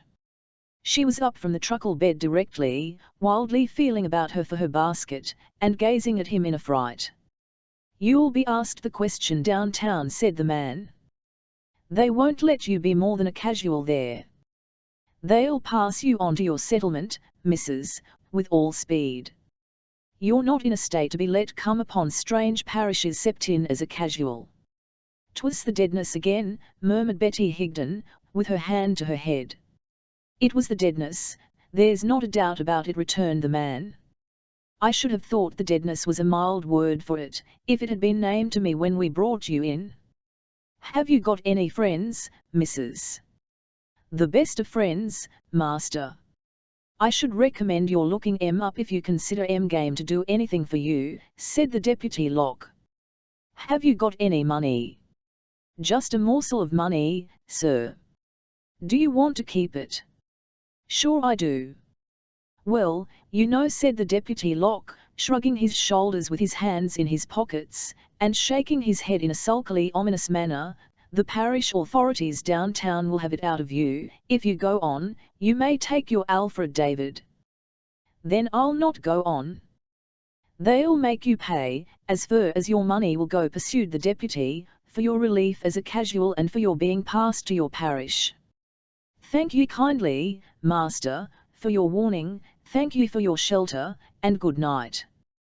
"Stop a bit," said the deputy, striking in between her and the door. "Why are you all of a shake, and what's your hurry, Mrs.?" "Oh, master," returned Betty Higden, "I've fought against the parish and fled from it, all my life, and I want to die free of it." "I don't know," said the deputy, with deliberation, "as I ought to let you go. I'm an honest man as gets my living by the sweat of my brow, and I may fall into trouble by letting you go. I fell into trouble afore now, by George, and I know what it is, and it's made me careful. You might be took with your deadness again, half a mile off, or half a quarter, for the matter of that, and then it would be asked, why did that there honest deputy lock let her go, instead of putting her safe with the parish? That's what a man of his character ought to have done, it would be argufied," said the deputy lock, cunningly harping on the strong string of her terror. "He ought to have handed her over safe to the parish. That was to be expected of a man of his merits." As he stood in the doorway, the poor old careworn way-worn woman burst into tears, and clasped her hands, as if in a very agony she prayed to "As I've told you, master, I've the best of friends. This letter will show how true I spoke, and they will be thankful for me." The deputy lock opened the letter with a grave face, which underwent no change as he eyed its contents. But it might have done, if he could have read them. "What amount of small change, Mrs., he said, with an abstracted air, after a little meditation, might you call a morsel of money?" Hurriedly emptying her pocket, old Betty laid down on the table a shilling, and 2 sixpenny pieces, and a few pence. "If I was to let you go instead of handing you over safe to the parish," said the deputy, counting the money with his eyes, "might it be your own free wish to leave that there behind you? Take it, master, take it, and welcome and thankful." "I'm a man," said the deputy, giving her back the letter, and pocketing the coins, one by one, as earns his living by the sweat of his brow. Here he drew his sleeve across his forehead, as if this particular portion of his humble gains were the result of sheer hard labour and virtuous industry. "And I won't stand in your way. Go where you like." She was gone out of the lock house as soon as he gave her this permission, and her tottering steps were on the road again. But, afraid to go back and afraid to go forward, seeing what she fled from, in the sky glare of the lights of the little town before her, and leaving a confused horror of it everywhere behind her, as if she had escaped it in every stone of every market-place, she struck off by side ways, among which she got bewildered and lost.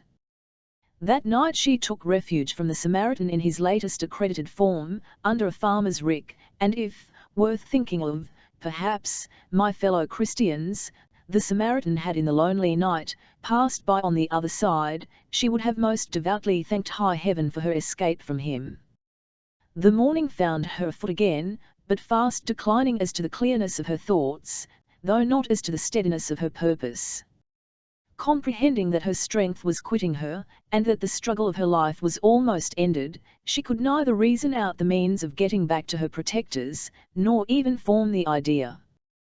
The overmastering dread, and the proud stubborn resolution it engendered in her to die undegraded, were the two distinct impressions left in her failing mind. Supported only by a sense that she was bent on conquering in her lifelong fight, she went. The time was come, now, when the wants of this little life were passing away from her. She could not have swallowed food, though a table had been spread for her in the next field. The day was cold and wet, but she scarcely knew it. She crept on, poor soul, like a criminal afraid of being taken, and felt little beyond the terror of falling down while it was yet daylight, and being found alive. She had no fear that she would live through another night.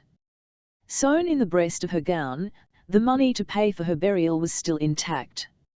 If she could wear through the day, and then lie down to die under cover of the darkness, she would die independent. If she were captured previously, the money would be taken from her as a pauper who had no right to it, and she would be carried to the accursed workhouse. Gaining her end, the letter would be found in her breast, along with the money, and the gentlefolks would say when it was given back to them, she prized it, did old Betty Higden, she was true to it, and while she lived, she would never let it be disgraced by falling into the hands of those that she held in horror. Most illogical, inconsequential, and light-headed, this, but travellers in the valley of the shadow of death are apt to be light-headed, and worn-out old people of low estate have a trick of reasoning as indifferently as they live, and doubtless would appreciate our poor law more philosophically on an income often 1,000 a year. So, keeping to byways, and shunning human approach, this troublesome old woman hid herself, and fared on all through the dreary day, yet so unlike was she to vagrant hiders in general, that sometimes, as the day advanced, there was a bright fire in her eyes, and a quicker beating at her feeble heart, as though she said exultingly, "The Lord will see me through." By what visionary hands she was led along upon that journey of escape from the Samaritan, by what voices, hushed in the grave, she seemed to be addressed, how she fancied the dead child in her arms again, and times innumerable adjusted her shawl to keep it warm, what infinite variety of forms of tower and roof and steeple the trees took, how many furious horsemen rode at her, crying, "There she goes! Stop!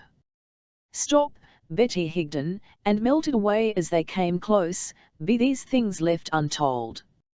Faring on and hiding, hiding and faring on, the poor harmless creature, as though she were a murderess and the whole country were up after her, wore out the day, and gained the night.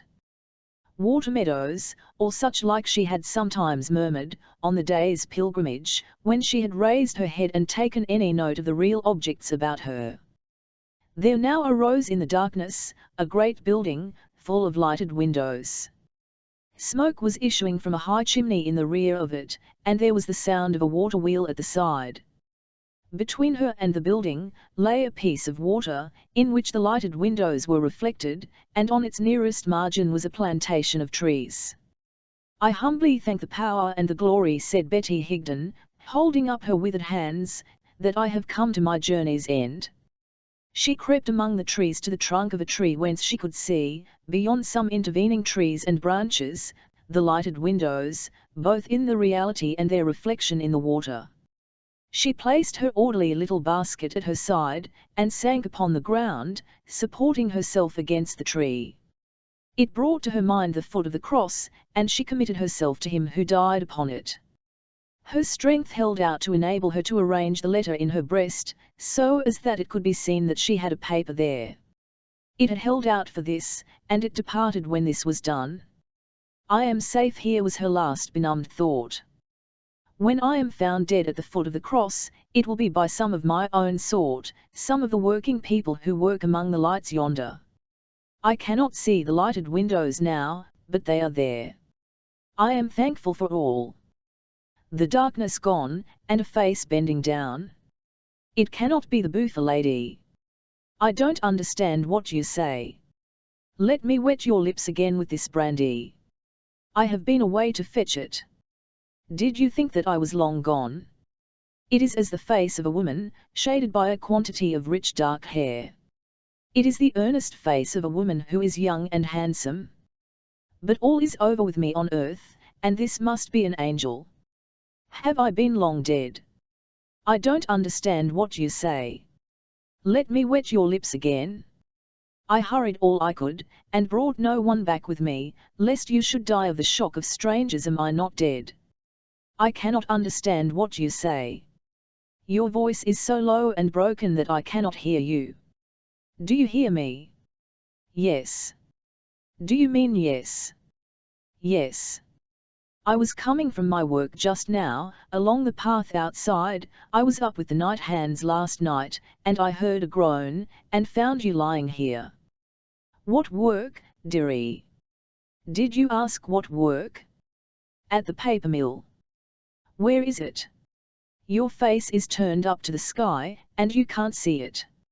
It is close by. You can see my face, here, between you and the sky. Yes. Dare I lift you? Not yet. Not even lift your head to get it on my arm? I will do it by very gentle degrees.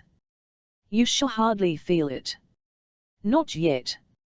Paper. Letter. This paper in your breast. Bless ye. Let me wet your lips again. Am I to open it? To read it? Bless ye. She reads it with surprise, and looks down with a new expression and an added interest on the motionless face she kneels beside. I know these names. I have heard them often. Will you send it, my dear? I cannot understand you. Let me wet your lips again, and your forehead. There. Oh, poor thing, poor thing. These words threw her fast-dropping tears. Hat was it that you asked me? Wait till I bring my ear quite close. Will you send it, my dear? Will I send it to the writers? Is that your wish? Yes, certainly. You'll not give it up to any one but them? No, as you must grow old in time, and come to your dying hour, my dear, you'll not give it up to any one but them? No. Most solemnly. Never to the parish, with a convulsed struggle. No. Most solemnly. Nor let the parish touch me, not yet so much as look at me. With another struggle. No. Faithfully. A look of thankfulness and triumph lights the worn old face. The eyes, which have been darkly fixed upon the sky, turn with meaning in them towards the compassionate face from which the tears are dropping, and a smile is on the aged lips as they ask, What is your name, my dear? My name is Lizzie Hexam. I must be sore disfigured. Are you afraid to kiss me?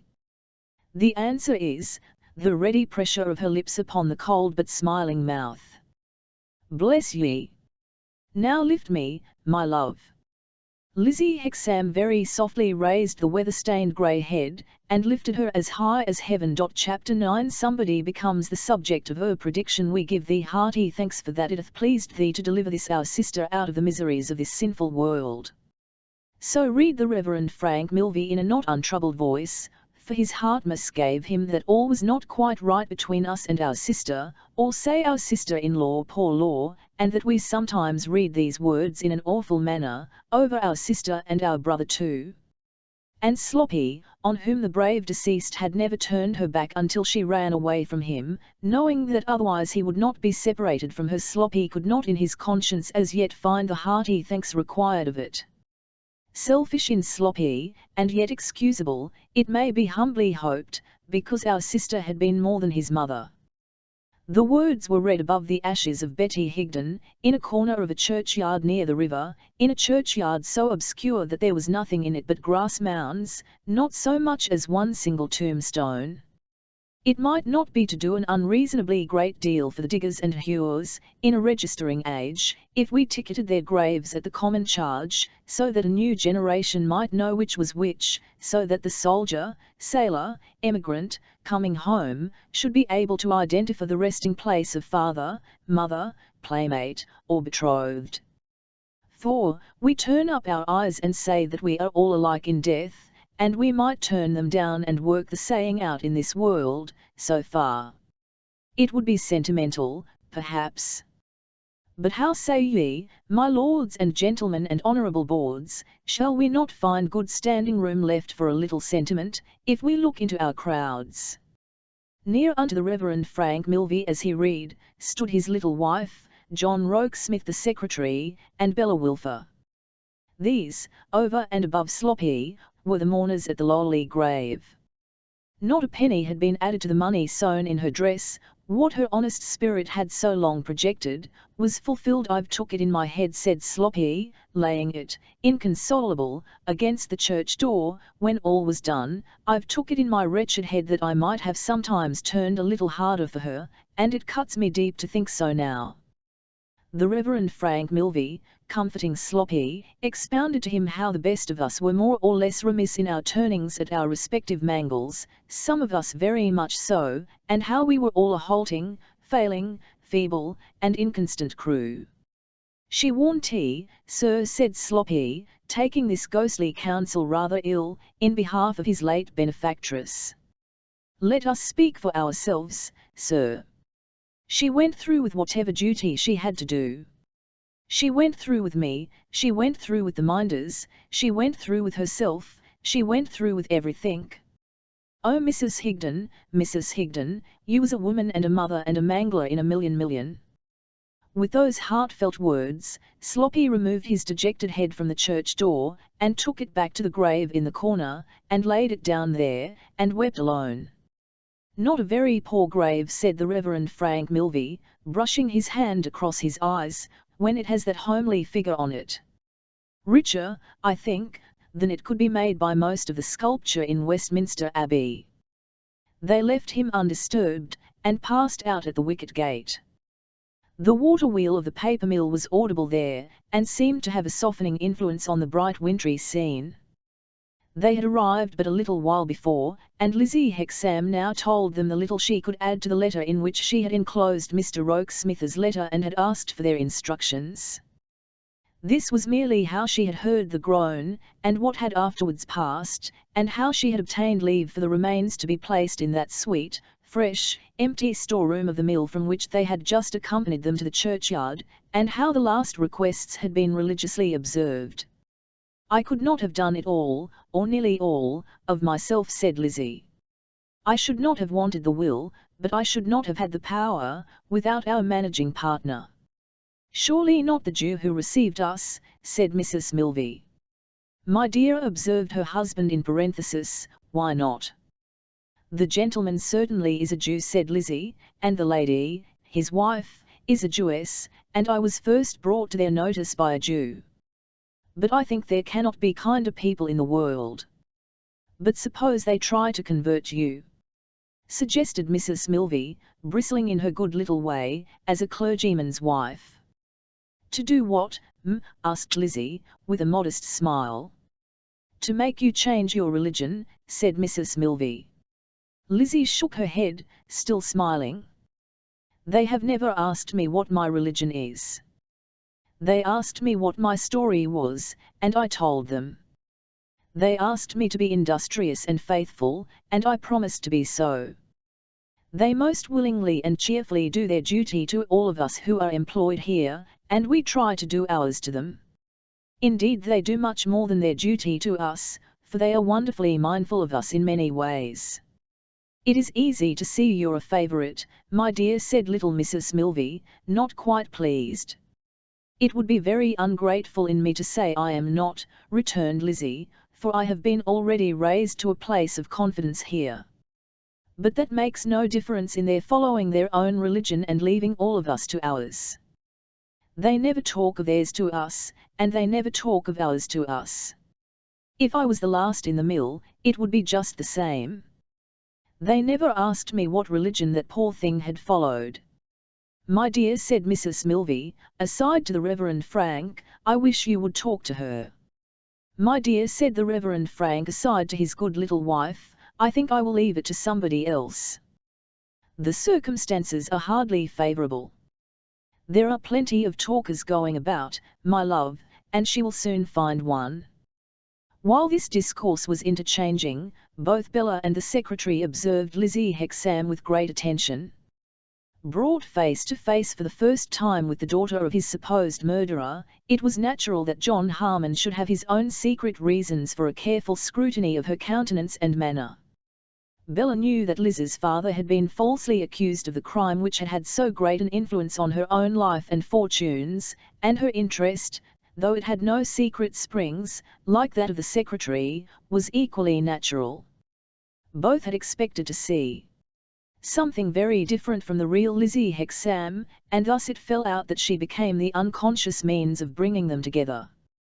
For, when they had walked on with her to the little house in the clean village by the paper mill, where Lizzie had a lodging with an elderly couple employed in the establishment, and when Mrs. Milvey and Bella had been up to see her room and had come down, the mill bell rang. This called Lizzie away for the time, and left the secretary and Bella standing rather awkwardly in the small street, Mrs. Milvey being engaged in pursuing the village children, and her investigations whether they were in danger of becoming children of Israel, and the Reverend Frank being engaged, to say the truth, in evading that branch of his spiritual functions, and getting out of sight surreptitiously. Bella at length said, "Hadn't we better talk about the commission we have undertaken, Mr. Rokesmith?" "By all means," said the secretary. "I suppose," faltered Bella, "that we are both commissioned, or we shouldn't both be here." "I suppose so," was the secretary's answer. "When I proposed to come with Mr. and Mrs. Milvey," said Bella, "Mrs. Boffin urged me to do so, in order that I might give her my small report. It's not worth anything, Mr. Rokesmith, except for its being a woman's, which indeed with you may be a fresh reason for its being worth nothing of Lizzie Hexam." "Mr. Boffin," said the secretary, "directed me to come for the same purpose." As they spoke they were leaving the little street and emerging on the wooded landscape by the river. "You think well of her, Mr. Rokesmith," pursued Bella, conscious of making all the advances. "I think highly of her. I am so glad of that. Something quite refined in her beauty, is there not? Her appearance is very striking. There is a shade of sadness upon her that is quite touching. At least I am not setting up my own poor opinion, you know, Mr. Rokesmith," said Bella, excusing and explaining herself in a pretty shy way, "I am consulting you. I noticed that sadness. I hope it may not," said the secretary in a lower voice, "be the result of the false accusation which has been retracted."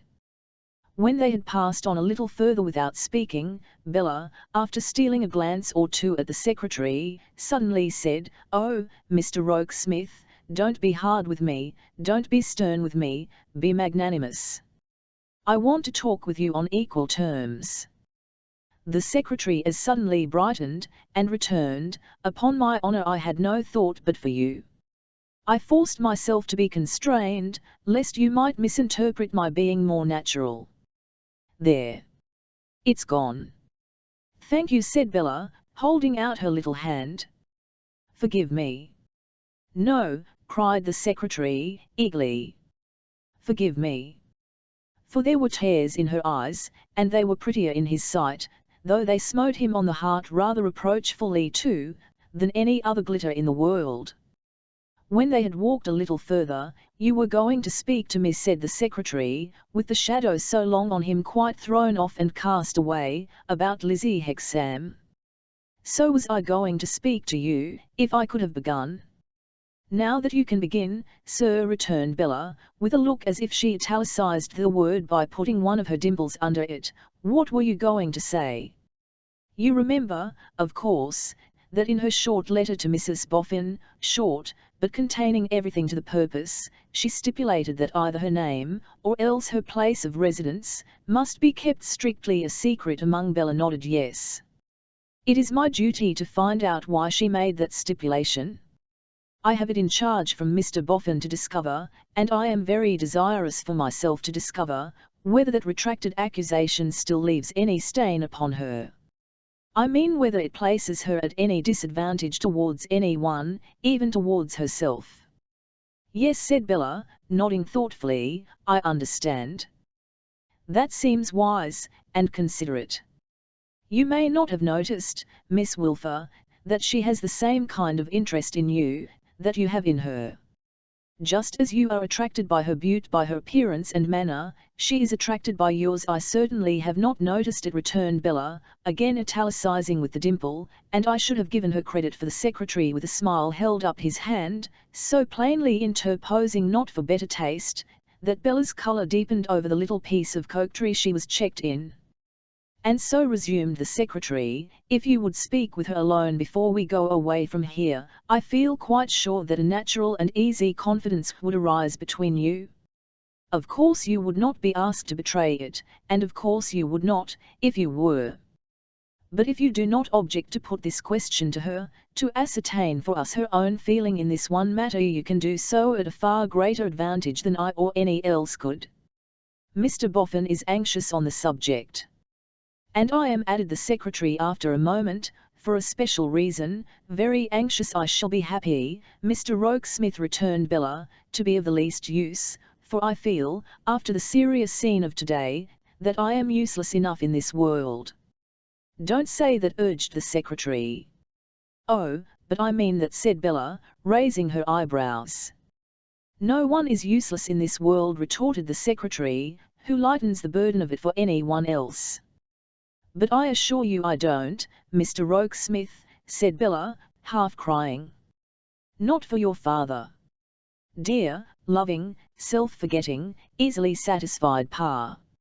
"Oh, yes. He thinks so." "It is enough if he only thinks so," said the secretary. "Excuse the interruption, I don't like to hear you depreciate yourself."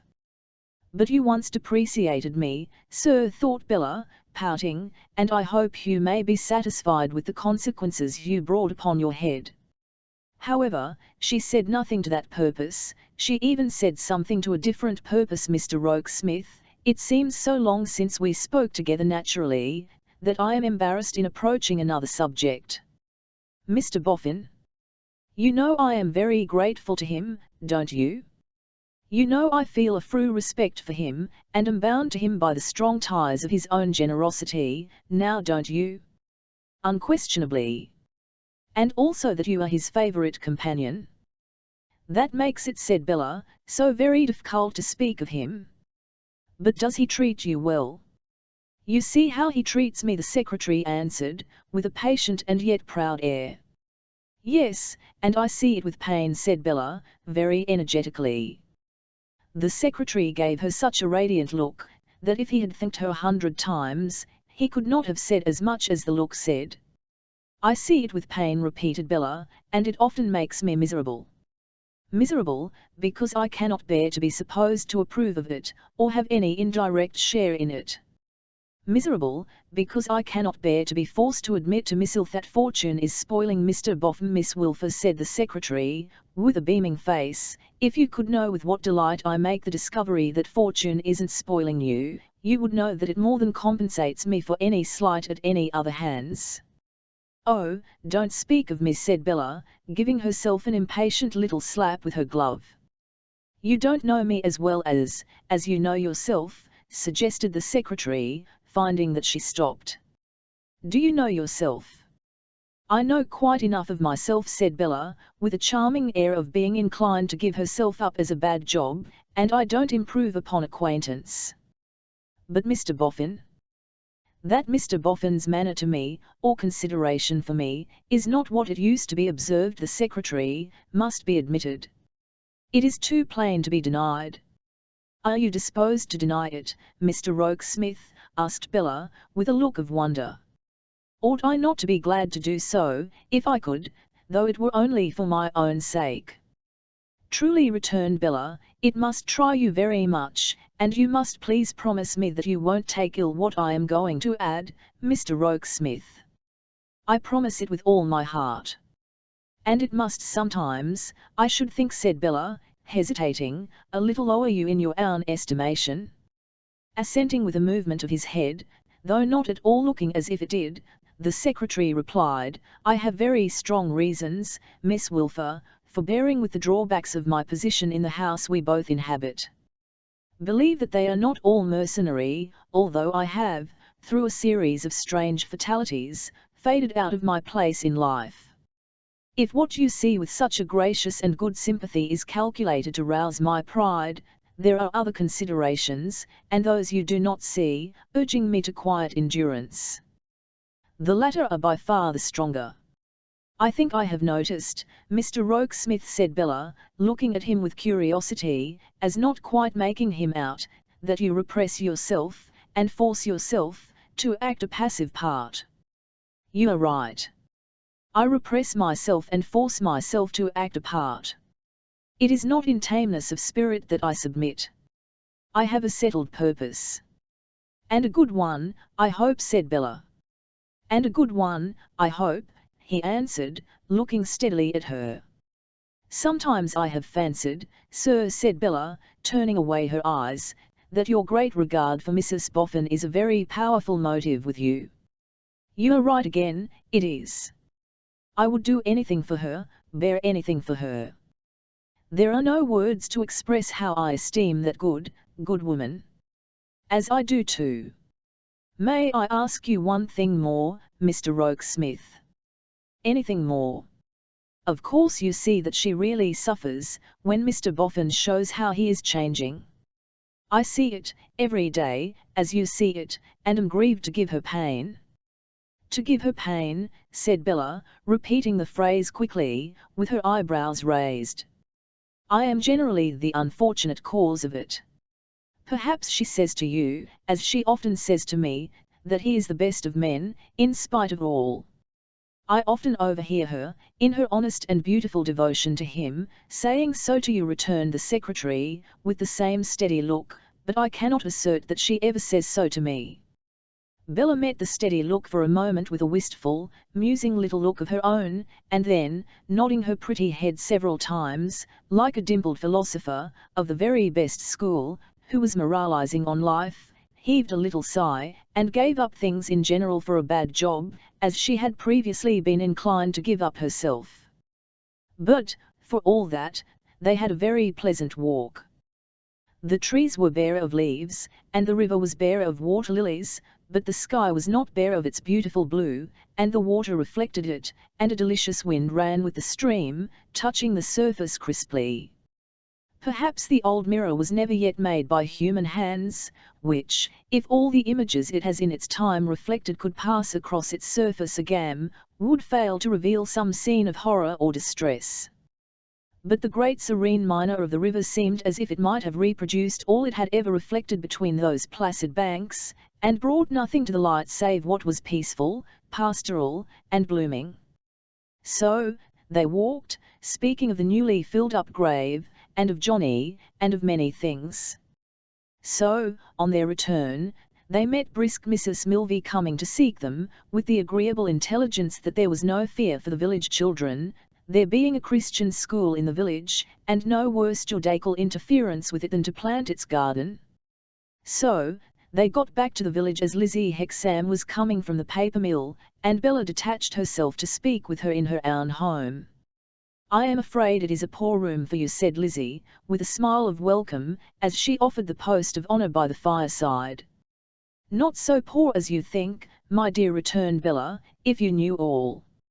Indeed, though attained by some wonderful winding narrow stairs, which seemed to have been erected in a pure white chimney, and though very low in the ceiling, and very rugged in the floor, and rather blinking as to the proportions of its lattice window, it was a pleasanter room than that despised chamber once at home, in which Bella had first bemoaned the miseries of taking lodgers. The day was closing as the two girls looked at one another by the fireside.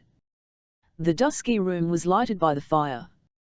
The grate might have been the old brazier, and the glow might have been the old hollow down by that's quite new to me, said Lizzie, to be visited by a lady so nearly of my own age, and so pretty, as you. It's a pleasure to me to look at you.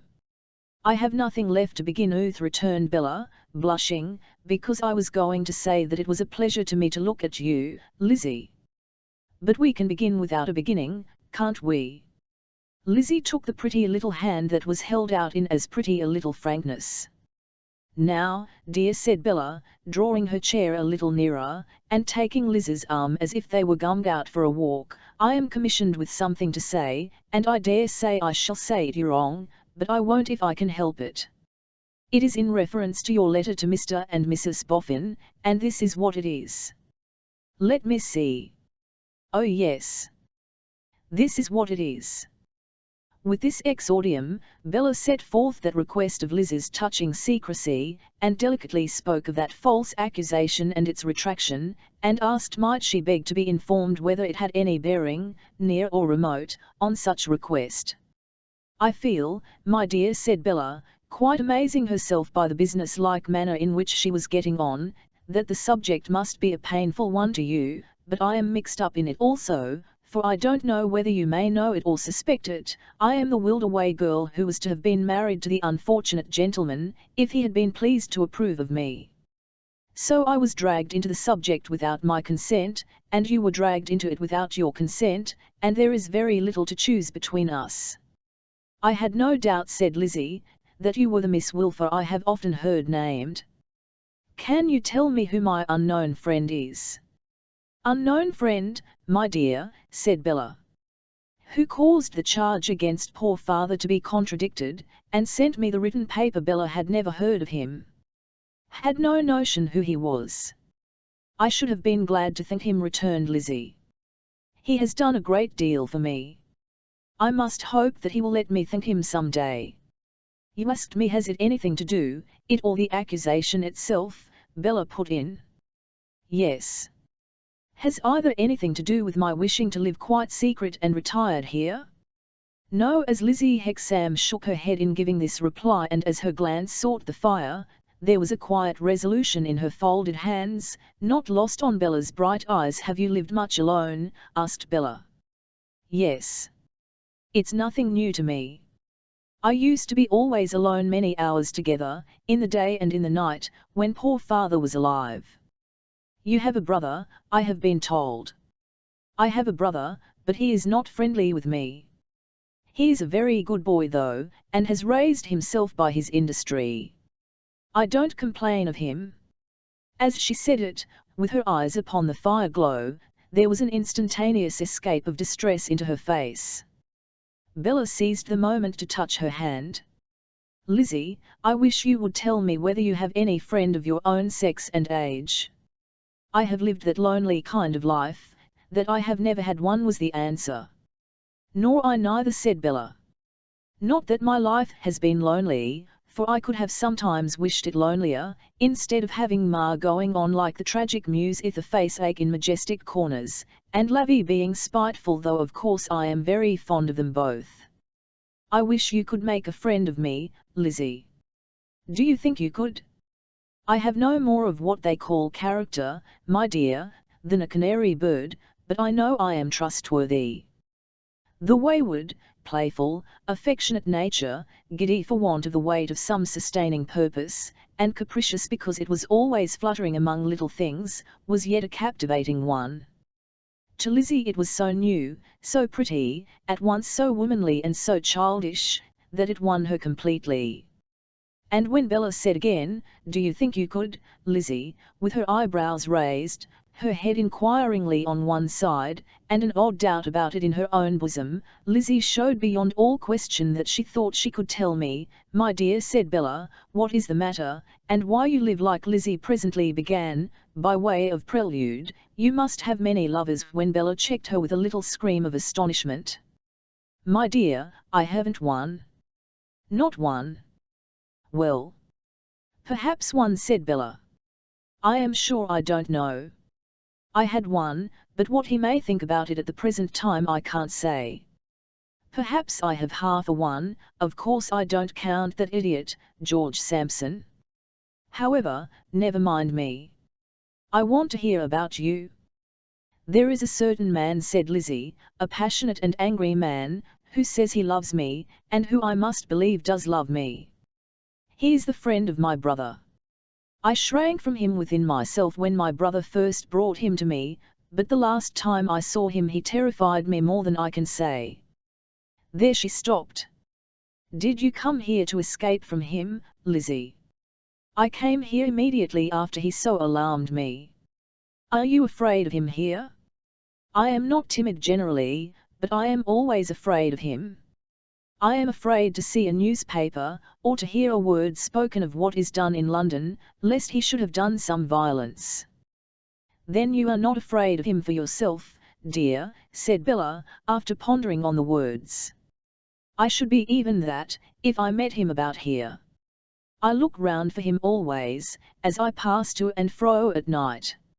"Are you afraid of anything he may do to himself in London, my dear?" "No. He might be fierce enough even to do some violence to himself, but I don't think of that." "Then it would almost seem, dear," said Bella quaintly, "as if there must be somebody else." Lizzie put her hands before her face for a moment before replying. "The words are always in my ears, and the blow he struck upon a stone wall as he said them is always before my eyes. I have tried hard to think it not worth remembering, but I cannot make so little of it. His hand was trickling down with blood as he said to me, 'Then I hope that I may never kill him.'"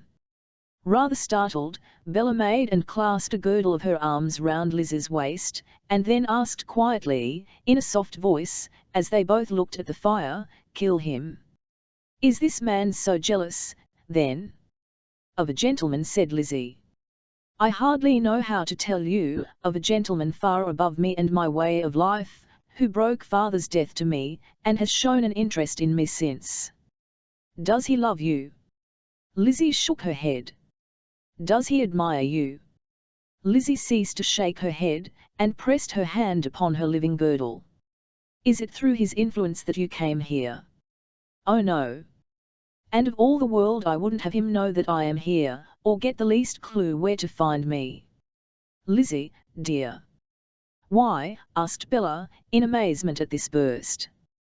But then quickly added, reading Liz's face, "No. Don't say why.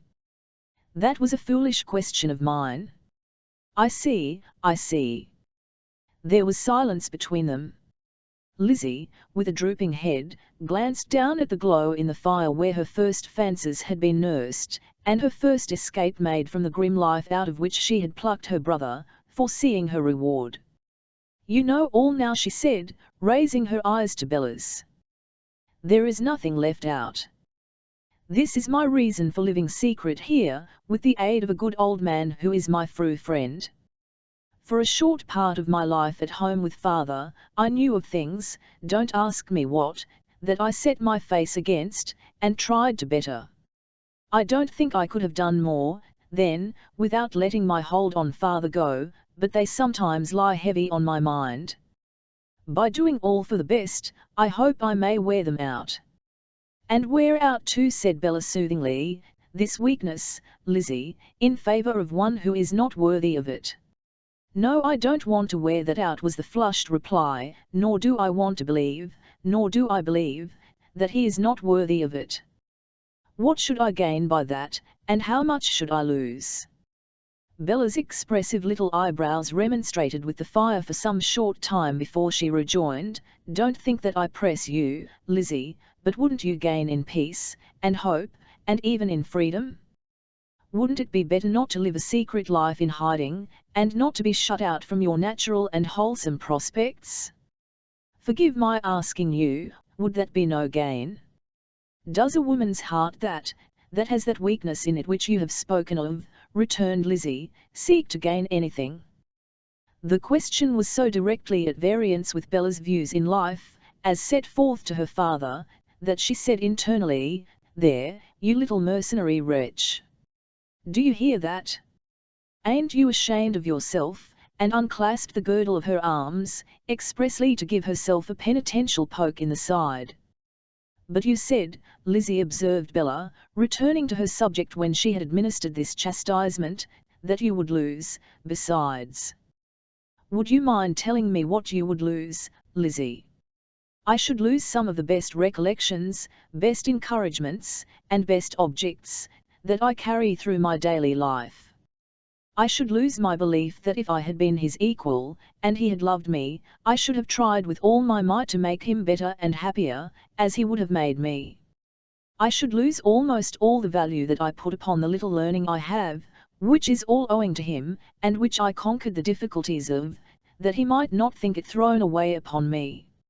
I should lose a kind of picture of him or of what he might have been, if I had been a lady, and he had loved me, which is always with me, and which I somehow feel that I could not do a mean or a wrong thing before. I should leave off prizing the remembrance that he has done me nothing but good since I have known him, and that he has made a change within me, like the change in the grain of these hands, which were coarse, and cracked, and hard, and brown when I rowed on the river with father, and are softened and made supple by this new work as you see them now." They trembled, but with no weakness, as she showed them. "Understand me, my dear," thus she went on.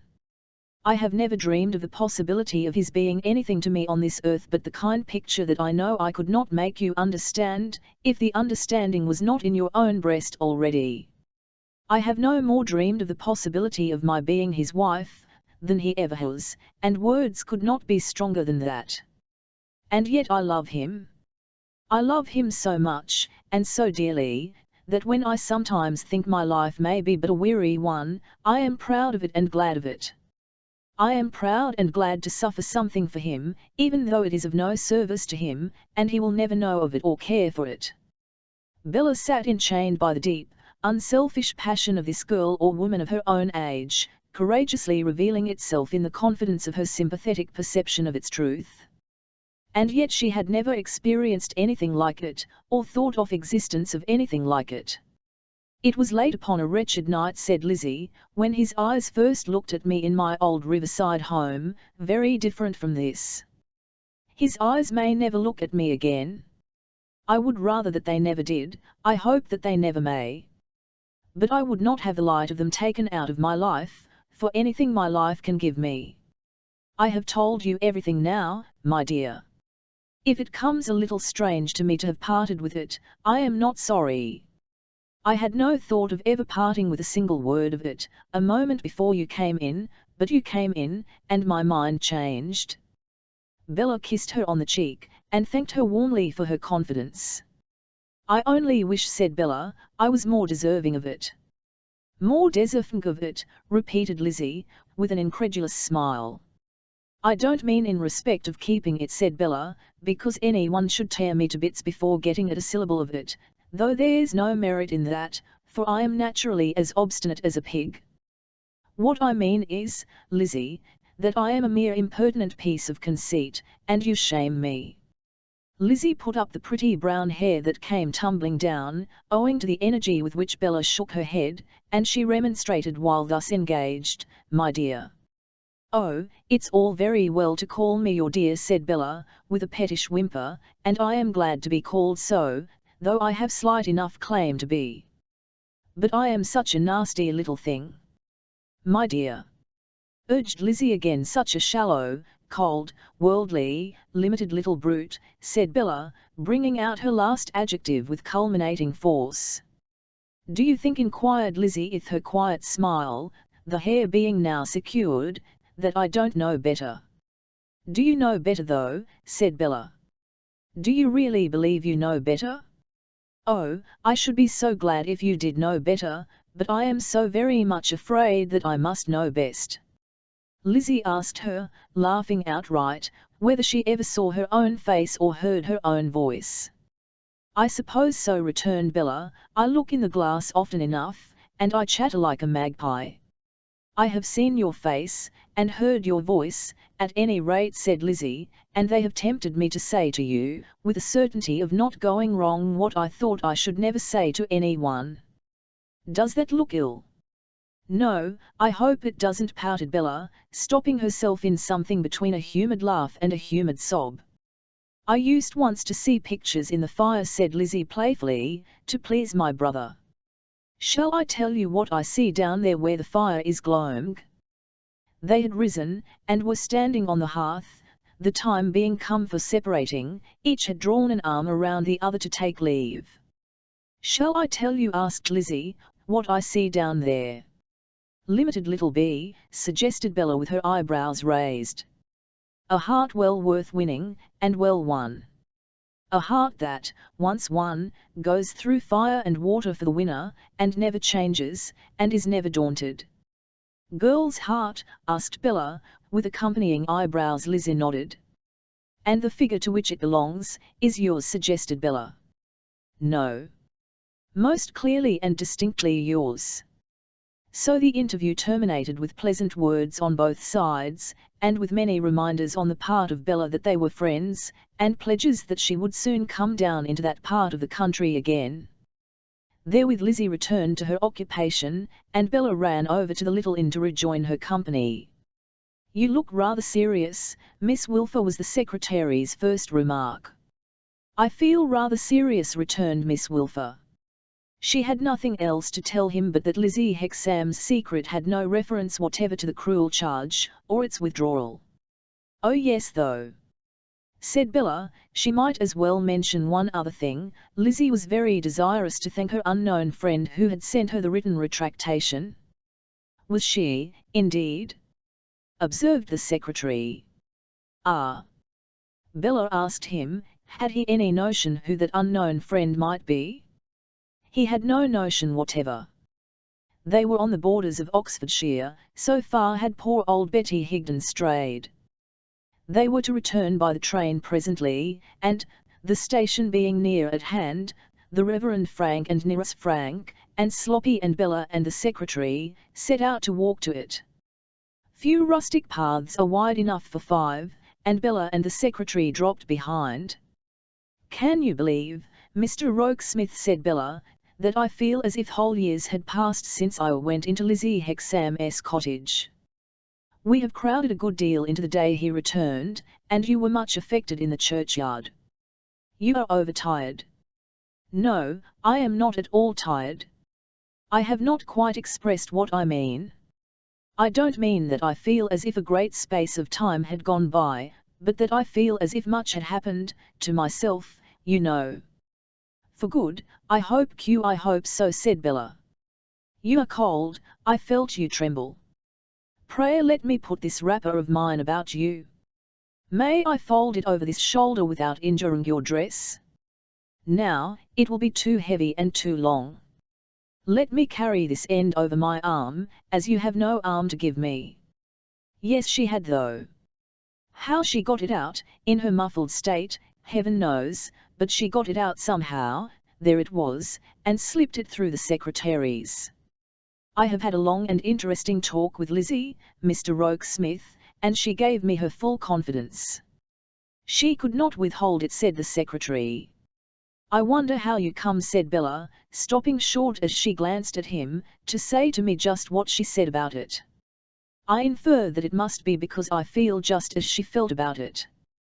"And how was that, do you mean to say, sir?" asked Bella, moving again. "That if you were inclined to win her confidence, anybody's confidence, you were sure to do it." The railway, at this point, knowingly shutting a green eye and opening a red one, they had to run for it. As Bella could not run easily so wrapped up, the secretary had to help her. When she took her opposite place in the carriage corner, the brightness in her face was so charming to behold, that on her exclaiming, "What beautiful stars and what a glorious night!" The secretary said yes, but seemed to prefer to see the night and the stars in the light of her lovely little countenance, to looking out of window. Oh, Boothia lady, fascinating Boothia lady! If I were but legally executor of Johnny's will. If I had but the right to pay your legacy and to take your receipt, something to this purpose surely mingled with the blast of the train as it cleared the stations, all knowingly shutting up their green eyes and opening their red ones when they prepared to let the Boothia lady pass. Chapter 10 Scouts out. And so, Miss Wren, said Mr. Eugene Rayburn, I cannot persuade you to dress me a doll. No, replied Miss Wren snappishly, if you want one, go and buy one at the shop. And my charming young goddaughter, said Mr. Rayburn plaintively, down in Hertfordshire. Humbugs hire you mean, I think, interposed Miss Wren. Is to be put upon the cold footing of the general public, and is to derive no advantage from my private acquaintance with the court dressmaker. If it's any advantage to your charming godchild, and oh, a precious godfather she has got, replied Miss Wren, pricking at him in the air with her needle, to be informed that the court dressmaker knows your tricks and your manners, you may tell her so by post, with my compliments. Miss Wren was busy at her work by candlelight, and Mr. Rayburn, half amused and half vexed, and all idle and shiftless, stood by her bench looking on. Miss Wren's troublesome child was in the corner in deep disgrace, and exhibiting great wretchedness in the shivering stage of prostration from drink. Ah, you disgraceful boy! Exclaimed Miss Wren, attracted by the sound of his chattering teeth, I wish they'd all drop down your throat and play at dice in your stomach. Bah, wicked child! Baa, black sheep!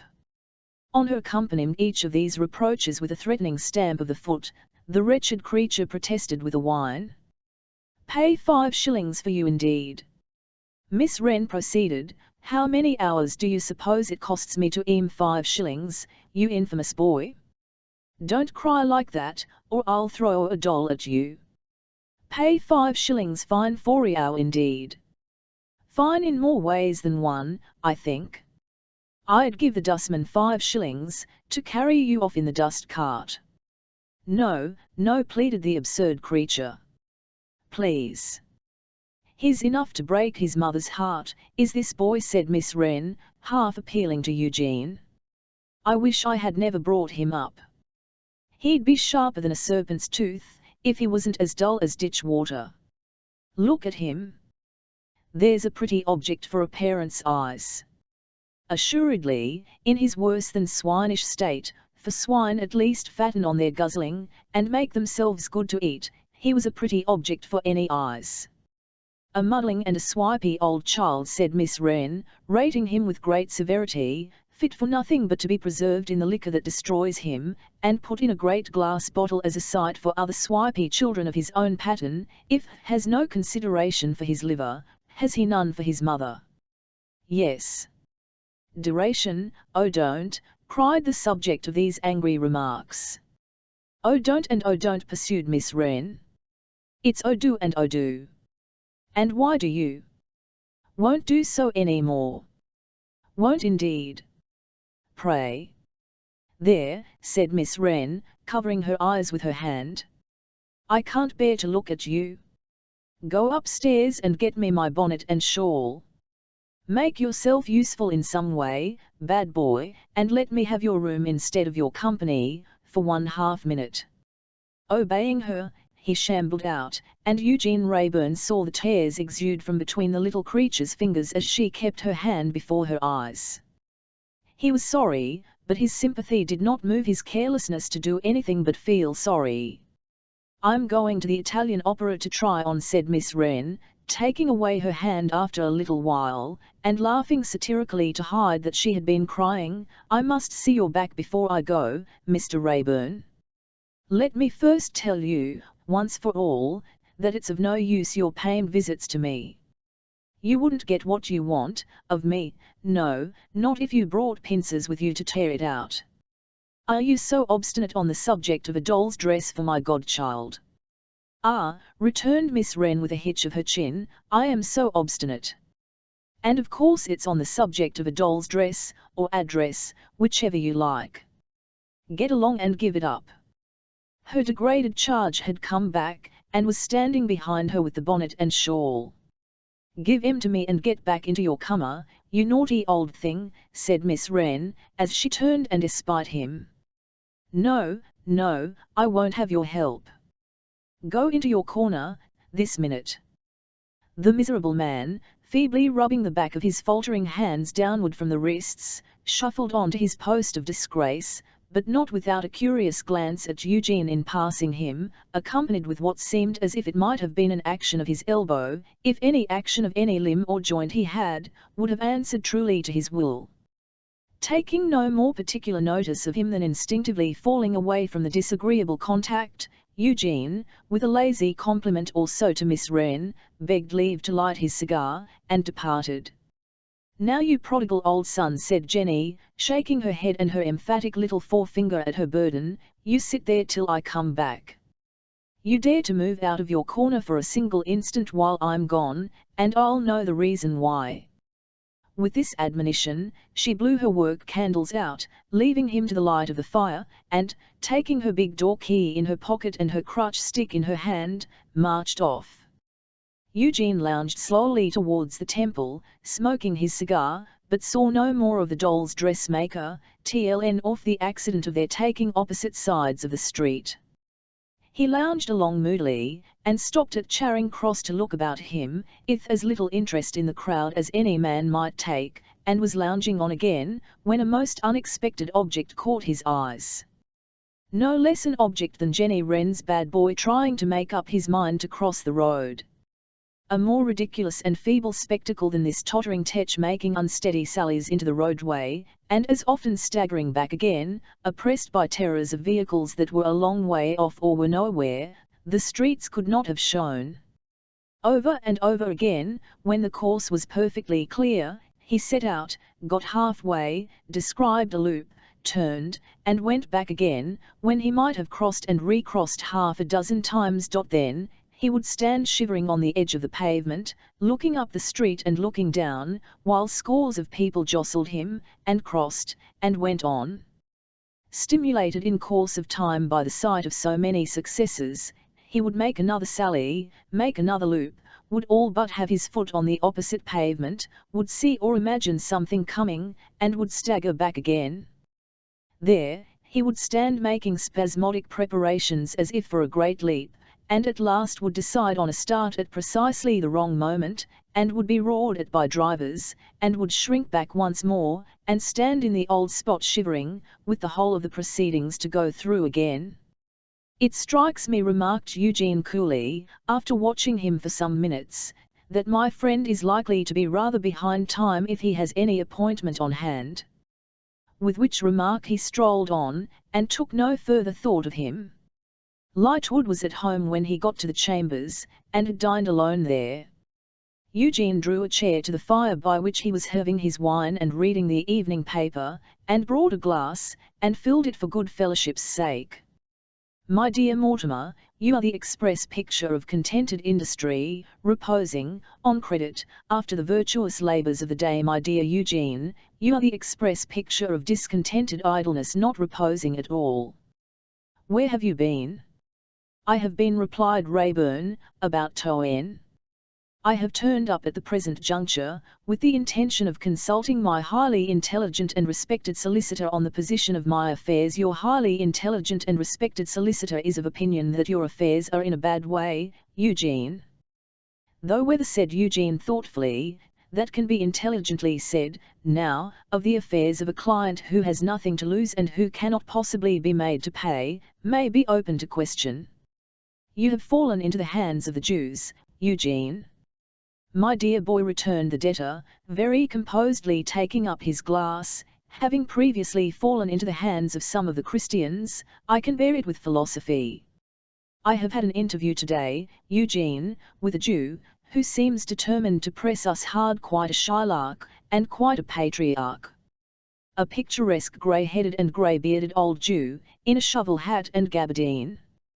Not, said Eugene, pausing in setting down his glass, surely not my worthy friend Mr. Aaron. He calls himself Mr. Rea. By the by, said Eugene, it comes into my mind that, no doubt with an instinctive desire to receive him into the bosom of our church, I gave him the name of Aaron. Eugene, returned Lightwood, you are more ridiculous than usual. Say what you mean. Merely, my dear fellow, that I have the honor and pleasure of a speaking acquaintance with such a patriarch as you describe, and that I address him as Mr. Aaron, because it appears to me Hebraic, expressive, appropriate, and complimentary. Notwithstanding which strong reasons for its being his name, it may not be his name. I believe you are the absurdest man on the face of the earth, said Lightwood, laughing. Not at all, I assure you. Did he mention that he knew me? He did not. He only said of you that he expected to be paid by you. Which looks, remarked Eugene with much gravity, like not knowing me. I hope it may not be my worthy friend near Aaron, for, to tell you the truth, Mortimer, I doubt he may have a prepossession against me. I strongly suspect him of having had a hand in spiriting away Lizzie. Everything, returned Lightwood impatiently, seems, by a fatality, to bring us round to Lizzie. About town meant about Lizzie, just now, Eugene. My solicitor, do you know, observed Eugene, turning round to the furniture, is a man of infinite discernment. Did it not, Eugene? Yes, it did, Mortimer. And yet, Eugene, you know you do not really care for her. Eugene Rayburn rose, and put his hands in his pockets, and stood with a foot on the fender, indolently rocking his body and looking at the fire. After a prolonged pause, he replied, I don't know that. I must ask you not to say that, as if we took it for granted. But if you do care for her, so much the more should you leave her to herself. Having again paused as before, Eugene said, I don't know that, either. But tell me. Did you ever see me take so much trouble about anything, as about this disappearance of hers? I ask, for information. My dear Eugene, I wish I ever had. Then you have not? Just so. You confirm my own impression. Does that look as if I cared for her? I ask, for information. I asked you for information, Eugene, said Mortimer reproachfully. Dear boy, I know it, but I can't give it. I thirst for information. What do I mean? If my taking so much trouble to recover her does not mean that I care for her, what does it mean? If Peter Piper picked a peck of pickled pepper, where's the peck and C. Though he said this gaily, he said it with a perplexed and inquisitive face, as if he actually did not know what to make of himself. Look on to the end. Lightwood was beginning to remonstrate, when he caught at the words, ah. See now. That's exactly what I am incapable of doing. How very acute you are, Mortimer, in finding my weak place. When we were at school together, I got up my lessons at the last moment, day by day and bit by bit. Now we are out in life together, I get up my lessons in the same way. In the present task I have not got beyond this. I am bent on finding Lizzie, and I mean to find her, and I will take any means of finding her that offer themselves. Fair means or foul means, are all alike to me. I ask you, for information, what does that mean? When I have found her I may ask you, also for information, what do I mean now? But it would be premature in this stage, and it's not the character of my mind.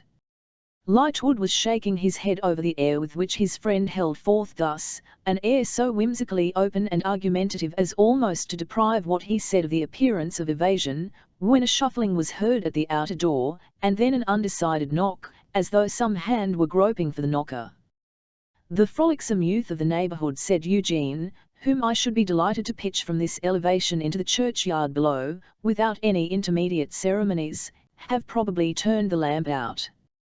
I am on duty tonight, and will see to the door.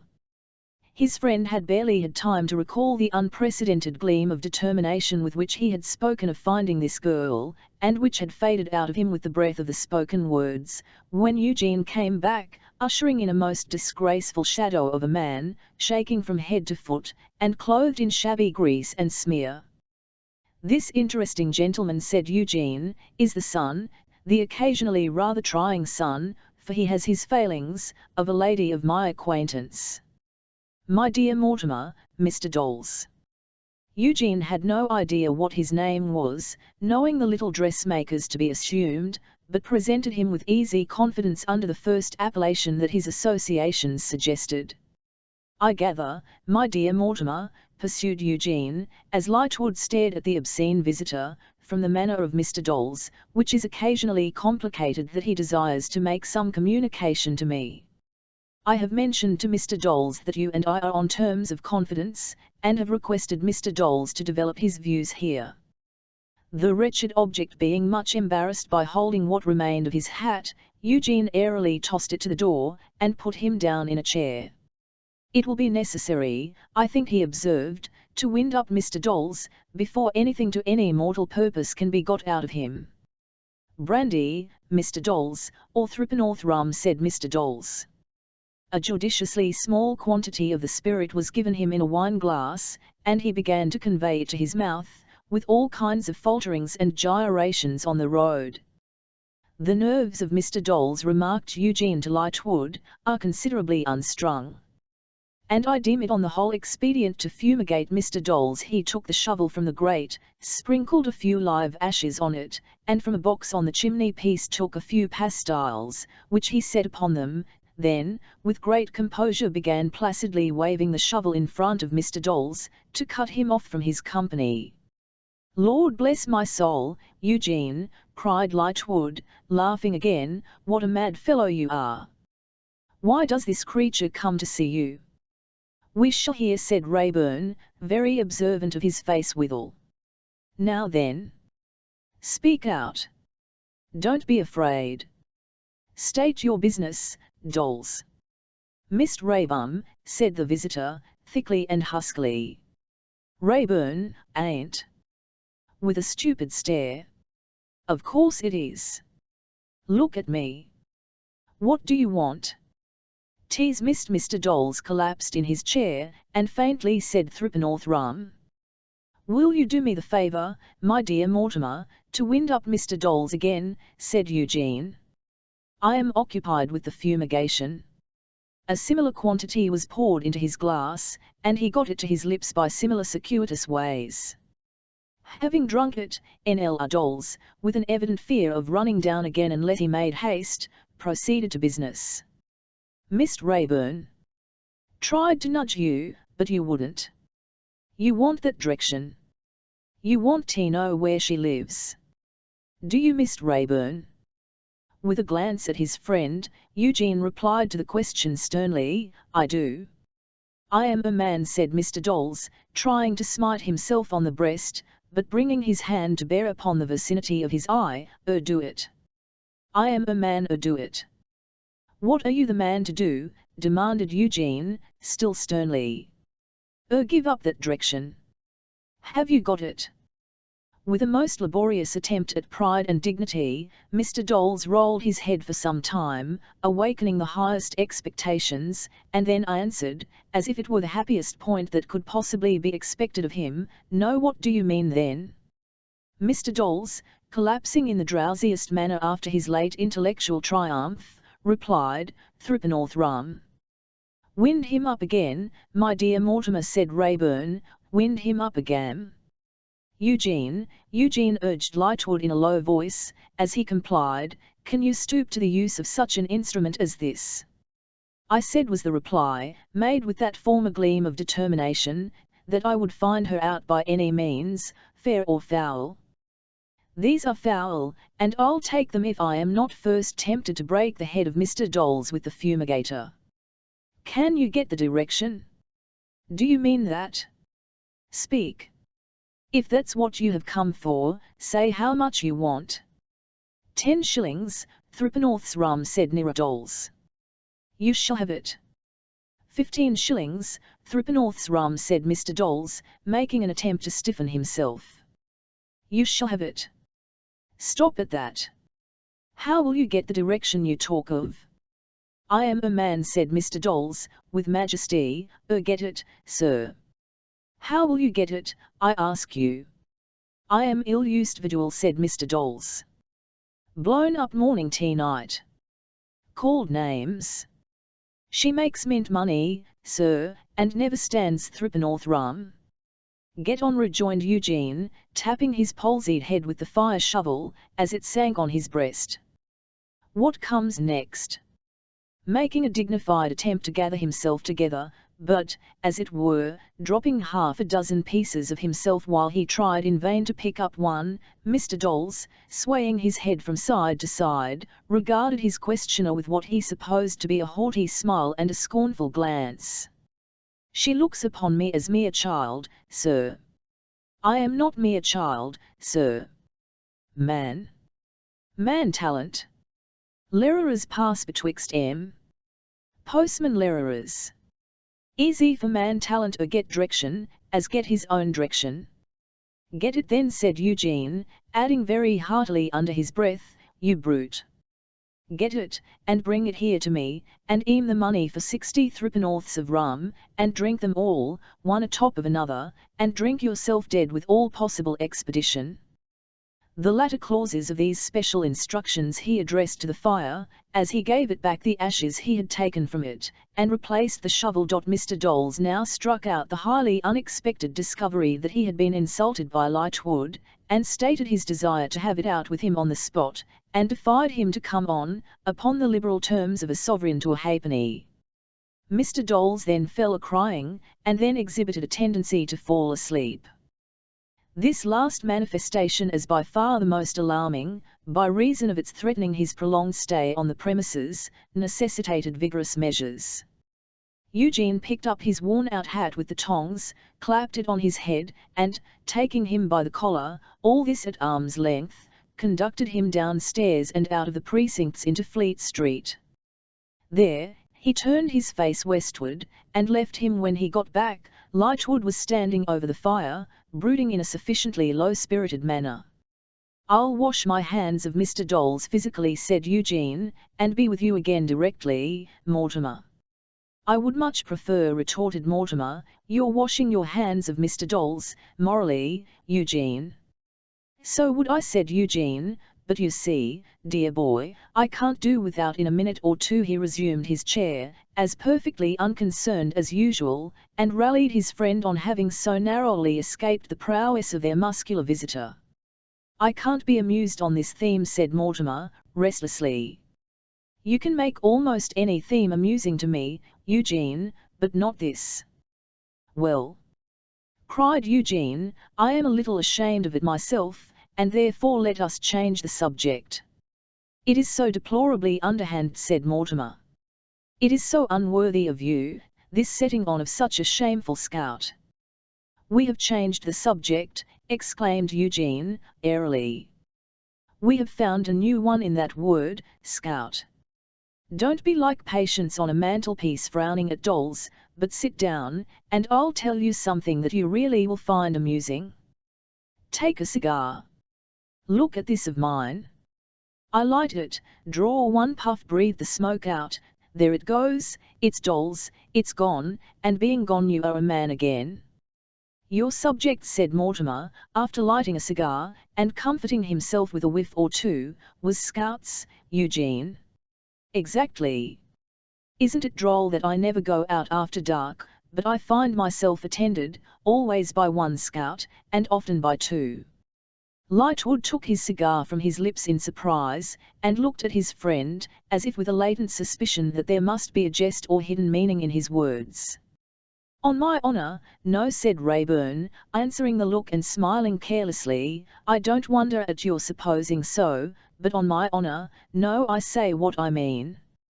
I never go out after dark, but I find myself in the ludicrous situation of being followed and observed at a distance, always by one scout, and often by two. Are you sure, Eugene? Sure? My dear boy, they are always the same.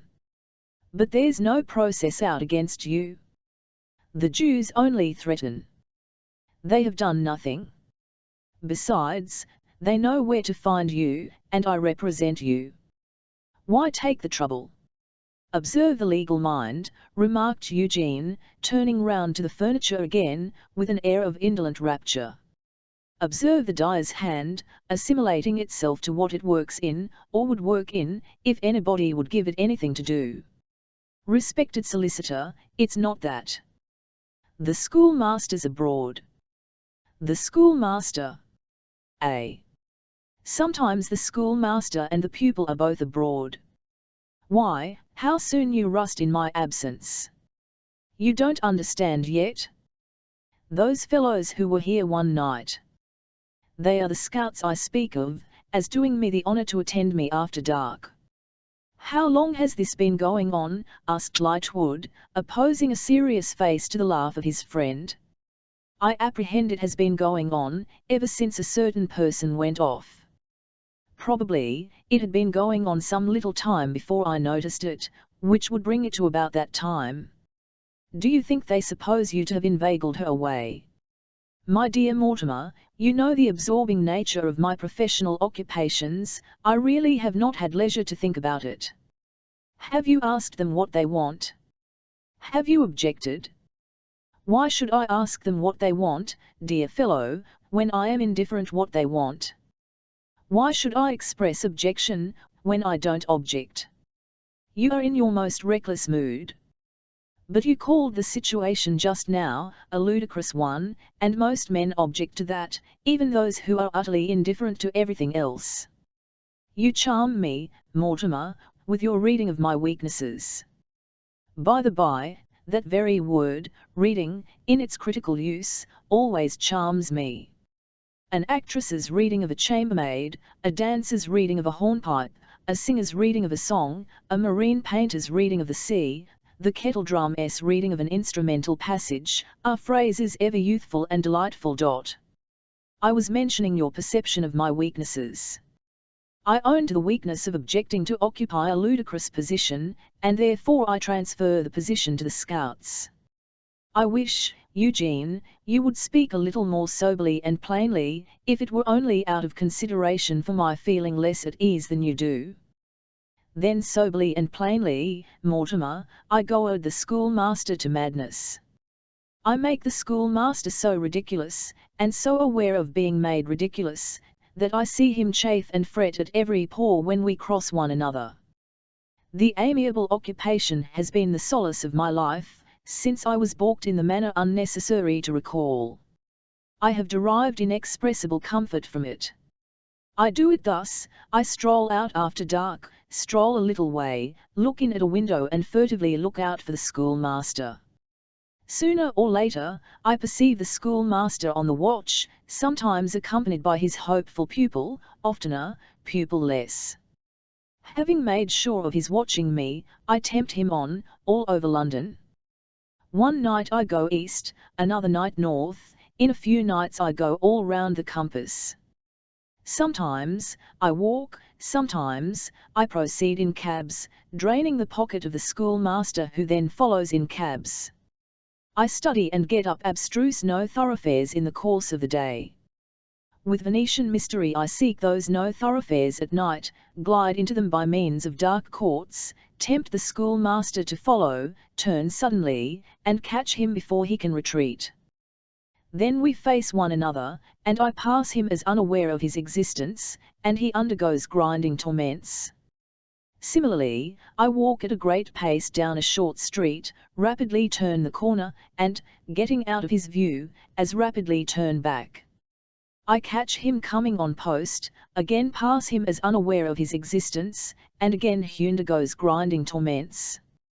Night after night his disappointment is acute, but hope springs eternal in the scholastic breast, and he follows me again tomorrow. Thus I enjoy the pleasures of the chase, and derive great benefit from the healthful exercise. When I do not enjoy the pleasures of the chase, for anything I know he watches at the Temple Gate all night. This is an extraordinary story, observed Lightwood, who had heard it out with serious attention. I don't like it. You are a little hipped, dear fellow, said Eugene, you have been too sedentary. Come and enjoy the pleasures of the chase. Do you mean that you believe he is watching now? I have not the slightest doubt he is. Have you seen him tonight? I forgot to look for him when I was last out, returned Eugene with the calmest indifference, but I dare say he was there. Come. Be a British sportsman and enjoy the pleasures of the chase. It will do you good. Lightwood hesitated, but, yielding to his curiosity, rose. Bravo, cried Eugene, rising too. Or, if YOICKS would be in better keeping, consider that I said YOICKS. Look to your feet, Mortimer, for we shall try your boots.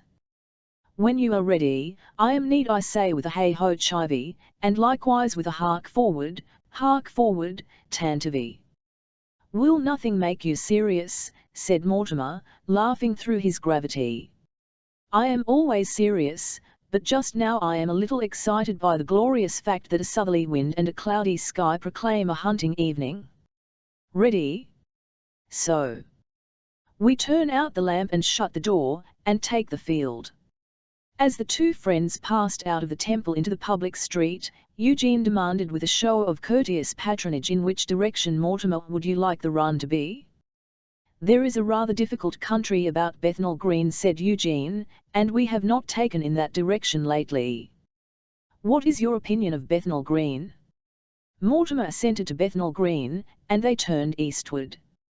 Now, when we come to St. Paul's Churchyard, pursued Eugene, we'll loiter artfully, and I'll show you the schoolmaster. But, they both saw him, before they got there, alone, and stealing after them in the shadow of the houses, on the opposite side of the way. Get your wind, said Eugene, for I am off directly. Does it occur to you that the boys of Merry England will begin to deteriorate in an educational light, if this lasts long? The schoolmaster can't attend to me and the boys too. Got your wind?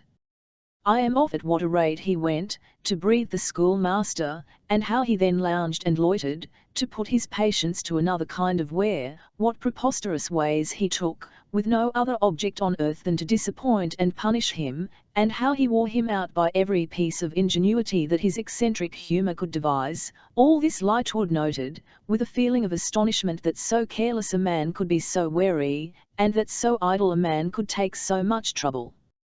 At last, far on in the third hour of the pleasures-off chase, when he had brought the poor dogging wretch round again into the city, he twisted Mortimer up a few dark entries, fivisted him into a little square court, twisted him sharp round again, and they almost ran against Bradley Headstone.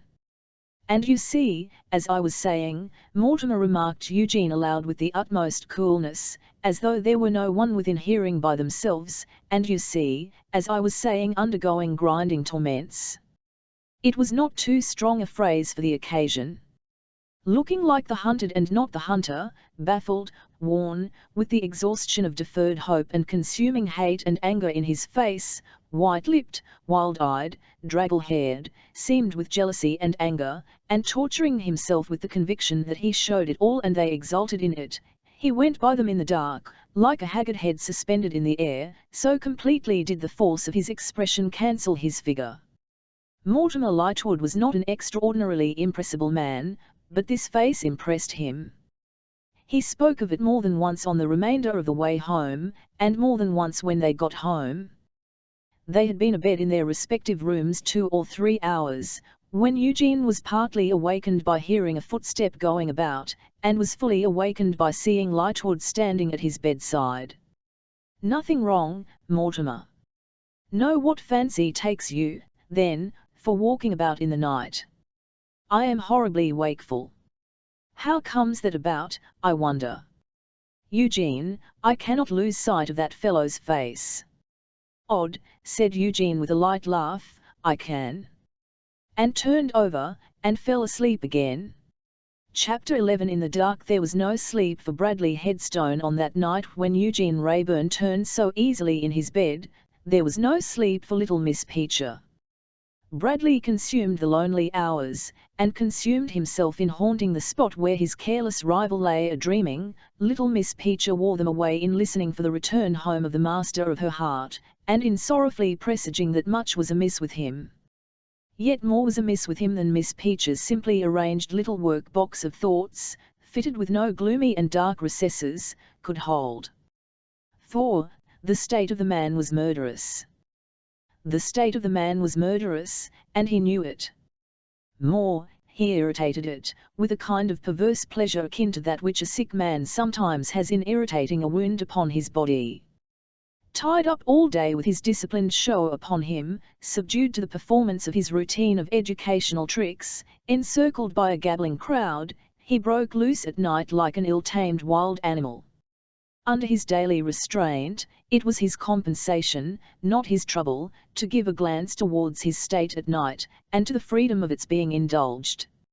If great criminals told the truth, which, being great criminals, they do not, they would very rarely tell of their struggles against the crime. Their struggles are towards it. They buffet with opposing waves, to gain the bloody shore, not to recede from it. This man perfectly comprehended that he hated his rival with his strongest and worst forces, and that if he tracked him to Lizzie Hexam, his so doing would never serve himself with her, or serve her. All his pains were taken, to the end that he might incense himself with the sight of the detested figure in her company and favour, in her place of concealment. And he knew as well what act of his would follow if he did, as he knew that his mother had borne him. Granted, that he may not have held it necessary to make express mention to himself of the one familiar truth any more than of the other. He knew equally well that he fed his wrath and hatred, and that he accumulated provocation and self-justification, by being made the nightly sport of the reckless and insolent Eugene. Knowing all this, and still always going on with infinite endurance, pains, and perseverance, could his dark soul doubt whither he went? Baffled, exasperated, and weary, he lingered opposite the Temple gate when it closed on Rayburn and Lightwood, debating with himself should he go home for that time or should he watch longer. Possessed in his jealousy by the fixed idea that Rayburn was in the secret, if it were not altogether of his contriving, Bradley was as confident of getting the better of him at last by sullenly sticking to him, as he would have been, and often had been, of mastering any piece of study in the way of his vocation, by the like slow persistent process. A man of rapid passions and sluggish intelligence, it had served him often and should serve him again. The suspicion crossed him as he rested in a doorway with his eyes upon the Temple gate, that perhaps she was even concealed in that set of chambers. It would furnish another reason for Rayburn's purposeless walks, and it might be. He thought of it and thought of it, until he resolved to steal up the stairs, if the gatekeeper would let him through, and listen. So, the haggard head suspended in the air flitted across the road, like the spectre of one of the many heads erst hoisted upon neighbouring Temple Bar, and stopped before the watchman. The watchman looked at it, and asked, "Who for?" "Mr. Rayburn." "It's very late." "He came back with Mr. Lightwood, I know, near upon 2 hours ago. But if he has gone to bed, I'll put a paper in his letterbox. I am expected." The watchman said no more, but opened the gate, though rather doubtfully. Seeing, however, that the visitor went straight and fast in the right direction, he seemed satisfied. The haggard head floated up the dark staircase, and softly descended nearer to the floor outside the outer door of the chambers. The doors of the rooms within appeared to be standing open. There were rays of candlelight from one of them, and there was the sound of a footstep going about. There were 2 voices. The words they uttered were not distinguishable, but they were both the voices of men. In a few moments the voices were silent, and there was no sound of footstep, and the inner light went out. If Lightwood could have seen the face which kept him awake, staring and listening in the darkness outside the door as he spoke of it, he might have been less disposed to sleep through the remainder of the night. "Not there," said Bradley, "but she might have been." The head arose to its former height from the ground, floated down the staircase again, and passed on to the gate. A man was standing there, in parley with the watchman. "Oh," said the watchman. "Here he is." Perceiving himself to be the antecedent, Bradley looked from the watchman to the man. "This man is leaving a letter for Mr. Lightwood," the watchman explained, showing it in his hand, "and I was mentioning that a person had just gone up to Mr. Lightwood's chambers. It might be the same business perhaps." "No," said Bradley, glancing at the man, who was a stranger to him. "No," the man assented in a surly way, "my letter, it's wrote by my daughter, but it's mine, is about my business, and my business ain't nobody else's business." As Bradley passed out at the gate with an undecided foot, he heard it shut behind him, and heard the footstep of the man coming after him. "'Scuse me," said the man, who appeared to have been drinking and rather stumbled at him than touched him, to attract his attention, "but might you be acquainted with the other governor?" "With whom?" asked Bradley. "With," returned the man, pointing backward over his right shoulder with his right thumb, "the other governor." "I don't know what you mean." "Why, look here," hooking his proposition on his left-hand fingers with the forefinger of his right. "There's two governors, ain't there?" "One and one, two, Lawyer Lightwood, my first finger, he's one, ain't he?" "Well, might you be acquainted with my middle finger, the other?" "I know quite as much of him," said Bradley, with a frown and a distant look before him, "as I want to know." "Hurrah!" cried the man. "Hurrah, t'other governor! Hurrah, t'otherst governor! I am off our way of thinking don't make such a noise at this dead hour of the night." "What are you talking about?" "Look here, t'otherst governor," replied the man, becoming hoarsely confidential. "The other governor, he's always joked his jokes agin me, owing, as I believe, to my being honest man as gets my living by the sweat of my brow. Which he ain't, and he don't." "What is that to me?"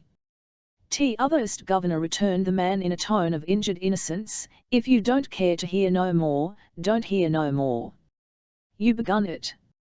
You said, and likeways showed pretty plain, as you warn't by no means friendly to him. But I don't seek to force my company nor yet my opinions on no man. I am honest man, that's what I am. Put me in the dock anywhere, I don't care where, and I says, my lord, I am honest man. Put me in the witness box anywhere, I don't care where, and I says the same to his lordship, and I kisses the book. I don't kiss my coat cuff, I kisses the book." It was not so much in deference to these strong testimonials to character, as in his restless casting about for any way or help towards the discovery on which he was concentrated, that Bradley Headstone replied, "You needn't take offence. I didn't mean to stop you. You were too loud in the open street, that was all." "T'otherst governor," replied Mr. Riderhood, mollified and mysterious, "I know what it is to be loud, and I know what it is to be soft. Naturally I do. It would be a wonder if I did not, being by the Christian name of Roger, which took it arter my own father, which took it from his own father, though which of our family fust took it natural I will not in any ways mislead you by undertaking to say. And wishing that your health may be better than your looks, which your inside must be bad indeed if it's on the footing of your out." Startled by the implication that his face revealed too much of his mind, Bradley made an effort to clear his brow. It might be worth knowing what this strange man's business was with Lightwood, or Rayburn, or both, at such an unseasonable hour. He set himself to find out, for the man might prove to be a messenger between those two. "You call at the Temple late," he remarked, with a lumbering show of ease. "Wish I may die," cried Mr. Riderhood, with a hoarse laugh, "if I wam't going to say the self-same words to you, t'otherst governor." "It chanced so with me," said Bradley, looking disconcertedly about him. "And it chanced so with me," said Riderhood. "But I don't mind telling you how." "Why should I mind telling you?" "I'm a deputy lock-keeper up the river, and I was off duty yesterday, and I shall be on tomorrow." "Yes." "Yes, and I come to London to look arter my private affairs." "My private affairs is to get appointed to the lock as regular keeper at fust hand, and to have the law of a busted below bridge steamer which drownded of me. I ain't a-going to be drownded and not paid for it." Bradley looked at him, as though he were claiming to be a ghost. "The steamer," said Mr. Riderhood, obstinately, "run me down and drowned it of me. Interference on the part of other parties brought me round, but I never asked 'em to bring me round, nor yet the steamer never asked 'em to it. I mean to be paid for the life as the steamer took." "Was that your business at Nira Lightwood's chambers in the middle of the night?" asked Bradley, eyeing him with distrust. "That, and to get a writing to be first-hand lock-keeper. A recommendation in writing being looked for, who else ought to give it to me? As I says in the letter in my daughter's hand, with my mark put to it to make it good in law, who but you, Lawyer Lightwood, ought to hand over this here stificate, and who but you ought to go in for damages on my account agin the steamer? For, as I says under my mark, I have had trouble enough along of you and your friend. If you, Lawyer Lightwood, had backed me good and true, and if the other governor had took me down correct, I says under my mark, I should have been worth money at the present time, instead of having a barge load of bad names chucked at me, and being forced to eat my words, which is a unsatisfying sort of food whatever a man's appetite. And when you mention the middle of the night, t'otherest governor," growled Nira Riderhood, winding up his monotonous summary off his tongs, "throw your eye on this here bundle under my arm, and bear in mind that I'm a-walking back to my lock, and that the temple laid upon my line of road." Bradley Headstone's face had changed during this latter recital, and he had observed the speaker with a more sustained attention. "Do you know," said he, after a pause, during which they walked on side by side, "that I believe I could tell you your name, if I tried." "Prove your opimon," was the answer, accompanied with a stop and a stare. "Try. Your name is Riderhood?" "I'm blessed if it ain't," returned that gentleman. "But I don't know your N." "That's quite another thing," said Bradley. "I never supposed you did." As Bradley walked on meditating, the rogue walked on at his side muttering. The purport of the muttering was, that Rogue Riderhood, by George, seemed to be made public property on, now, and that every man seemed to think himself free to handle his name as if it was a street pump. The purport of the meditating was, "Here is an instrument. Can I use it?" They had walked along the Strand, and into Pall Mall, and had turned uphill towards Hyde Park Corner, Bradley Headstone waiting on the pace and lead of Riderhood, and leaving him to indicate the course.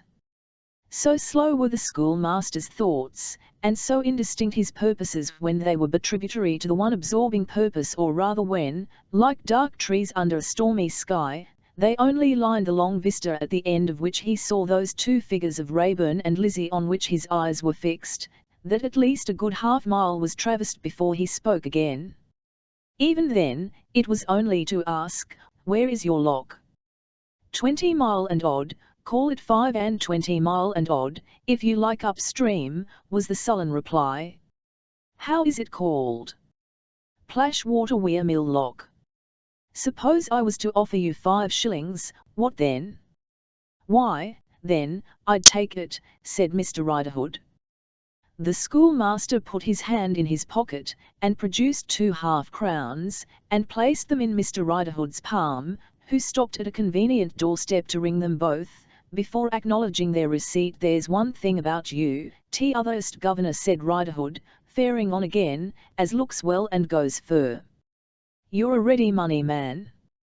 Now, when he had carefully pocketed the coins on that side of himself which was furthest from his new friend, "What's this for?" "For you." "Why, o' course I know that," said Riderhood, as arguing something that was self-evident.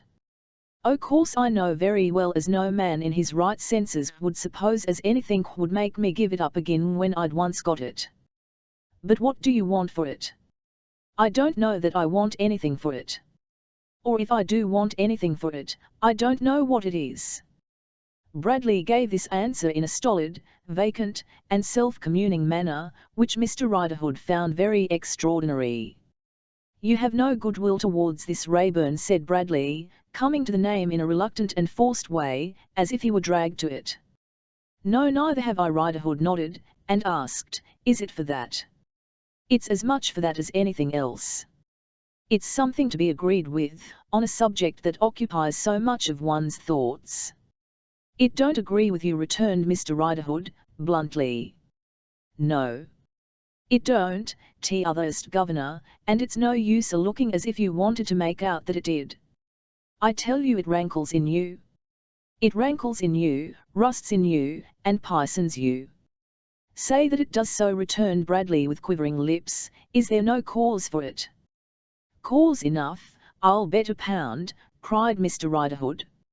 "Haven't you yourself declared that the fellow has heaped provocations, insults, and affronts on you, or something to that effect?" "He has done the same by me. He is made of venomous insults and affronts, from the crown of his head to the sole of his foot.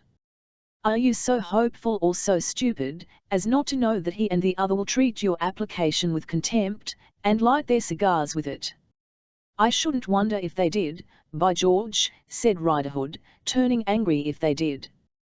"They will. Let me ask you a question. I know something more than your name about you. I knew something about Gaffer Hexam. When did you last set eyes upon his daughter?" "When did I last set eyes upon his daughter, t'otherst governor?" repeated Mr. Riderhood, growing intentionally slower of comprehension as the other quickened in his speech. "Yes. Not to speak to her. To see her, anywhere." The rogue had got the clue he wanted, though he held it with a clumsy hand. Looking perplexedly at the passionate face, as if he were trying to work out a sum in his mind, he slowly answered, "I ain't set eyes upon her, never once, not since the day of Gaffer's death." "You know her well, by sight?" "I should think I did. No one better." "And you know him as well?" "Who's him?" asked Riderhood, taking off his hat and rubbing his forehead, as he directed a dull look at his questioner. "Curse the name! Is it so agreeable to you that you want to hear it again?" "Oh! Him," said Riderhood, who had craftily worked the schoolmaster into this corner, that he might again take note of his face under its evil possession. "I'd know him among 1,000. "Did you?" Bradley tried to ask it quietly, but, do what he might with his voice, he could not subdue his face. "Did you ever see them together?" The rogue had got the clue in both hands now. "I see 'em together, t'otherst governor, on the very day when Gaffer was towed ashore." Bradley could have hidden a rizzard piece of information from the sharp eyes of a whole inquisitive class, but he could not veil from the eyes of the ignorant Riderhood the withheld question next in his breast. "You shall put it plain if you want it answered," thought the rogue, doggedly. "I ain't a-going a-volunteering." "Well? Was he insolent to her too?" asked Bradley after a struggle. "Or did he make a show of being kind to her?" "He made a show of being most uncommon kind to her," said Riderhood. "By George! Now his flying off at a tangent was indisputably natural." Bradley looked at him for the reason. "Now I think of it," said Mr. Riderhood, evasively, for he was substituting those words for "now I see you so jealous," which was the phrase really in his mind. "Praps he went and took me down wrong, a purpose, on account o' being sweet upon her." The baseness of confirming him in this suspicion or pretence of one, for he could not have really entertained it, was a line's breadth beyond the mark the schoolmaster had reached. The baseness of communing and intriguing with the fellow who would have set that stain upon her, and upon her brother too, was attained. The line's breadth further, lay beyond. He made no reply, but walked on with a lowering face. What he might gain by this acquaintance, he could not work out in his slow and cumbrous thoughts.